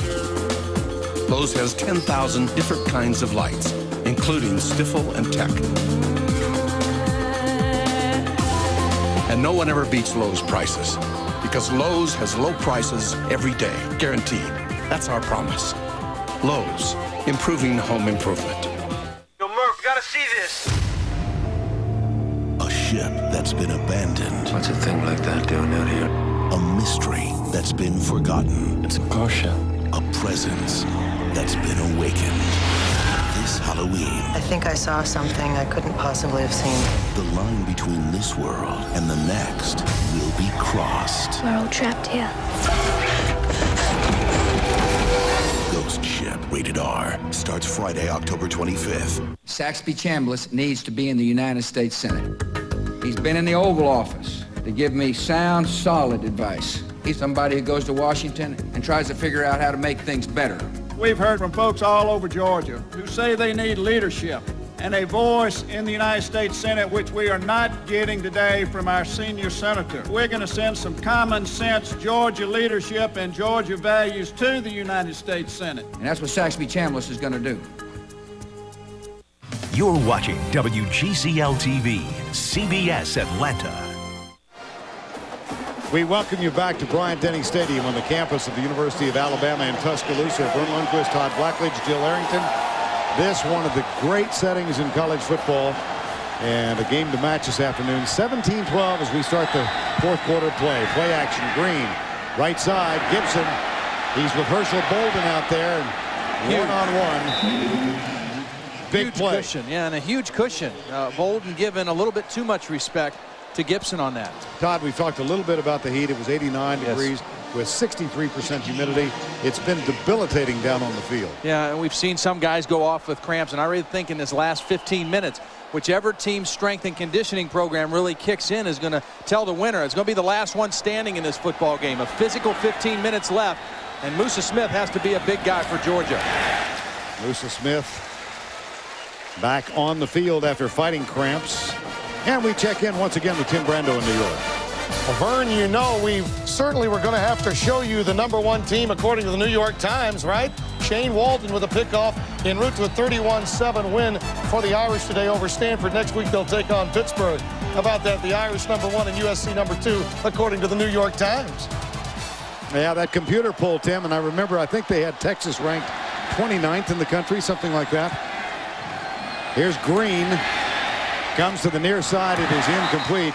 And, of course, Todd, you've got some thoughts about polls and when they should be taking place. Well, my personal opinion is there should not be any polls taken until the first week of October. I don't think you know enough about teams. You take a look at the AP Top 10, and, you know, so much has been talked about this Georgia team. And I'll tell you what, Tennessee ranked #10. A lot of times those rankings are more on potential and the kind of explosive players they have, but it's not based on production. I don't think before today that Georgia or Tennessee have performed like top 10 teams. Now, Georgia today, I think, has stepped up to the challenge, and they have really answered some of the questions about this football team.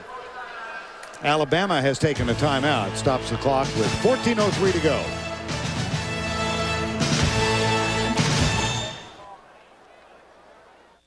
And the third little pig's house was made of brick. Just like ours? Yeah, just like ours. Only the floors were a lot nicer, with Berber in the living room and ceramic tile in the kitchen. Great. It's autumn inspiration at the Home Depot. With no payments and no interest on flooring purchases till January 2004 with your Home Depot credit card. Plus, buy carpet and installation, get the carpet pad free. Only at the Home Depot and Expo Design Center. I don't know how you do it. I put together some really impressive deals. But this thing you've pulled off, it's amazing. A big and tasty for just $1? How do you do it? What's your secret?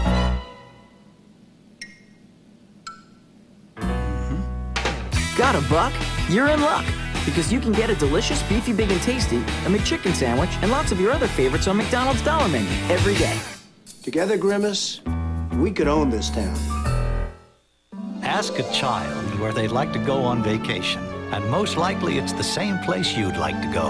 A place where families can make memories together. A place where magic happens every day.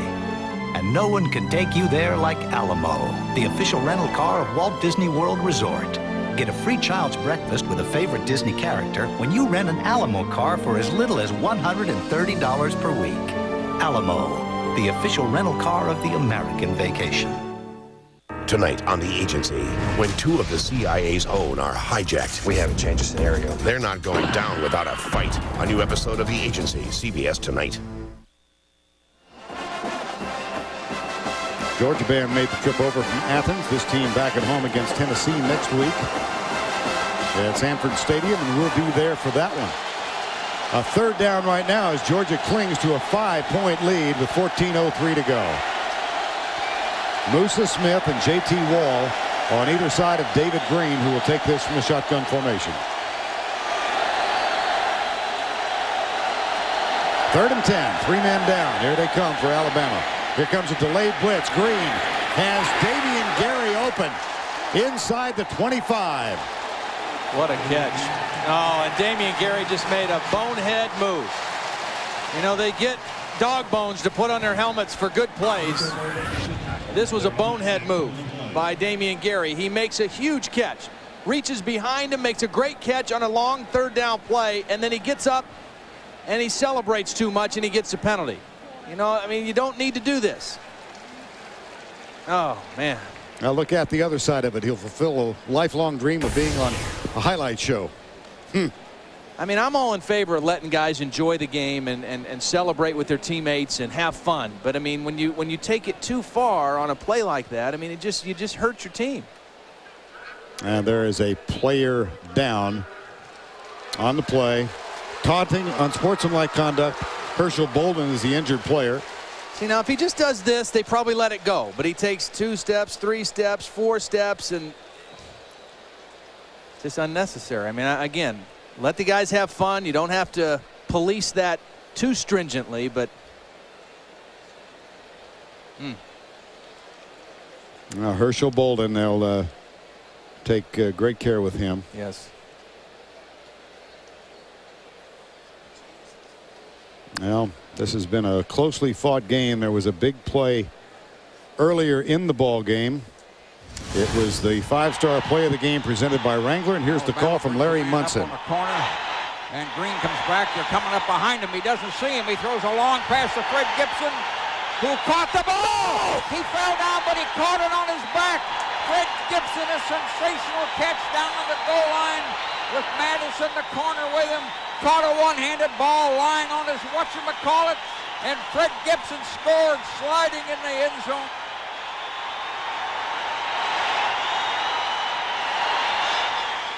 There's Larry Munson, 80 years old last week. Crucial first down in there close. Herschel Bolden still down on the field. Quite close to the goal line, but now we're way out. Let's take a timeout here. Pause for these words on the Georgia Bulldog Radio Network.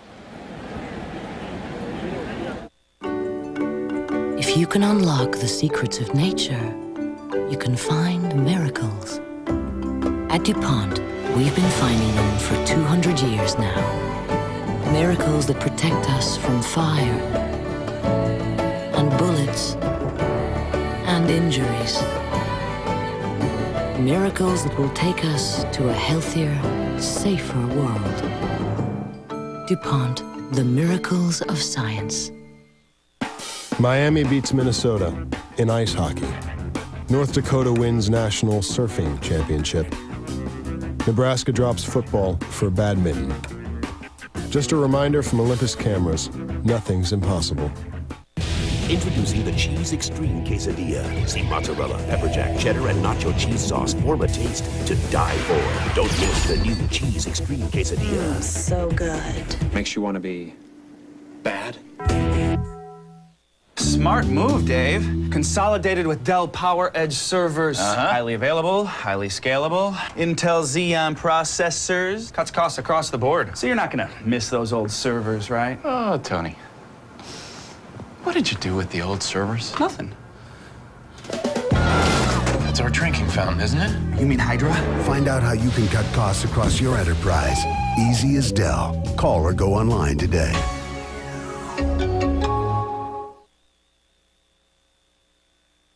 The Home Depot SEC on CBS is sponsored by DuPont, Taco Bell, Bud Light, and by Yamaha. Just a moment ago, Herschel Bolden was able to get to his feet unassisted and walk off, so a stinger, I would think. Yeah, just had his head down and had a nice collision in there with Damian Gary and got his head down on it. After the penalty on Damian Gary, It's first down from the 38-yard line. Here's Green going for it all to Terrence Edwards. In stride. Touchdown, Georgia. Anthony Madison, for the second time in this ball game, has been victimized. Alabama chose to blitz. That means single coverage. Anthony Madison, this time on Terrence Edwards, and a perfect throw under pressure by David Green. You wait for your chances to go deep, and they waited perfectly that time. Terrence Edwards, the second all-time leading receiver in the history of Georgia football, making amends for a disappointing junior year when he had more than a couple of dropped catches. That's his 5th catch today. 37 yards for the touchdown. David Green, Terrence Edwards, and Georgia has doubled up on Alabama 24-12. Bend your knees. There you go. Excellent. Sway your hips. That was good. All right. Back in position. There you go. Active feet. Active feet. Like a ballet dancer. There you go. Good. That's a winner. This darn thing. This darn thing. With a great taste that won't fill you up and never let you down. Make it a Bud Light. Thing's got some zip on it. Oh. And what did you do this weekend? I called this girl, but the line was busy. Gary? Matt? I went to Wendy's for lunch. Well, I see their hamburgers on TV and they look good. I ordered a classic double with cheese. Call me crazy, but I think they made it just for me. Hot, juicy, it tasted great. And when I finished, I felt good. And I liked that feeling. Bravo! Sure. Wendy's Classic Double with cheese. And now Wendy's pickup windows open late so you can eat great even late.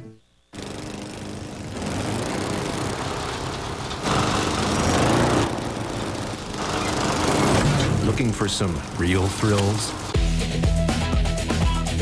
Presenting the world's most powerful sport ATV, the 660R Raptor from Yamaha. For the ultimate in performance, nothing else cuts it. For a limited time, get 0% financing and 0 down on every Yamaha ATV. Is it the Survivor women versus the men? We're back in the good old days, ladies in the kitchen. I have a husband at home, okay? An all-new Survivor Thailand, CBS Thursday. David Green, big touchdown toss. Terrence Edwards, 24-12. And you could just see it in David Green's eyes all day today. I mean, look at this now. Today, 352 yards. Only one game over 300 before this, and that was against a 1AA team, Northwestern State. So, I mean, Georgia has answered some of the criticism today about their toughness, about their offensive explosiveness. I would think probably the most relieved guy sitting over on that bench right now is Damian Garrett. Absolutely. Here's Kerouac with the kick. High, short. And taken by Hudson out to the 31-yard line. Well, here's what David Green sees. He sees these linebackers that are going to blitz, okay? So then he knows he's got one-on-one out here on the takeoff, and that's all he goes to. He knows he's going to get the blitz picked up. The line does a nice job giving him enough time to throw the deep ball to Terrence Edwards. Wait for your chances. Get the blitz, throw deep, go up by 12. Now David Green with the reaction. And now shouting encouragement to his defensive teammates. 24-12 with 13:20 to go. Doyle pitches. Sean Williams up and out of bounds at the 36-yard line. And that gives us a chance to go back to New York and check in once again with Tim. Vern, we told you earlier about A&M's problems with extra points. John Pearson's second consecutive miss, this one in overtime. And then after Texas Tech scored, Robert Treese's extra point provided the game winner. He also kicked a 42-yarder to send the game into overtime. Big win for the Red Raiders today. Yes, it was. Mike Leach's team. You know, this is a big drive for Alabama, because if they don't score on this drive with 13 minutes left, they're taken out of their offense a little bit. They need to stay close so they can do their whole thing offensively. Little pattern underneath. Coyle and Fulgham. I think that was a should have had. Brody Coyle, his second start as a redshirt freshman. He's thrown for 162. David Green, the sophomore, 214 yards. The big difference. Last week he only completed 12 passes, but they were for 285 yards against Arkansas. Georgia has not given him the big throws today. Collins split way out to the right side. Coyle on third down out of the shotgun. Pumps, drills it. Sam Collins has it. And it's going to be a first down, Alabama, across the 50 at the 49. Sean Jones with the tackle. Good protection up front. This is really not Alabama's forte. Straight drop back on third down, but they give him good protection. Sam Collins finds a hole in the Georgia defense and makes the sure catch for the first down. That's a gain of 15, a first down at the 49. And just under 13 minutes to go. I keep thinking they're going to go back to that play action off the option soon, just because they've run the option enough to do it. We haven't seen that smoke draw much here either. First down and 10 from the 49. Here's Coyle, fakes to Williams, goes to Williams, and that's interference. Clemens was interfering with him at the 25-yard line. Chris Clemens.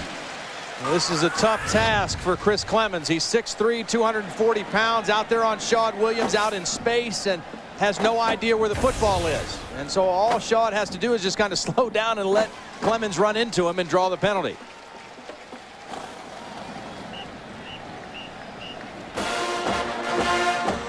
Yeah, that's tough. Now, Boss Bailey is a little more adept at that kind of coverage. Right. You know, he's a smaller, faster guy than Clemens is, and they isolated Clemens that time on Shad Williams, and that didn't work out too well for him. Now they'll reset the clock, and that is the 8th penalty on Georgia. Ball is marked off officially at the 34-yard line, just in between the 33 and the 34. Penalties 8 apiece. Collins breaks to the left.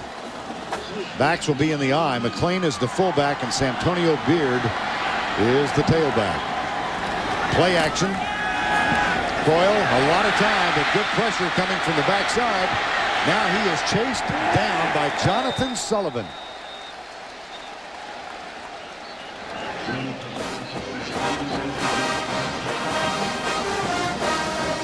Second down.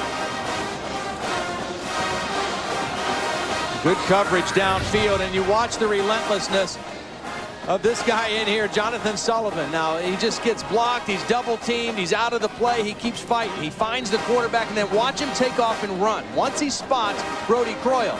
And Croyle's a fast quarterback, and Jonathan Sullivan just tracks him down. Second sack of the ball game, and it is second down and 14. There's motion on the right side, and flags going backwards. Negate the call. Dennis Franchione with a bemused look. Next Saturday, 3:30 Eastern Time, Tennessee at home against Arkansas tonight. Goes in to Athens to take on Georgia, and we'll be there next Saturday, 3:30 Eastern Time, as the Home Depot SEC is presented on CBS. Second down and 19. We can just visually throw it back to Tim Brando next week. It's getting a lot of airtime. Second down and 19, which he loves. Here's the blitz. Boss Bailey comes, and then he is blocked as Coyle gets rid of it. Bailey was right there. It's about the third time, too, that we've seen Brody Croyle somehow get rid of the football. Avoid the sack, and not only get rid of it, but make a completion. They cross the linebackers, Gilbert and Bailey. Bailey comes unblocked, and just that little fake of the throw kind of threw him off a little bit, just enough to get rid of the football. And so he avoids another lost yardage play and makes it third down and just a little over 10. Earlier today, Ole Miss knocked off Florida. Tonight, LSU at home against Louisiana Lafayette. South Carolina also a winner tonight, and Arkansas, Tennessee play this evening. 3rd and 10. Croyle Fires to Sean Williams. Darts out of the Boss Bailey tackle. Struggles, fights for it, and has it. Great effort and strength by Sean Williams. That was well defended by Georgia.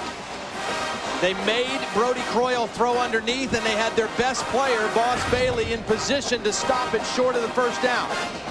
But Sean Williams gets away from Boss Bailey, and he gets away from 3 more Georgia Bulldogs and gets the first down for Alabama. That is the 6th catch for Sean Williams, and it's a first down and 10 at the 21. Georgia out of position on defense. I just raise up and throw the ball right to the slot receiver. Option play to Ray Hudson. Cuts inside the 15, down at the 10, still struggling, and he's finally tackled at the 8-yard line. It might be the 7. Georgia really looked out of whack on that play. They didn't have enough defenders over on the wide side of the field, and Alabama ran the option to that side, and Kentrell Curry, the strong safety, was really out of position. There he is, number 4, coming in late on the play, well after the first down was picked up. A gain of 14 and a first down at the 7. 10:37 to go, clock running. Inside give. And a flag is thrown on the far side of the field as Greg McLean, the fullback, gets a rare carry.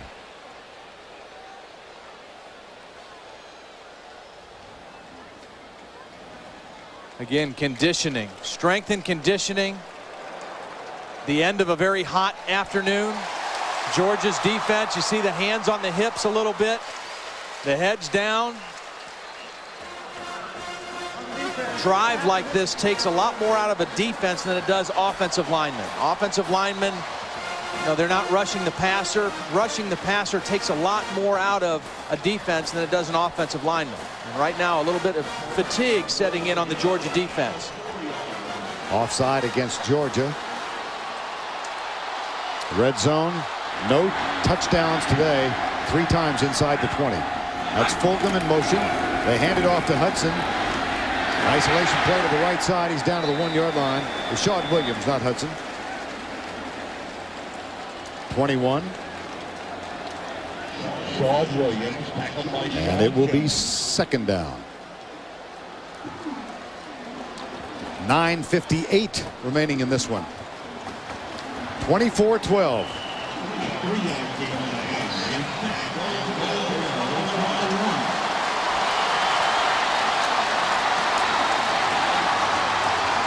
Donald Clark, the tight end, tight to the left. That's Evan Mathis inside him, number 51. Fulgham again. Play action. Croyle coming right. Looks for his tight end. Leaps. Tries to break the plane and does. The line judge was right there. And there is a flag down. I think it's going to be defensive holding against Georgia on the tight end who was trying to cross in front of the field. Donald Clark was crossing the formation and was held in the back of the end zone. Holding on the defense. The penalty is declined. Touchdown. I think Brody Croyle completely shocked Bruce Thornton here by taking off.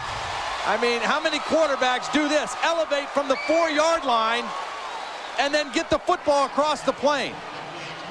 Wow. Ground can't cause a fumble, and the ball came down first on the ground. Extra point attempt by Brian Bostic. Good. And they're just knocking dudes back on these extra points, though. I don't understand that. Alabama, they need to toughen up in there on the inside. Are you suggesting to me that you never did that kind of a leap when you were at Penn State? I don't know if Alabama's man enough to block the extra points. The Pat Dye factor. John Croyle likes it all. This fall, everything's turning red with Honda's fall values. Check out this deal on some of our ATVs and dirt bikes. 0 down payment and 0 payments for 3 months. And a 7.9% APR for up to 5 years. That's a fixed APR you can count on for real savings down the road. just one of the many great deals at your local Honda dealer. So hurry in, because right now, Honda's fall values are making everybody look good in red.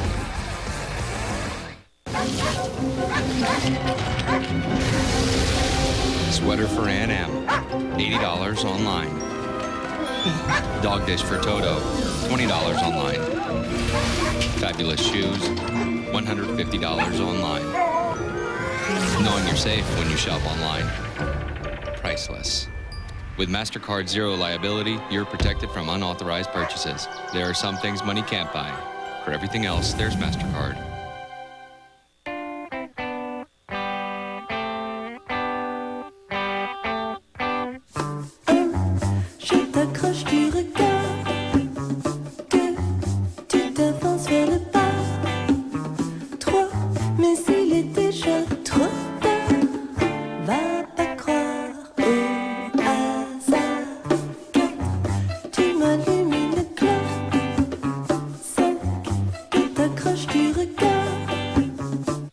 Jesse James never even came close to stealing what the Wall Street Gang is accused of stealing. Who's going to get him? He is, and he'll tell you how Sunday on 60 Minutes. Brodie Croyle left his feet about 4 yards away. Well, all the ball has to do is cross the plane, and you're going to see the nose of the football over the plane of the end zone, and an Alabama touchdown. And Vern, who said white men can't jump? My man took off from the 4 right over Bruce Thornton. So important they scored on that drive, because now they're right back in the game and their whole offense is available to them. 24-19. Here is Edwards at the 8. Chase to the right. Good, nice tackle. David Scott. Well, a game of emotions, not just for the players, but for the families here. John and Teresa Croyle, as their son breaks the plane. Remember the last Georgia touchdown, Rick and Kay Green? Their son David threw a touchdown pass. Wow. I know my mom, that was tough for her, going to high school or college games and then going to pro games the next day and watching my dad coach. And tougher on the moms than the dads, I think. Now you got about 82,000 fired up fans out of a full house of 84 plus.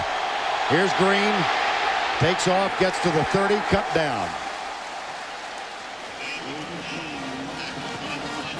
That last scoring drive, 68 yards in 9 plays. Croyle got the TD Monday on CBS.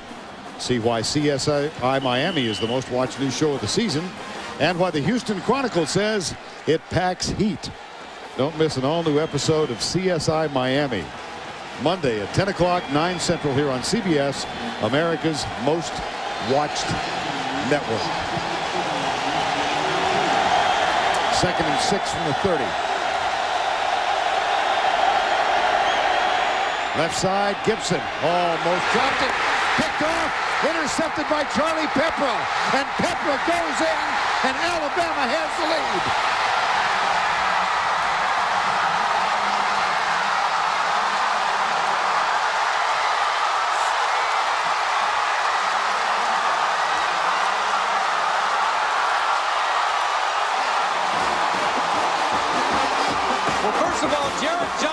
Got pressure on David Green and forced a wobbly throw. And then Fred Gibson bobbled the catch, and Charlie Peprah just stole the football. Fred Gibson didn't catch it the first time, and Charlie Peprah came in and stole the football. Charlie Peprah, born in Texas, the first in his family born in this country. His grandfather, Ike Achimpong, was the president of Ghana back in the 70s. He never knew his granddad. The family immigrated, and Charlie Peprah makes his presence felt with an interception return, a try for 2 forthcoming.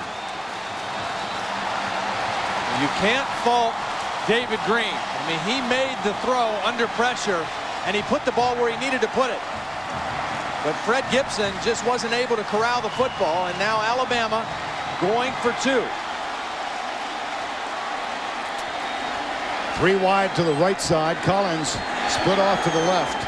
You go for 2 to make Georgia have to kick a field goal to tie the football game. Option play. Croyle cuts back. This time he gets it again. No, they're going to say no. Boy, I thought he stuck the football over the plane again, but maybe they said his knee was down before he reached the football. That was well defended by Georgia. Now Kentrell Curry is heading the other direction, but option to the right. It's stuffed up. Penetration by Georgia, and who's our guy? David Pollock there to stop him short of the goal line. He was down. Good call by the official.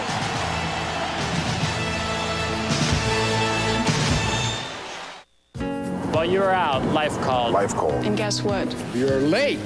Because you're trying to be everywhere, do everything. What you need is some serious money management. Experts who can create a model portfolio. Then manage it based on your investment objectives. The money management pros doing what they do. You doing what you do. Fidelity's Funds Manager Program, a portfolio of mutual funds designed to manage for people like you.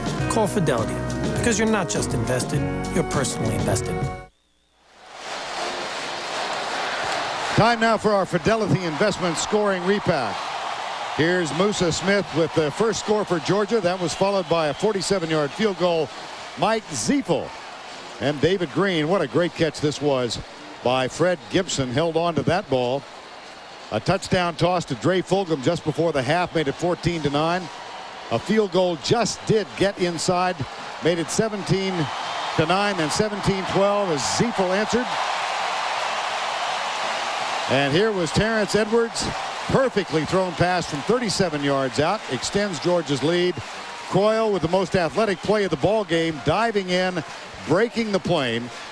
And then just moments ago, here was Charlie Pepra. Redshirt freshman cornerback. Took the ball away from Fred Gibson after it was bobbled. Scored on the interception from 35 yards away. And it's 25-24 Alabama. And can you believe it feels the momentum changing here? Alabama, their first lead in this football game with 8:24 left in the ball game. For the first time, Alabama on top. Gibson, who had 3 fumbles in the 2 games prior to this one, could not hang on to that pass from Green, taken away by Pepra. Now Gibson tries to make amends on the kickoff return, and he's going to do just that. Out near the 40-yard line before he is knocked down.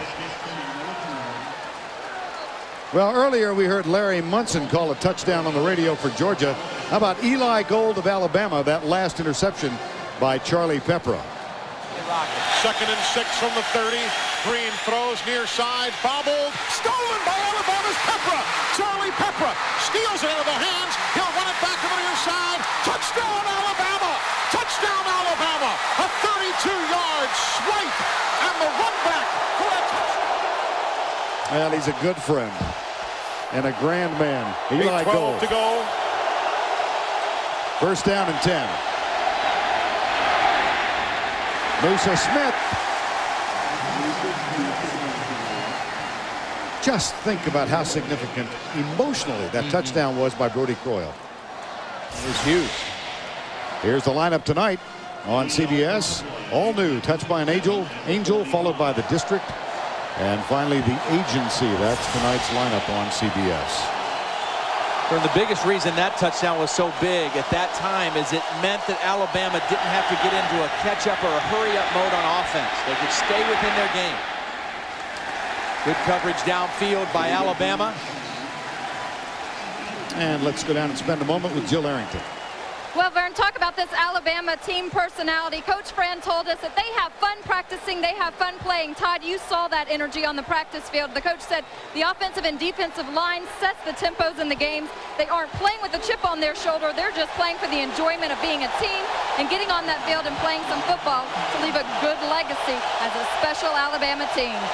Well, that T-shirt you saw spells out SWAT. That was on Tyler Watt's T-shirt. Special, we're all together is what it stands for in this NCAA sanctioned period of time. Here's Damian Gary with a catch. That's good for a gain of 10. This is special. We are together. SWAT. I wasn't sure whether we were supposed to know that or not. You know, it's kind of one of those secret code deals. Right. We broke the code and Now it's out. They may have to come out with a new acronym now. Good sleuthing, my man. Thank you. 1st and 10. 1-point ball game. Tony Milton goes right across the 40 to the 38-yard line. 7:10 to go. And let's go back and spend a moment with Tim Brando. Vern, to amplify how important this game is for Georgia, a couple of unbeatens lost today. Penn State beating Wisconsin. They were unbeaten. In addition, Colorado beats Kansas State. That means that there are 11 unbeaten, untied teams, only 9 of them that matter. Bowling Green and Air Force can't play for the BCS title, and that's pending the Georgia outcome. We could be down to 10. All right, Tim, and they trail by 1 at the moment. 2nd down and 3, 6:40 to go. David Green has made a couple big-time throws in this drive, showing great poise. Comes the rush from the corner. Brooks Daniels, number 18. Unblocked. They brought him off the edge. I don't know if this was a miscommunication by Georgia or not, but nobody blocked Brooks Daniels. Here he is right here, and he's just going to come unblocked. Nobody there for him. No back end to block. The line was turned the other way, and David Green, if he knows that's not protected, he's got to get rid of it because it's coming right at him. That brings up a 3rd and 10, 3rd and 9 officially. What a huge sack by Brooks Daniels. Georgia moving. They've got some momentum on this drive, and now they've got 3rd and long. Under 6 to play. Bulldogs do have all 3 of their timeouts left. Here comes the blitz. Green steps up. He'll scramble. Now he pulls up and lets it go, and it is incomplete at the 35. Intended for Reggie Brown. Charles Jones defending. Well, David Green thought about running for a moment, and then he thought he could stick it into Reggie Brown, but alertly, Charlie Jones able to get his hand on the football and knock it away. Again, the improved play of the Alabama secondary this year has made a big difference for the Tide. Jonathan Kilgo on to punt. Sean Williams awaits it at the 10. And Kilgo right now is thinking, okay, I've seen Zeifel do it. I don't want to let Sean Williams return this. I want to knock this out of bounds down around inside the 10-yard line. Comes the rush. Flags are down. And bring this one back. Dead ball foul. Got a lot of penalties, haven't we? Yes. This feels like there's been a lot of laundry on the field today. Prior to the snap, false start. Movement in the offensive line. 5-yard penalty. Still 4th down. That's not all that terrible for Georgia. I mean, unless they had a fake in mind, I don't think they would have, but that's not all that terrible to back them up 5 more yards and give Kilgo a little bit more room to go ahead and kick it. That was the 19th penalty in the game, and 10 of those belonging to the Georgia Bulldogs. Kilgo again for the 5th time. Williams moves up to the 10-yard line.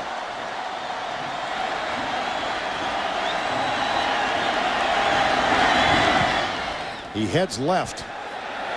Bounces. Nice punt. Yep, nice kick. 5:27 to go in this one.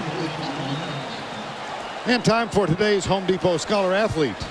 Today's selection, Kenny King of Alabama. He has a 3.23 grade point average in marketing. Home Depot's commitment to the investment of our future is shown today by donating $1,000 to the University of Alabama's Scholarship Fund.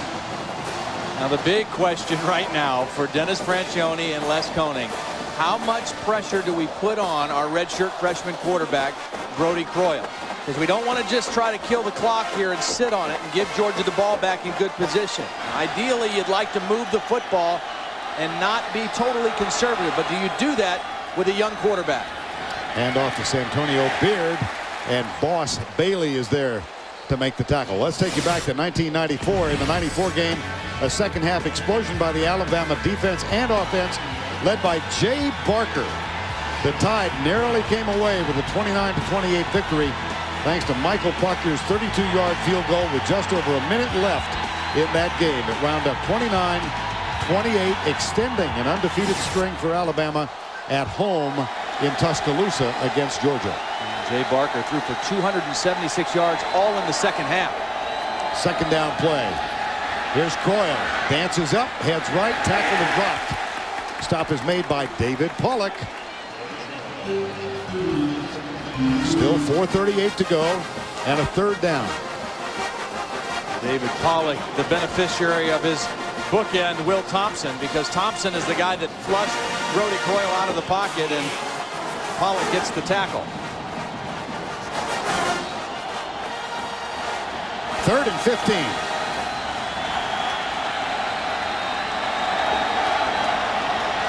A 1-point game. 4:10 remaining. Georgia gets a stop here. They're going to get good field position, and they have all 3 of their timeouts left. Big third down play for Georgia right here. Doyle under pressure, gets loose, comes by Jonathan Sullivan, and is out of bounds. That does 2 things. It forces Alabama to punt, and it stops the clock.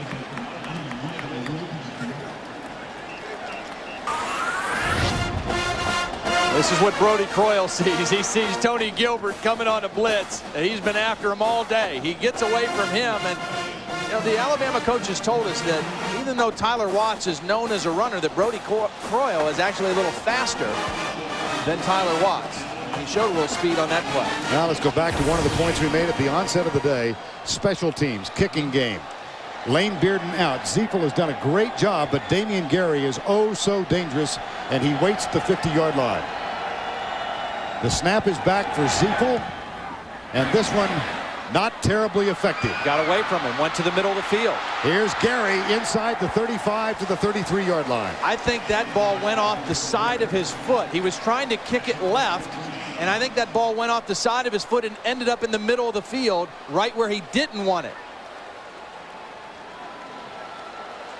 I mean, they've directional kicked the whole day, and he lined up like he was going to kick it to the left sideline. He's looking left. Watch the ball hit his foot. Now, the ball didn't go where he lined up to kick it. Let's put it that way. 3:45 to go. Ziefel looks on. Billy Bennett's career longest field goal is 47 yards. They need about 5 or 6 to get him in that spot. Here's a reverse that is faked, and Musa Smith heads left and gets down to the 25-yard line. Cornelius Wortham makes the tackle.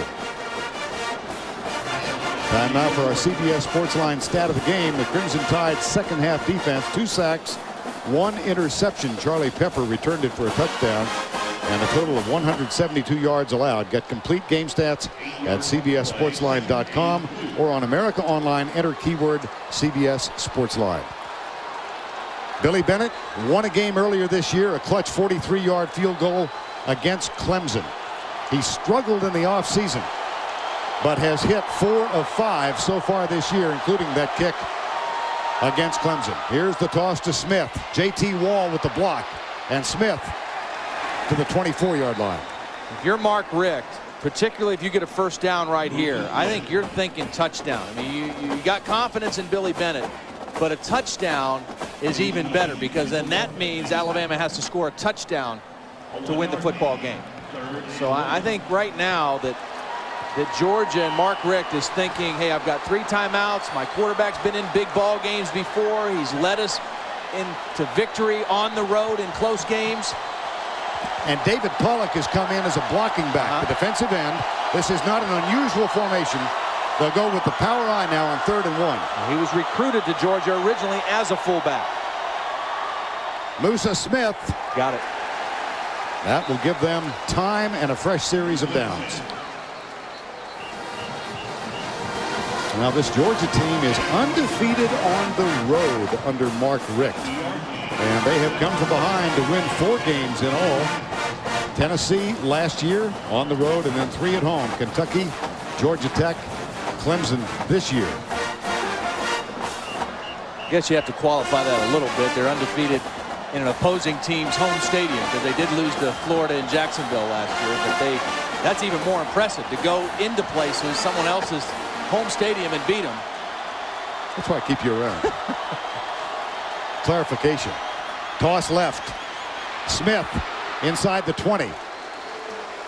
And down at the 17-yard line, Anthony Bryant, number 97, makes the tackle.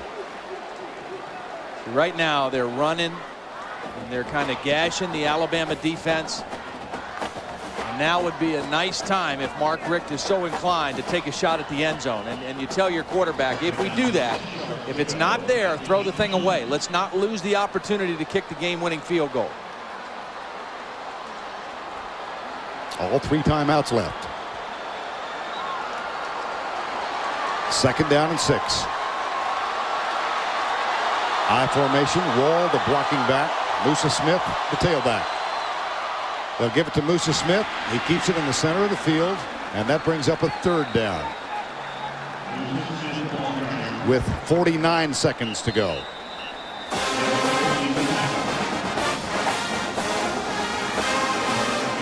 Time call. Alabama uses the timeout. Honey, you remember when we bought this house, you said we'd remodel the kitchen? Vaguely. See, the problem is I just don't have the time. We can take care of the installation for you. Can? Countertops and cabinets. What about tile flooring? Well, sure. Floors, garage doors, even a roof if you like. Guaranteed? Absolutely. I could have done this. I could have.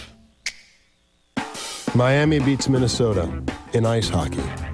North Dakota wins National Surfing Championship. Nebraska drops football for badminton. Just a reminder from Olympus Cameras, nothing's impossible. Breaking news from Midas. Right now, get guaranteed lifetime brake pads or shoes for just $39.95, and you'll never have to buy brakes again for as long as you own your car. Next stop, Midas. Lifetime brakes, $39.95, only at Midas. Get into the amazing race as teams chase each other around the world. Anything can happen on an all-new Amazing Race, CBS Wednesday. Billy Bennett, the junior place kicker, grew up in Athens, hoping for a chance now to give his university a victory. Come from behind on the road at Bryant-Denny Stadium. But first, a 3rd down play. Musa Smith, the deep back. There's a quarterback keeper. They'll keep it right in the middle of the field. And it appears now that it's going to be on the foot of Billy Bennett, and it would be a 32-yard field goal effort.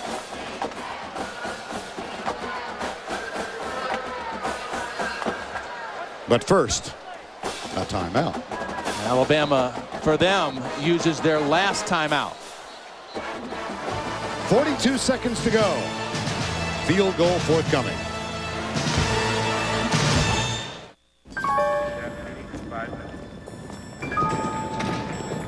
Is it safe? Yeah, but hurry. This better be quick. Come on, come on, come on. Whoa! There's no way we can beat Dollar's rates. Hey, how are ya? Meeting's starting. Let's go. Yeah, I'm coming. Yes.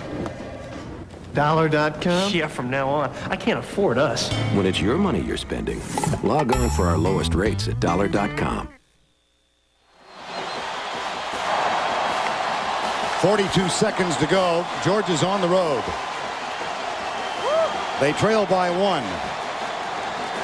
And their field goal kicker is trotting onto the field. And keep your eye on Antoine Odom, number 98 for Alabama, and Wayne Bacon. They both have blocked field goals this year for Alabama. Wayne Bacon against Oklahoma and Odom against North Texas. Odom, a tall, rangy defensive end, will probably try to get up in the air right in the middle of the pack. Brian Jordan will snap it. Jonathan Kilgo will hold it. Billy Bennett will attempt it. Georgia has never won in Tuscaloosa, but they have now reclaimed the lead.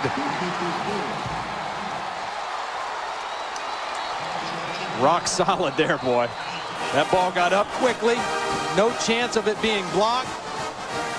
And dead down the center.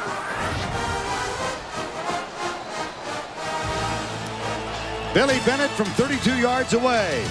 Georgia leads by 2.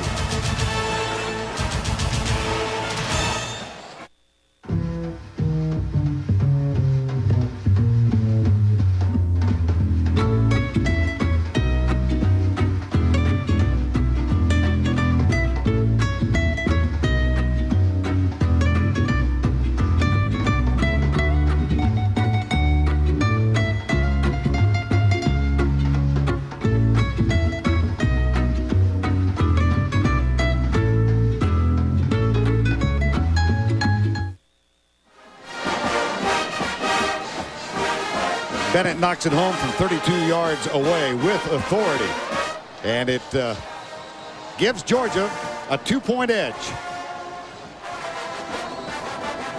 Boy, he was confident, wasn't he? He sure was. I mean, going on the field during the timeout, never a doubt in his mind. I mean, my man was mugging to the camera before he went out there. I mean, it was never in doubt in the mind and the heart of Billy Bennett.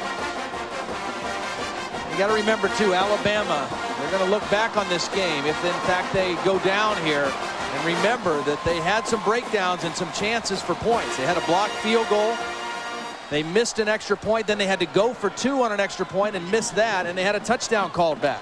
And Dennis Franchione said to us yesterday afternoon, I hope we can stay even in the kicking game. They haven't. No, they haven't. 27-25, Alabama is out of timeouts. This will be Hudson at the 1. And he's spilled as he gets near the 30-yard line. So Brody Croyle and the Crimson Tide takes the field again. I'm so impressed by the poise of David Green on that last drive, too, and the poise by Mark Richt on the sideline, because they had all 3 of their timeouts in their back pocket, and they didn't use any of them, and they forced Alabama to use all their timeouts as they just kind of got closer and more to the middle of the field to set up the game-winning field goal. They didn't panic, and they made Alabama burn all their timeouts. So now Brody Croyle, with 32 seconds left, down by 2, has no timeout, so he's got to work the sidelines. I think that guy right there answered the call today. David Green has been criticized the last couple weeks, played well. Here's Croyle, intercepted. Picked off on the far side by Thomas Davis. And this one's going to go to the Bulldogs of Georgia.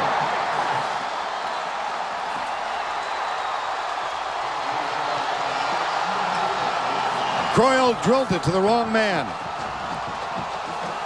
When a defense knows that you don't have any timeouts, they know you're going to also try to throw towards the sideline. So you set your coverages to defend the sidelines.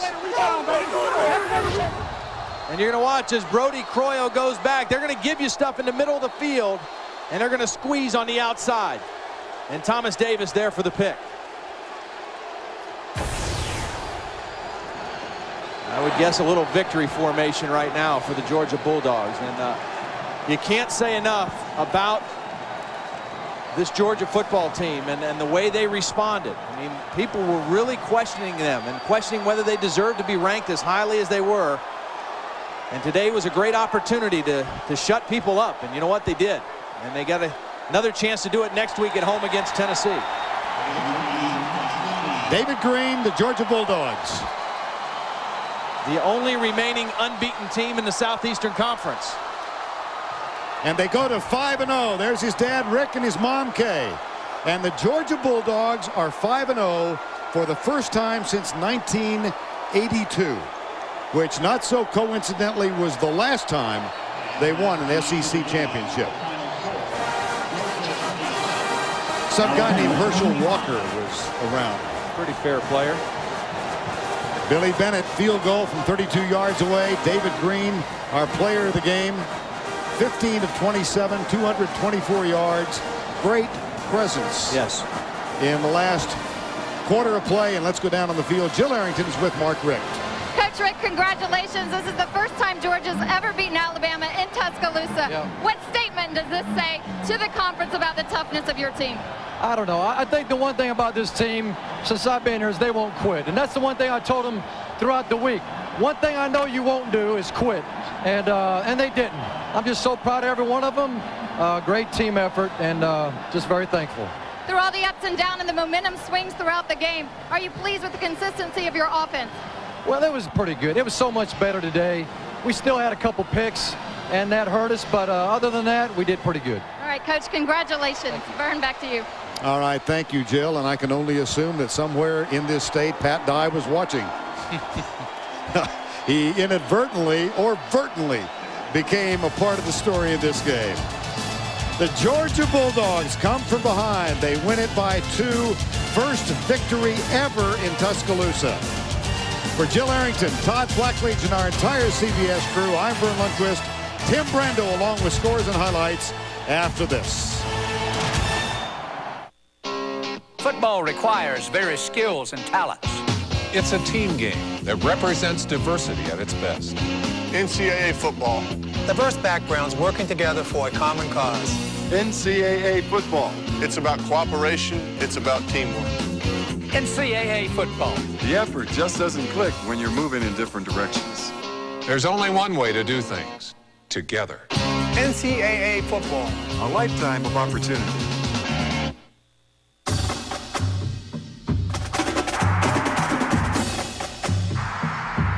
It's just such a cool rivalry, really. Being in Jacksonville for the Gator Bowl, you walk in and see all that red, sea of red and black, that orange and blue. You get goosebumps. I got them right now. Buckaloo to Lindsey Scott, hearing them in my ears. Mud Bowl. We held you guys on like the 6-yard line. Marco, we're going to settle this Georgia-Florida game once and for all. Wait a minute, we need an official. It all starts here, grade school, the place where our children begin preparing for life. And the SEC recognizes the responsibility teachers have to affect their future. The SEC's education initiative, every elementary school and library throughout the Southeast is getting this wonderful CD-ROM. It uses athletics to reinforce math and reading skills, and it teaches things like teamwork and good sportsmanship. The Southeastern Conference, creating a legacy for the future.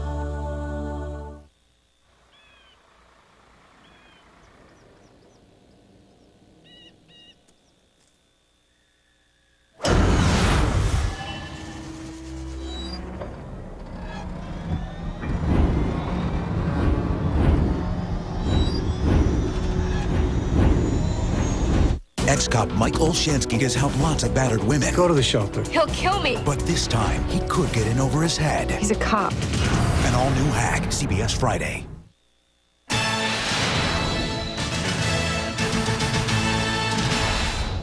What a day, huh? Welcome to the College Football Today postgame show. I'm Tim Brando in New York. A reminder tonight on CBS, it all begins with Touched by an Angel, followed by Craig T. Nelson in the District. Then go inside the secret world of the CIA on The Agency. It's all here tonight on CBS, America's most watched network. In the game you just saw, Georgia with Billy Bennett's 32-yard field goal beats Alabama 27-25. Look at the standings now. This really sets up a great encounter next week.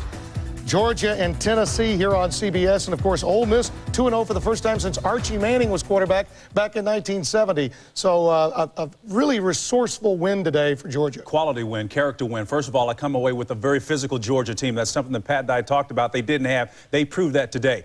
The difference in this one is on the rushing ground. You look at the pair of runners that we talked about that were the replacements last week, over 250 yards between them, 26 carries, 64 yards with Shad Williams and Santonio Beard. That didn't get it done today, Tim. That was the difference. All right, let's run down the scores today. Near misses and a few upsets. Texas just gets past Oklahoma State 17-15. They may have been looking ahead to the Red River rivalry next week. I think that's a fair assumption. 3 field goals, 27 yards, 37 yards, and 24 yards. Mac Brown escaped just by that close, looking ahead toward Oklahoma. That can happen in this week. Eli Manning, no touchdown passes for the first time in 16 starts. But Ole Miss does win 17-14. Grossman threw 4 picks today in a game you saw earlier here on CBS. Miami has scored. Willis McGahee takes it in. By the way, where's the Heisman talk with him? 15-yard touchdown run against UConn. And Oklahoma and Missouri just underway in the first quarter. They are scoreless. Ohio State and Northwestern, Jim Tressel's team trying to remain unbeaten in the Big Ten against Northwestern.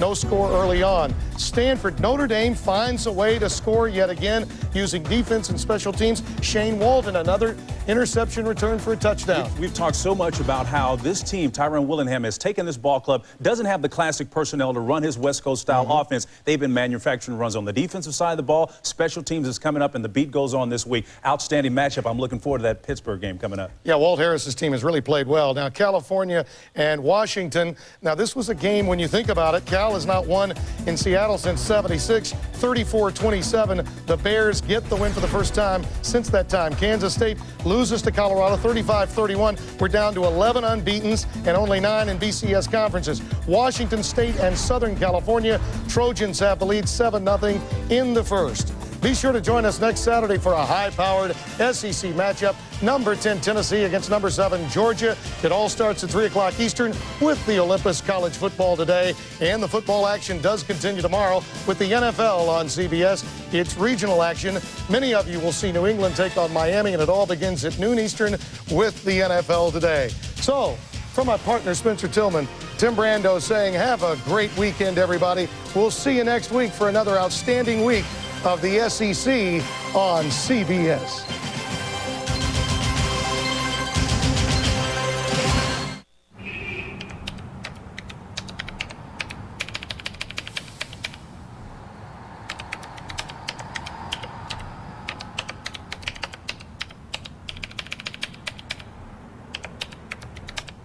Why did Everybody Loves Raymond win 3 Emmys? We're normal.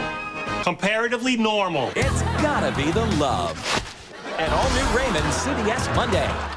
Nancy Travis joins the cast of Becker. Season premiere CBS Sunday after 60 minutes. It's a place violent criminals can't hide. The DNA lab at the Georgia Bureau of Investigation. Solving unsolved cases thanks to Mark Taylor. As Lieutenant Governor, I worked to create the DNA database of convicted felons and gave prosecutors the power to use DNA evidence to reopen old cases. With justice, time should never run out. Lieutenant Governor Mark Taylor, the big guy who gets results for Georgia. On the next Everybody Loves Raymond, is a secret about Ray's brother about to come out? Maybe Robert is gay. He started out straight, but I turned them. I'm the spatula. Robert's not gay, he's a policeman. One of those village people was a policeman. Every guy wonders if he is at some point. You sure?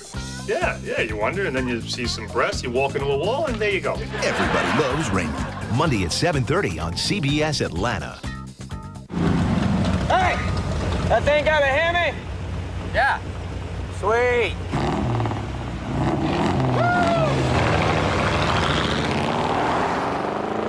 The all-new Dodge Ram Heavy Duty. Did you mean the Charger? Because, you know, that's got a Hemi, too. Now with a 345 horsepower, 5.7-liter Hemi Magnum. Grab Dodge's 770 powertrain limited warranty. Ford, Chevy, and Toyota don't match it. Join me weekdays at 4 on CBS Atlanta. Hey, come on. This is going to be worse if I leave it. You're supposed to leave it. That's the let it sit rule, right? I love that rule. Yeah, I never should have taught you that. Woo! I never should have taught you that either. Get away from me!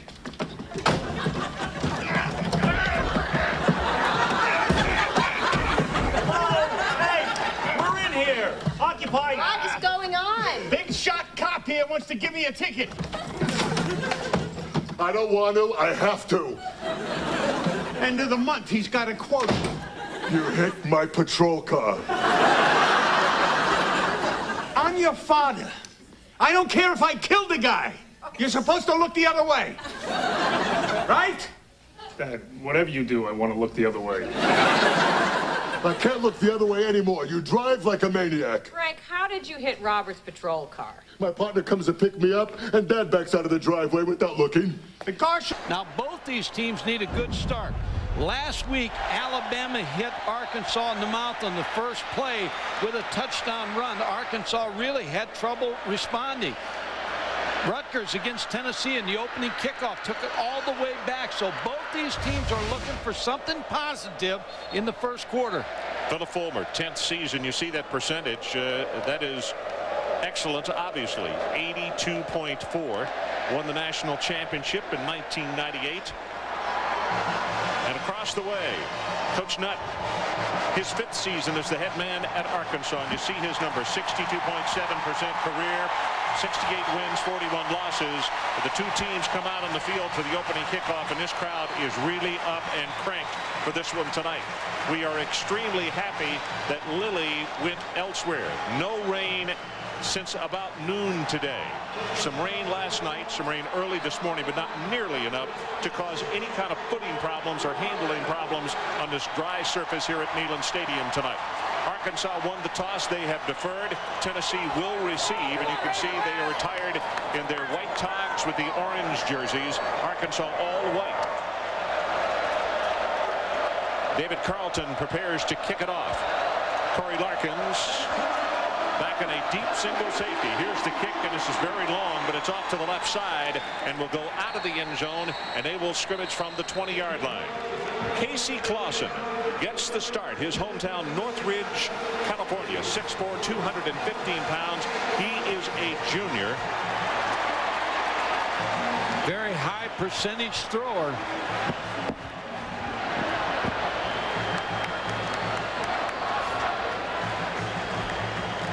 Well, let's see how the Volunteers come out. Mike, if they start the ball game trying to work on their running game, because quite frankly in their first 2 games they worked more on the pass than they did on the run. But they're going to throw on first down. They get it out of the backfield, 25, and out to the 28-yard line. It's Troy Fleming, who lines up at tailback and also at the fullback. So the offensive starters, Davis, Troy Fleming, Leonard Scott, and Kelly Washington. Keep an eye on number 15, Jason Witten, an outstanding blocking and also catching tight end. As far as the offensive front, Herrera gets a start. He was suspended last week. Open Husel at right tackle, Munoz at left tackle. They grade out the most consistently of that 5. Second down and 1. They fake the end around. They go straight ahead with a handoff to Jabari Davis, and he'll have the first down as we take a look at the defensive starters for the Razorbacks. Bua on the stop. Walls, Brooks, House, and Harris. Jermaine Brooks probably the leader of that group up there. He's a senior out of Pasadena, California. Very active linebackers. Bua just made the tackle. We'll call his name all night long. 22 seems to be everywhere. In the secondary, the backman, Ahmad Carroll. He's going to have his hands full if he goes up against Washington man on man. Hamlin, the free safety, could be one of the best in the country.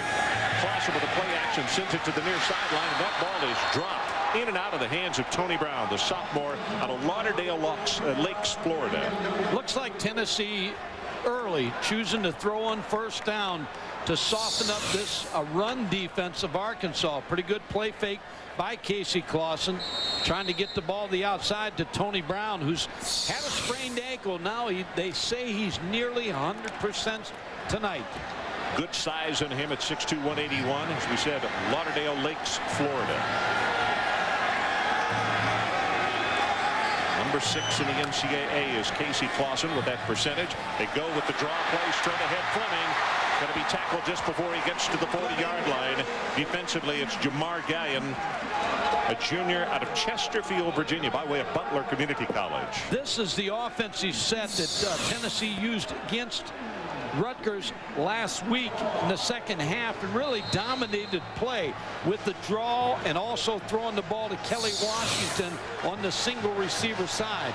Troy Fleming not only catches the ball well, but in high school scored over 100 touchdowns. Very, very capable.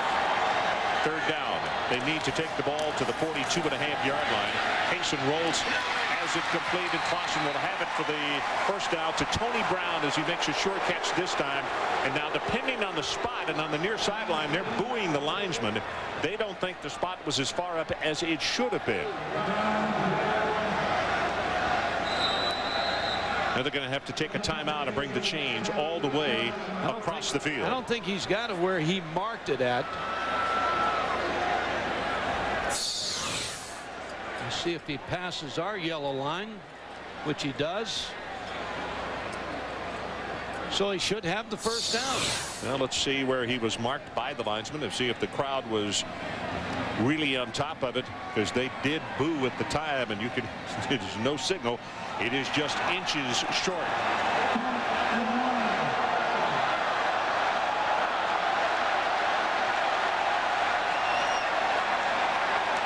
Well, Philip Fulmer sending in McClure, an added tight end, and the crowd loves it. If they don't make the first down, we'll find out how much they love it. Well, they won't love it at that point, but they got a big offensive line. Munoz is 300 pounds. Most of them, the offensive line, over 300 pounds. So, and as we mentioned last week in the Alabama game, really an undersized defensive front for Arkansas. Fourth down and short. Clausen straight ahead. He's got it. right off the backside of Scott Wells, the junior out of the Spring Hill. Scott is the offensive center, and actually the smallest of an offensive line at 6'2", 300 pounds, but he also was one of the top-ranked high school wrestlers in high school. He simply did not lose a lot. So a very strong young man. This time Jabari Davis is the tailback, number 34. He's a sophomore out of Stone Mountain, Georgia. Tough, hard running back. Not a big breaker back, but can get the yardage for you in a hurry. Caught by Washington, spins off one tackle. They got double coverage on him, and it didn't matter. And you can see why when Kelly Washington gets the football, Mike, you better have more than one around him, or your ego's going to get punished. The big wide receiver at 6'4", 225. You watch the tailback move up right here, and that is a sign of pass protection. So you know it's going to be a quick game to Kelly Washington on the outside. 8th play of the drive by Tennessee, started back at their own 20-yard line after the kick went into the end zone, and Washington gets a breather on the sideline. Tony Brown in motion. They give it to the tailback. Jabari Davis puts a head down. It's another Tennessee first down as they take it inside the 45 down to the 44. Randy Sanders, I thought it was interesting yesterday in talking with him. He said, I'm not making excuses, but we didn't probably work on the running game as hard in our first 2 games as we did on the rest of our offense, and particularly the passing game. Here's their current average, 80th in the NCAA. One thing you can count on when you come to Tennessee is a good running game. Again, it's I formation. Straight ahead with Davis. Puts a head down. He gets roughed down hard after a gain of a couple. The middle linebacker, Caleb Miller, the junior out of Sulphur Springs, Texas, there to put the end up. Arkansas has a problem. Their problem is if they can't stop the run, they're in problems because they're going to have to commit linebackers to the run and leave Kelly Washington one-on-one on the outside. So that is the most important thing about this defense right now, is to slow the running game of Tennessee down. Troy Fleming, number 27, checks into the lineup on the 10th play of the drive. Remember, I told you, tailback in high school, catches the ball extremely well and is accustomed to scoring. There he goes right there, right side, inside the 40, down to around the 37-yard line. It'll be 3rd down at about 3. Miller again.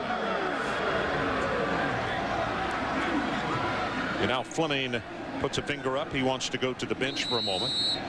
Tony Brown checks into the lineup.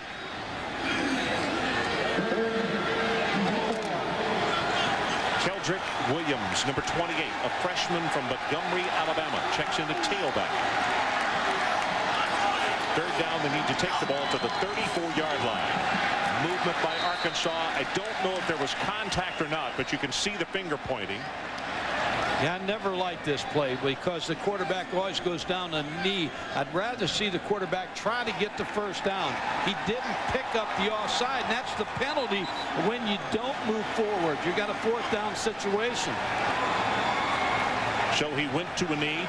No offsides was called on the play, and what the coach is saying is it is a great point right here. Watch what happens. Just goes to his knee. Now you need, at least if you're going to snap the ball early, try to get a yard. Colquitt waiting for the snap as they will punt it away. So a drive that was moving extremely well goes awry. Left footer's kick, heads it for the corner on the right side, and he's going to get it inside the 10-yard line. So we'll take a timeout. 9:49 left in the opening quarter. No score with Arkansas coming to back.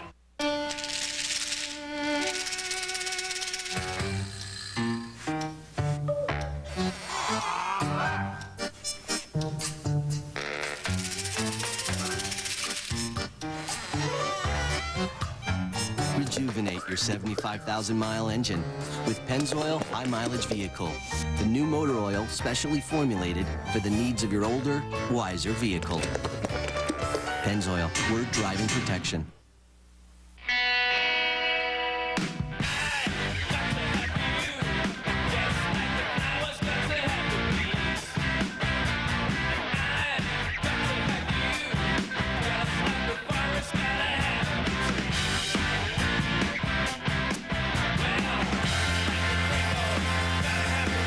Introducing the all-new E-Class.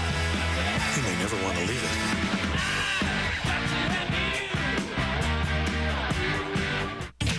it. Advanced technology. The applications are endless. That's the thinking behind the groundbreaking Bridgestone Dueler. A complete line of tires for all kinds of utility vehicles, with performance and comfort all the way around. The Dueler series from Bridgestone, where technology drives the tire. Buy 4 select Dueler tires and get a free Bridgestone 5-in-1 TV lantern.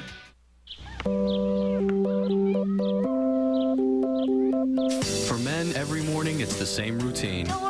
The desperate search for a way to relieve the pain after shaving. Finally, there's a better way to soothe your skin. Nivea for Men Aftershave Balm is an advanced blend of moisturizers and vitamins that soothe and actually improve your skin. Nivea for Men. More evolved skincare. What is wrong with you? So we're back at Neyland Stadium. No score at Tennessee with a beautiful drive and then got nothing out of it. So we look at Matt Jones, the sophomore out of Fort Smith, Northside. 6'5", 225 pounds, and he's going to go play action on first down. Looking right around the 15-yard line for Mark Pierce, his fullback, and Mark dropped the ball. Let's take a look at the starters on offense. The running backs and wide receivers, Cobbs and Pierce.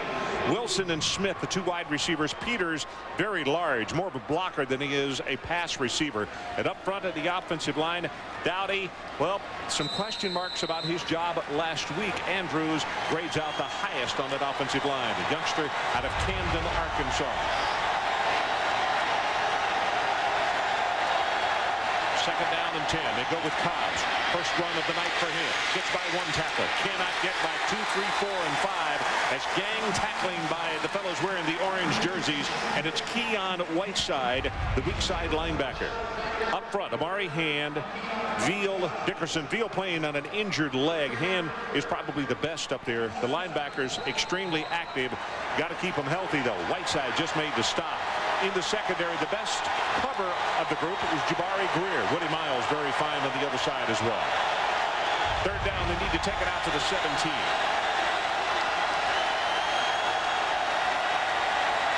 On the shotgun, pressure up the middle. Jones is hit and he's sacked at the 5. First man to hit him, Omari Hand.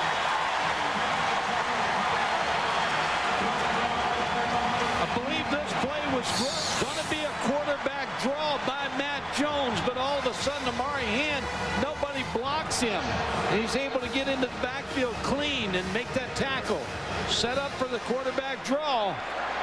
Richie Butler standing at the base of his end zone.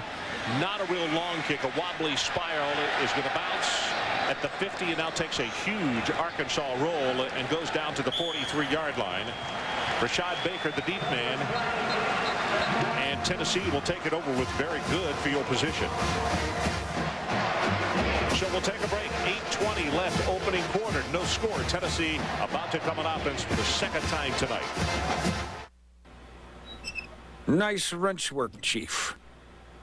If more men would heed the call of the Y chromosome, maybe more of us would have 3 such faucets at our fingertips. Hot, cold, and Miller High Life.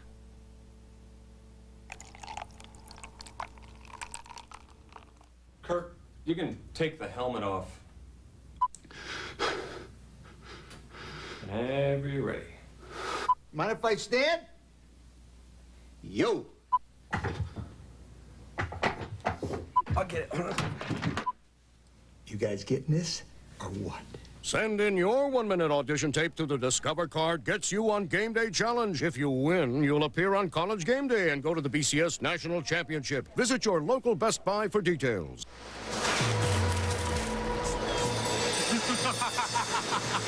You have 3 wishes, but choose wisely. The new E-Class. You have 2 wishes left, but remember, no, you have 2 wishes left. You have 2 wishes left.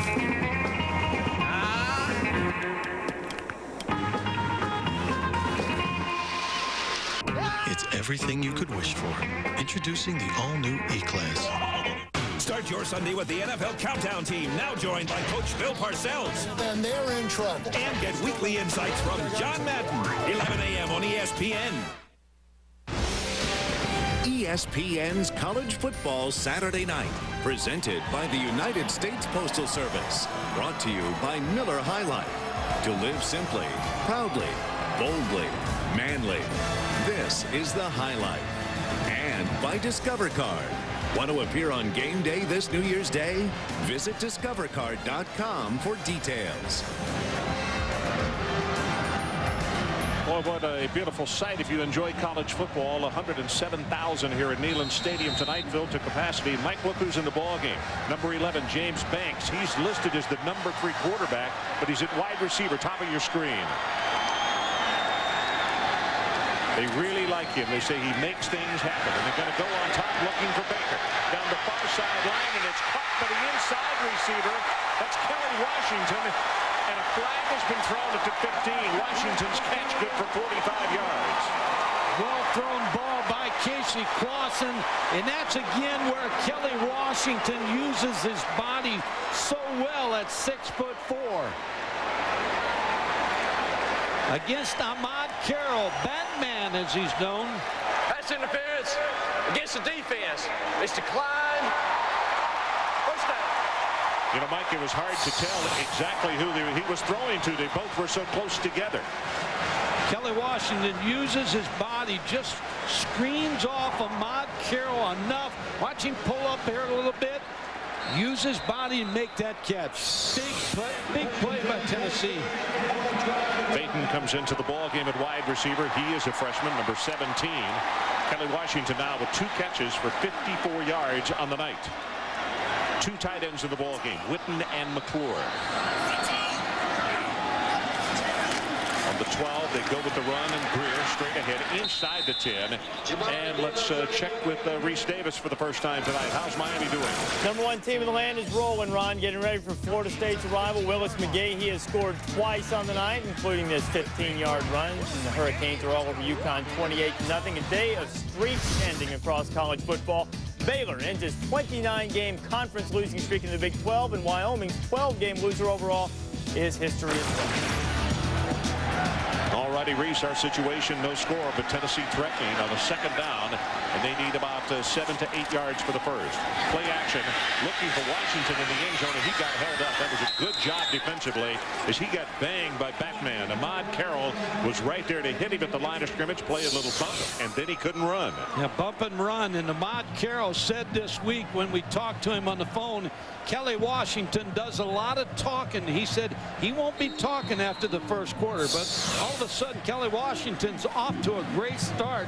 Ahmad Carroll, pretty good position on that last play. Well, the interesting thing about those two matching up is they both love to gab, both Washington and also Ahmad. And when we talked with Ahmad this week, he said, will you talk? And he said, of course I'll talk. And he'll talk right back to me. He always does. Tennessee calls a timeout. 7 minutes, 7 seconds left to play in this opening quarter, and we'll keep it right here. And let's go to the sideline, Dr. Jerry Punch. Jerry? And Ron, this week, Batman Carroll, who doesn't lack for confidence whatsoever, was quoted in an Arkansas paper as saying, hey, he read where some of the scouts said that Kelly Washington was the #1 wide receiver in America. He said, you know what that means, don't you? He said, if I go up to Knoxville, Tennessee and shut him out, that makes me the #1 cornerback in America. So no lack of confidence there for Batman Carroll. You know, Mike, on the long 45-yard pass that Washington caught just a moment ago, I'm still not convinced that the ball wasn't delivered for Baker. How they both wound up about 2 yards apart, I don't know. Well, I think Washington was the target, though, because the ball was laid right in there by Clausen. We're going to take a look at that play. James Banks on the outside, the freshman quarterback who's playing his first play in a college football game. So they're going to burn his red shirt this year. They thought a lot about redshirting him, number 11, but they're playing him because they think he can bring to this team what Dante Stallworth brought to the team last year when he came back about the 4th game of the year. Philip Fulmer said it's interesting what kids bring off the practice field. And he said every time that they would do something in practice and this kid would make something happen, more players would come around buzzing saying, hey, Baker's a guy when you're getting the football, you know, look out end zone. Here he comes. So the coaches heeded the warning, and they're using him at some wide receiver. Third down. They need to take it to the 2-yard line to pick up the first. And it'll be a reverse. Scott reverses it, gets a block from his quarterback. He's at the 5, and that'll be it. Ahmad Carroll makes the tackle along with Gallion, and yes, that was number 7, Casey Clausen, out front trying to block for his wide receiver. We're on the first drive, 11 plays, and they came up with nothing. And this time, again, a nice drive. Arkansas tightening up when they get inside the 20-yard line. Mike, people need to understand, those who follow Tennessee football on a fairly regular basis. Alex Walls, normally the place kicker, but there is a growing problem with him. Philip Newman, who transferred here from Georgia Tech, will attempt a 22-yard field goal. They're very fortunate to have a man of this quality as a backup. Ball is down. Kick is perfect. And Tennessee goes on the scoreboard at the 6:11 mark. So we'll take a timeout. Volunteers 3 and the Razorbacks nothing. Tracy. Tracy. What? What's the story? How about a little hustle? How about taking it easy? You think the world revolves around you? I got a lot of teeth to brush. You're another pampered athlete. That's... Wally, no! No! Zerbiak! Zerbiak, get out here! Here's a line. Hardee's live TV. Woo! All right. See how everything's coming to the bottom. You got it circling around. Take a bite of this end. Tell me about the biggest thing on the $6 burger. Look at this meat, man. It's hanging out every end, you know. It's awesome. See these little tomato slices? They're usually bigger than the burger. Not on this one. It's good stuff. Just dive right into the middle of it. You got to go around. When reviewing the Lexus LS430, Automobile Magazine said, no car in this class has more inviting leather, a more comfortable ride, a superior stereo, or a more logical navigation system. Perhaps this is why, for the second year in a row, Automobile Magazine has named the LS430 the best luxury car over $40,000. To its owners, it's the best luxury sedan in the world. The LS430, at your Atlanta area Lexus dealer. Well, how about this shot? Our boat just outside the Volunteer Navy, which is tied up just back to the right, probably about 300 strong. What a gorgeous evening in Knoxville, Tennessee. Temperature supposed to drop into the upper 50s by the time this game is over. Newman about to kick it off. And to Corey Birmingham along with Lawrence Richardson back deep. Both very dangerous return men for Arkansas. Newman's kick. High end over in, and it's 3 yards deep. We'll see if he returns it. Yep, going to bring it up. It's Birmingham. Not going to make the 15-yard line. Excellent coverage by the Tennessee special teams.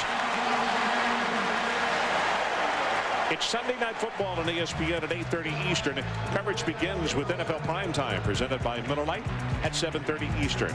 It's the Baltimore Ravens and the Cleveland Browns. Don't miss Sunday Night Football beginning at 7:30. And they will welcome Art Modell back to Cleveland. I'm sure it'll be a welcome night. Not warm, I would imagine. 3-0 Tennessee. Boy, I'll tell you, the second offensive series. It's not good field position for Arkansas. Matt Jones has had horrible field position. This is Jones. He'll keep it. 15 at the 20, gets outside, and then steps out of bounds at the 24-yard line. Reese Davis, let's check with you again. All right, Ron, USC brought the nation's top defense into the Palouse to take on Washington State, but it's the Cougars making the play. Carson Palmer throwing for the end zone, and Jason David picking it off and saving the Cougars for now. They're up by 3. In the last play, Matt Jones, that's what he does best. John Chavis, defensive coordinator, said worried about Matt Jones outside the tackle box when he runs. That was Birmingham in motion. They go straight ahead with Mark Pierce, though, the sophomore out of Weatherford, Texas. Plays fullback, but also lines of a tailback. In fact, had 3 touchdowns in that multiple overtime game against Ole Miss last year. Talked about Arkansas last week. They never really challenged Alabama down the playing field in the passing game. So they've had bad field position here early in this game tonight, so they haven't been able to try Tennessee down the field. Second down, here comes the blitz. Jones tries to get by one tackler, and he does, and now a flag is down. And I think this whole thing is going to be whistled down because of the huge crowd. Nobody could hear the whistles. Eddie Moore was the guy who was coming after him.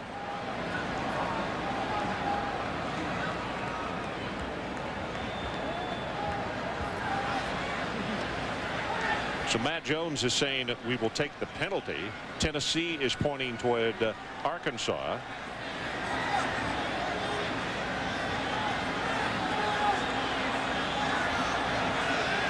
Jay Vines, the referee tonight.